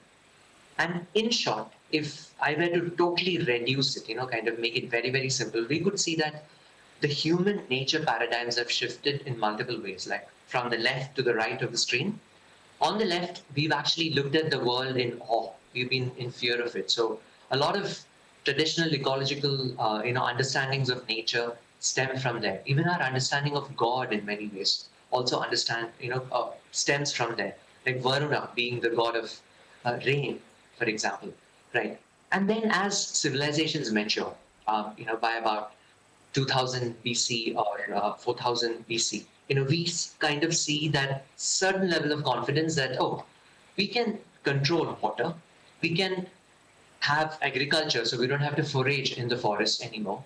So we have more time in our hands. So, and our architecture and our expressions also start reflecting the same. So be it the pyramids or the beautifully well-laid cities in Indus Valley civilization, there is a lot of parity between who we are as humans and our understanding of nature is. As the years pass by with the Industrial Revolution, I'm in the nidus of the city where Industrial Revolution actually happened, Manchester. So once Industrial Revolution happened, and even before that, even from the age of explorations, wherein the global north countries, the colonizers were literally looking for colonies around the world, the age of the empire, as one would call it. The shift that nature and the world was essentially being seen as something that is a resource that has to be exploited, rather. So there has been different paradigms, and it's in these conceptual development of the paradigms that the rest of the presentation kind of takes on. So in order to understand these, we have, how do we know about what's happened in the past, right? So there is a geological timescale that we all are kind of aware of. And the geological timescale is broken down into different, time segments for us to kind of understand. So there are eons, which are further divided into eras, further divided into periods, Jurassic period, for example. And then we have epochs, or scene, as we know, and then the ages. Now, currently, we are in an epoch called the Holocene, which is the epoch that we have been in for the past 10,000 or 11,000 years or so. And we are in an era which is actually called the Meghalayan era, which was probably established as recently as 2018. So the Meghalayan era is about 4,200 years old, and it's also the first interval of geological time wherein which coincides with a cultural collapse and also a global disaster event. So there has been, we have scientific evidence that says that there has been a drought for about 200 years, and that's probably one of the reasons why many of our civilizations have collapsed, including the Old Kingdom of Egypt, the Indus Valley civilization, and also the Akkadian Empire in Mesopotamia. So there is scientific evidence that kind of correlates and corroborates a lot of these things. Now here is the genius move, right? Now, we've been told that it's in the last 10,000 years that there has been rapid growth in human population. We've had scientific discovery from cave dwellers. We've become who we are, using AI and robotics and, kind of using everything.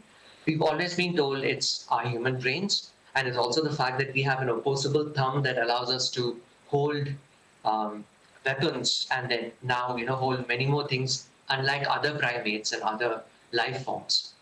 But the truth is, if you actually look at the world and the Earth systems, you would see in this graph that it's only in the last 10,000 years that we've had predictability in climatic patterns.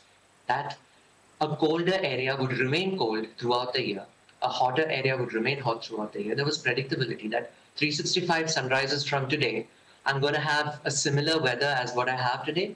So it's that predictability that has actually allowed us to start settling, given us agricultural advantages. So we actually live in a very fragile, ecosystem. Now, with that, I want to move on to the next part of the presentation, which is we spoke about Holocene, but all around the world, the scientific community has actually been speaking about another concept called the Anthropocene. Now, Anthropocene was coined by a Nobel laureate, Paul Crutzen, about 2 decades ago, so this is not very old. And what he suggests is that this should be a suggested global epoch, a geological epoch, which signifies the commencement of significant human impact on the Earth's geology and ecosystems. Now, the sad news is that Anthropocene was rejected by the International Geological Organization that names these time eras and epochs. They said it's not significant enough. That one human generation cannot make an epoch or a scene. But what it also did is that the rejection was purely based on geological classification standards, and it was not a denial that human-caused environmental changes are a reality. Now, the good thing is that Anthropocene has triggered a lot of discussions, a lot of newer understandings of how do we see the world. There is another amazing scientific evidence called the Great Acceleration. Now, if you look at the maps on, so the graphs on the page, the ones on the left are about socioeconomic trends. The ones on the right are Earth system trends, which are probably outside the human purview of what we could probably cause or what we would think that would be the reasons for causing it. If you look at it, around the 1950s, there has been a sudden dip in the curve. The curve just kind of accelerates all the way up. And that's called the Great Acceleration. Now that coincides with the time when the World War was over and there was a sudden rush for fisheries, for newer ways where we can kind of capture land and do things. There was much more global emissions. The oil and gas industry was kind of starting off and peaking in some ways. Nuclear energy was being looked at from a very different perspective of not being destructive, but rather being a constructive way of tapping resources. And global trade. So if someone in America needs a phone, it's actually somebody in China who manufactures it, and it's somebody in India who writes the code for it. So it's kind of disrupted the world altogether. Now, keeping the same language and the conceptual underpinning, we also have another concept called the planetary boundaries. Now, Stockholm Research Center kind of proposed this about 10 years or so, or maybe 12, 14 years back, wherein they said that there are 9 planetary boundaries which should not be breached for humanity to actually live. Now, I'm talking of global scales. I'll obviously come down to a city scale. That's very soon. So in 2009, there were 7 boundaries that were assessed, of which we realized as that 3 of them have been crossed. But by 2023, almost all the 9 boundaries were assessed, because all these assessments take years and years and lots of people to kind of do the assessments and kind of formulate the methodology and then do the data. The work they do is brilliant out there. But the terrible fact for us is the fact that almost 6 of these boundaries have been crossed. And what they say is once you cross one of these boundaries, it's very difficult for an ecosystemic entity to actually come back. And that's called the tipping point. So in resilience studies, you would come across it. If I start speaking about it, I'll probably speak about it for another 5 minutes. I don't want to do that. So moving on.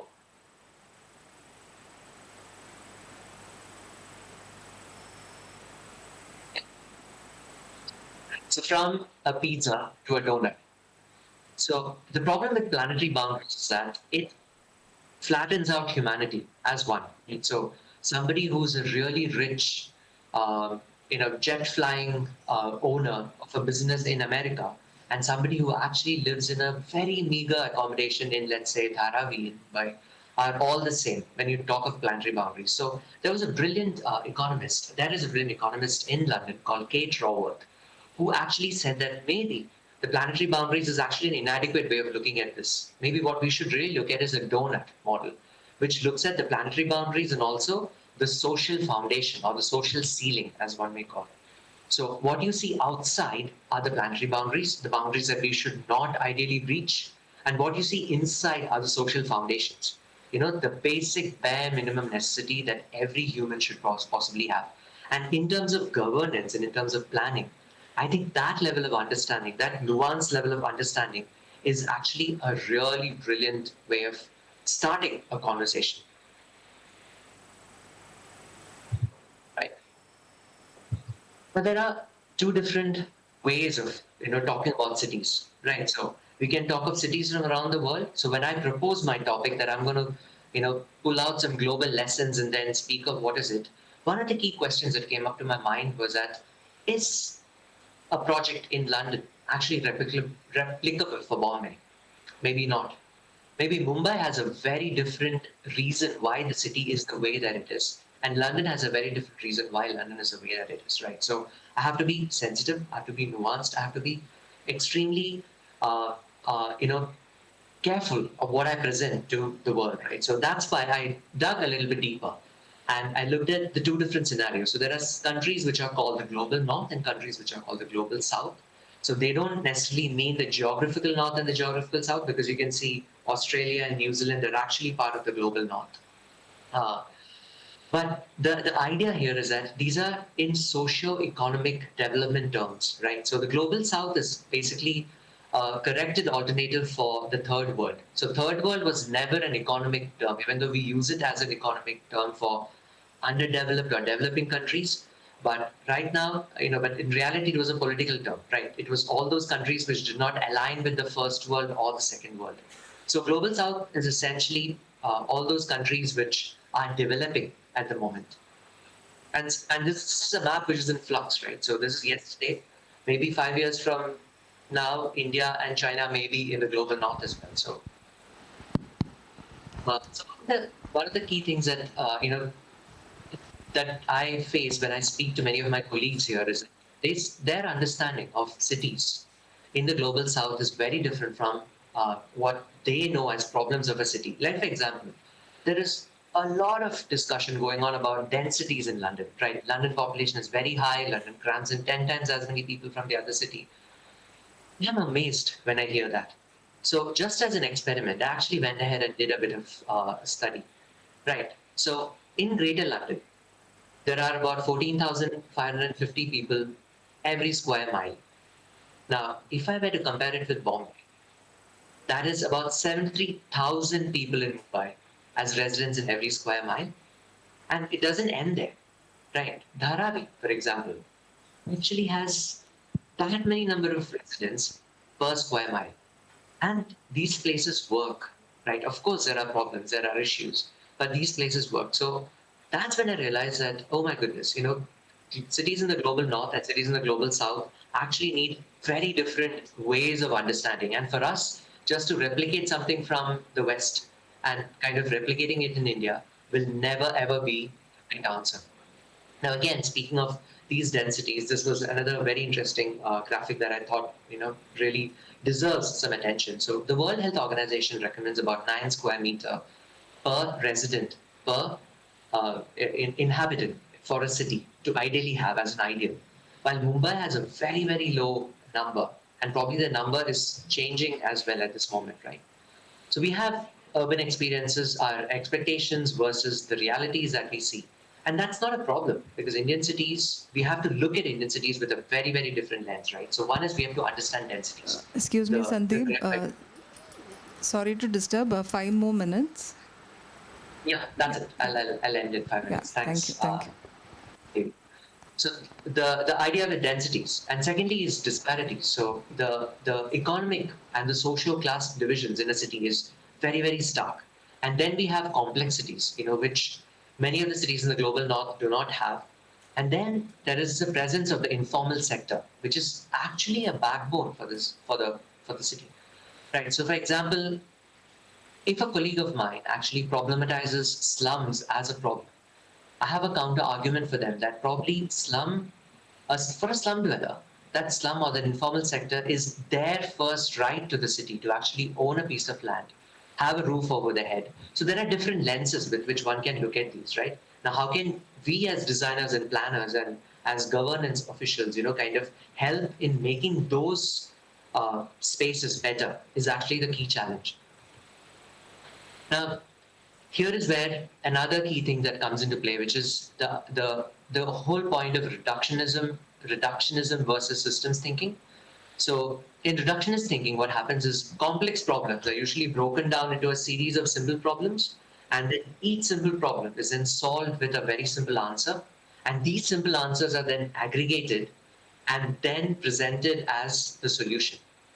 While the actual solution to that complex problem may be very different. It may be out of the purview of a landscape architect or an architect or even a governance official to kind of tie this together. So, and this is probably why our complex problems still persist despite all our best efforts and our best intentions, which are there. So, for example, planting more trees to help out, is that reductionism or is there another way of looking at it? Like, for example, in Jodhpur, is creating a forest of trees the right way of creating a healthy ecosystem, or are there other ways of creating habitats? So with that, I think I come to almost the end of my presentation. But before I end, I would like to kind of quickly run you through a few examples, from around the world of good examples of possibilities, that one can possibly look at. So I have kind of organized them in terms of different scales, starting from small, medium to an excel to a large level. So one is Bishan Amokyo Park, which I know that Jitesh just presented, so I'm not going to go into the details of it. But what is really amazing about it is the multi-agency collaboration. So the area where the water was actually under the Public Utilities Board, while the rest of the park was under the Public National Parks Board. Now, as a landscape architect who's worked in Delhi, worked for projects for Delhi Urban Arts Commission, I've sat in meetings wherein we've hit a wall because the Nala was owned by the Delhi Jal Board and the park was owned by Municipal Corporation of Delhi, and there was no way that we could have broken the boundaries. But here is a project that actually looks at, multiplicity of agencies and does something really amazing with it. And they also use very good techniques of bioengineering methods. So again, they did not have precedences of this in Singapore, so they actually did a piloting of 10 different bioengineering methods, tested it through a whole year. These are images of it through the whole year, and then eventually, kind of made that park a possibility. So because Jitesh did a brilliant presentation, I'm not going to go into the details of it, but there are lots of amazing key takeaways from it. The second is actually the Chulalongkorn Centenary Park. Now, Bangkok, again, like Bombay, is a city that gets flooded, many a times. Again, there is monsoons there, a city which has an informal sector and a formal sector. Now, when the Chulalongkorn University, the premium university in the city, when they had to celebrate the 100th year, what they did is instead of making a building, they actually designed a park, but a very special park, a park that can actually flood, a park that can actually soak up all the water, and that can actually reduce flooding downstream. So this is an example of the park. The retention pond that you see here can actually double up. It can become double the size when there is rainfall. And this was designed by a brilliant landscape practice called Land Processes. And the city was actually happy to, kind of do it. Now, what you see here on the screen are visitors becoming an active part of churning the water. So they are actually exercising on the exercise bikes, but the exercise bikes are also churning the water on the other side. So it's a very, very interesting way of understanding and being involved with the land. Yeah. And then one last case study, which is the Mayfield Park in Manchester. Again, a highly derelict site, probably a very good example for many of our industrial sites in Mumbai, wherein this was an industrial site and a river that was completely culverted over in the last 100 or 150 years back. That was actually deculverted and an entirely new park was created, which has two different levels. A lower level, entirely dedicated for the biodiversity, and an upper level, which has all the social functions. And what's beautiful about this project is that the park was designed first, and now that it was established as a safe, desirable neighborhood, the developer who actually put in the money and the city corporation are now starting to develop the other areas and starting to build the towers around it. So 7 different habitat types were designed and scattered around in this park, which I thought was a really good example for something that can possibly be adapted and adopted in cities like Bombay. And then we have Curitiba, which is a city in South of America, which is really famous for its BRT network. But what we don't really speak about is how the city really looked at its slums or its informal housing. So from the 1970s onwards, they started buying off land which was low-lying, and informal houses were essentially relocated into existing social housing for free. And these released areas were then, kind of created into these huge green areas which were floodable. So the nature-based solutions that we speak about, the ABC system in Singapore, these are not really new. I mean, these are new names, but it's possibly old wine in a new bottle. And what they did is all these beautiful towers which have a view over to these green areas were charged a much higher tax. So this is what I would call a Robin Hood scheme, right? Charge the people who can afford it and then use that money to, better the lives of the city and the have-nots. So these large areas, one of the key questions that come up is how do they keep it, keep all these lawns maintained? And that's where the genius idea kind of comes in. They actually use sheep to mow the lawns, and that also creates generation of employment. The wool then becomes another mode of creating money. But what's also genius is the fact that there are lots of favelas in the city in Curitiba, like our informal settlements in Mumbai. It was very difficult for them to keep these favelas clean. So what they actually did was an amazing green exchange program wherein the favela dwellers were encouraged to recycle items from the city and from the favela. There would be a truck that would collect these, there would be coupons that would be handed over, and there would be another truck that would come in, and in exchange for the coupons, they would be given food, milk, nutrition. So it's like hitting two birds with one shot. Very bad analogy for a landscape architect to say, but this is like solving two problems with one of the key solutions, right? And with that, I come to the end of my presentation. Just very quick 3 points. So what I would really, really wish and suggest as a way forward and something for our new generation to kind of think about is having adaptive governance and policies. So, policies not being rigid, but having that ability to, kind of incorporate reflective learning, add in creativity, bring in innovation, and also the idea of co-creation. And then innovation, of course, is uncertain and risky, and it's also impossible to know what will hit the mark, what will not. So having the appetite to take informed risks, whether it's in the design studio or whether you are actually working with the government, and also understanding cities as systems of systems, that these are not static, but we have to move beyond sustainability, and we have to start speaking about being regenerative, being adaptive, being deeply connected to not just the knowledge that comes from somewhere else, but also to local knowledge systems. Devarais, our understanding of olden ways of agriculture, these could all inform the way that we build, and also the natural cycles of a place, so that a city is actually rooted in the place where it belongs. So with that, I come to the end of the presentation. Thank you so much for having me.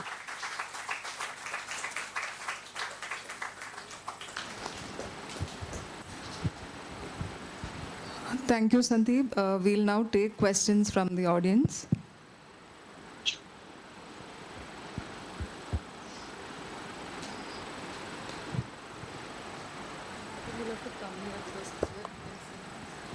Come there.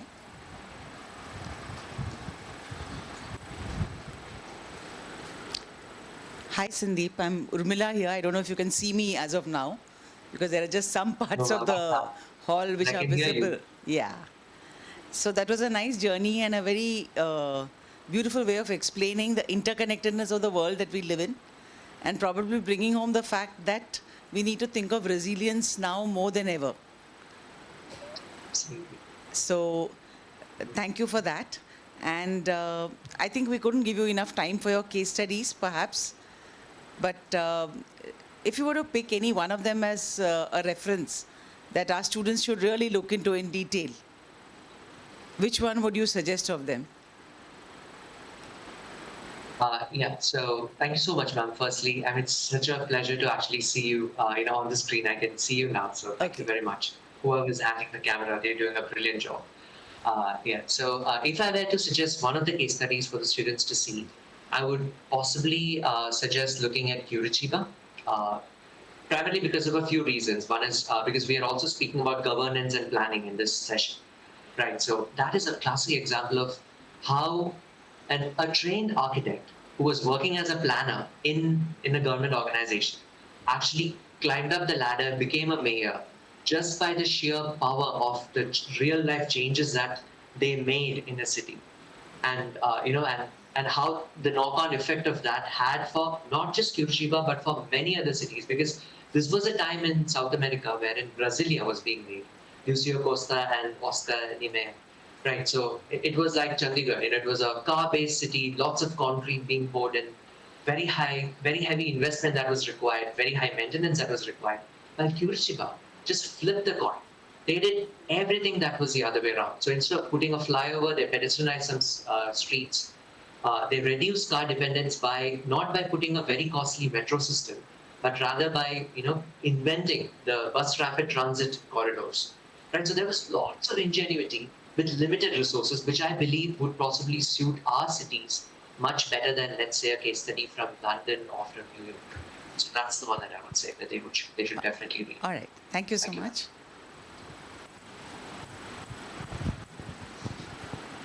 Hello, Sandeep. Can you hear me? I'm Harshad Bhatia. Hi, sir. I can hear you. Please, sir. I cannot but quite agree with you. I quite admired your presentation because I still argue with the same points with my students and colleagues. I think open space per person cannot be compared with other countries, culture, climate. But coming to Curitiba, I'm a little worried about that as a case study today for a city like Mumbai, because again we are talking of density, space. Yeah. And I think we need to really look at what are the other options. And regarding the open space thing, I do the counter argument sometimes. I say sometimes WHO has provided more than what is required. So shouldn't we tell them to reduce it? Looking at that, people in Mumbai are doing recreation nonetheless. So if we stand strong with that firm conviction, the next step is to see how people recreate today. How are they doing recreation today when we have a lot of other forms which are non-physical?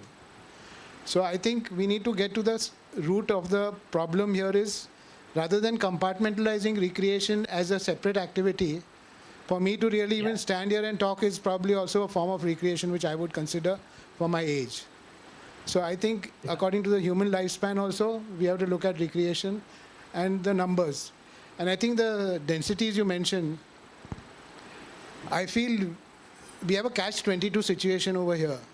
The developing countries are 22 times already, you can say, lower in terms of consumption of resources of the planet, whereas the rest of the nations are really going overboard. So instead of us trying to reach there, we need to educate them to say that come down.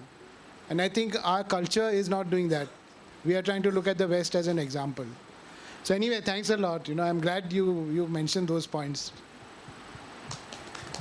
Thank you so much.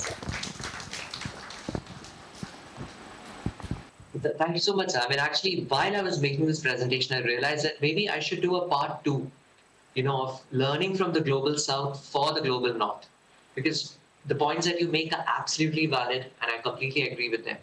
Yeah, and which is why I kind of, put in that reductionism versus systems thinking slide as well, because it's important for us to understand that many of the scenarios in India are not because of a lack of governance fault or a lack of understanding or hygiene issue. I mean, actually, they are way more complex and complicated. So yeah, and there are lots of things which are, perfectly right, which is going on there, which many of the cities in the north can, learn from. So yeah, I'm going to work on that presentation next. Thanks for the idea.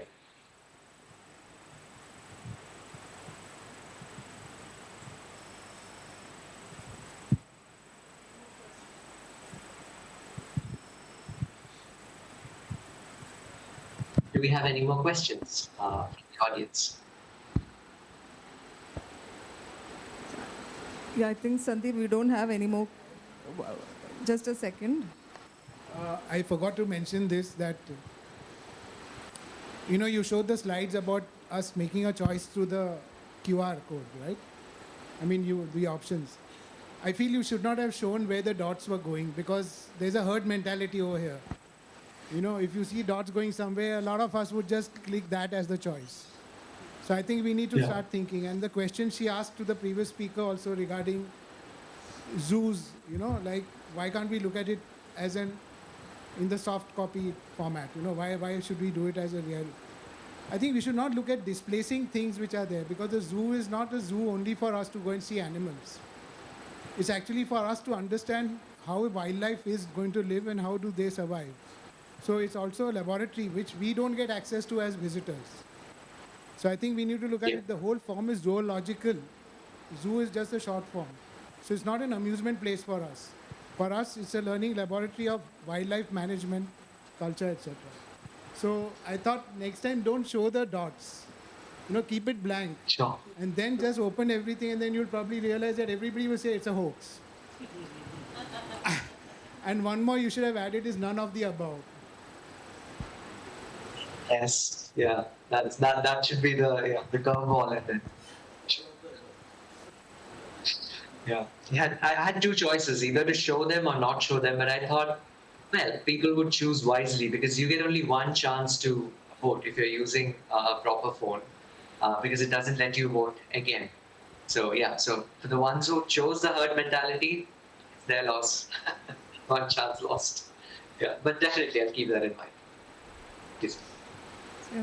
Thank you, Sandeep, for joining us. On behalf of VESCO, we extend our gratitude. And, even in spite of the time difference, you could join us. So thank you and have a good day. Thank you very much. I understand it's very difficult to be the last speaker, in a schedule which has probably gone, off by a few minutes or an hour. So yeah, I'm very glad that I could make it despite the distances, thanks to technology and thanks to the, the invitation that you all extended. So if there is anything that any of the participants wants to know more or, want to discuss more, you're always welcome to connect with me on LinkedIn or, just look us up at Manchester School of Architecture. We run a beautiful landscape architecture course here, which is completely being rewritten at this moment with biodiversity crisis and climate crisis in mind.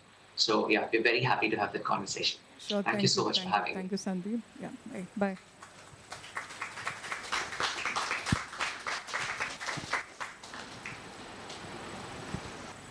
So with this, we conclude day one of the conclave. I thank all the faculty members, all the speakers, and dear students for participating in the conclave and making it a huge success.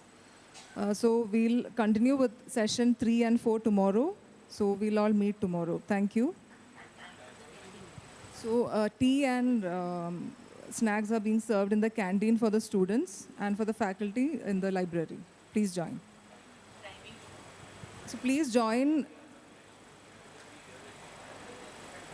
So students have to be in the college at 8 tomorrow. It's regular college time. Thank you.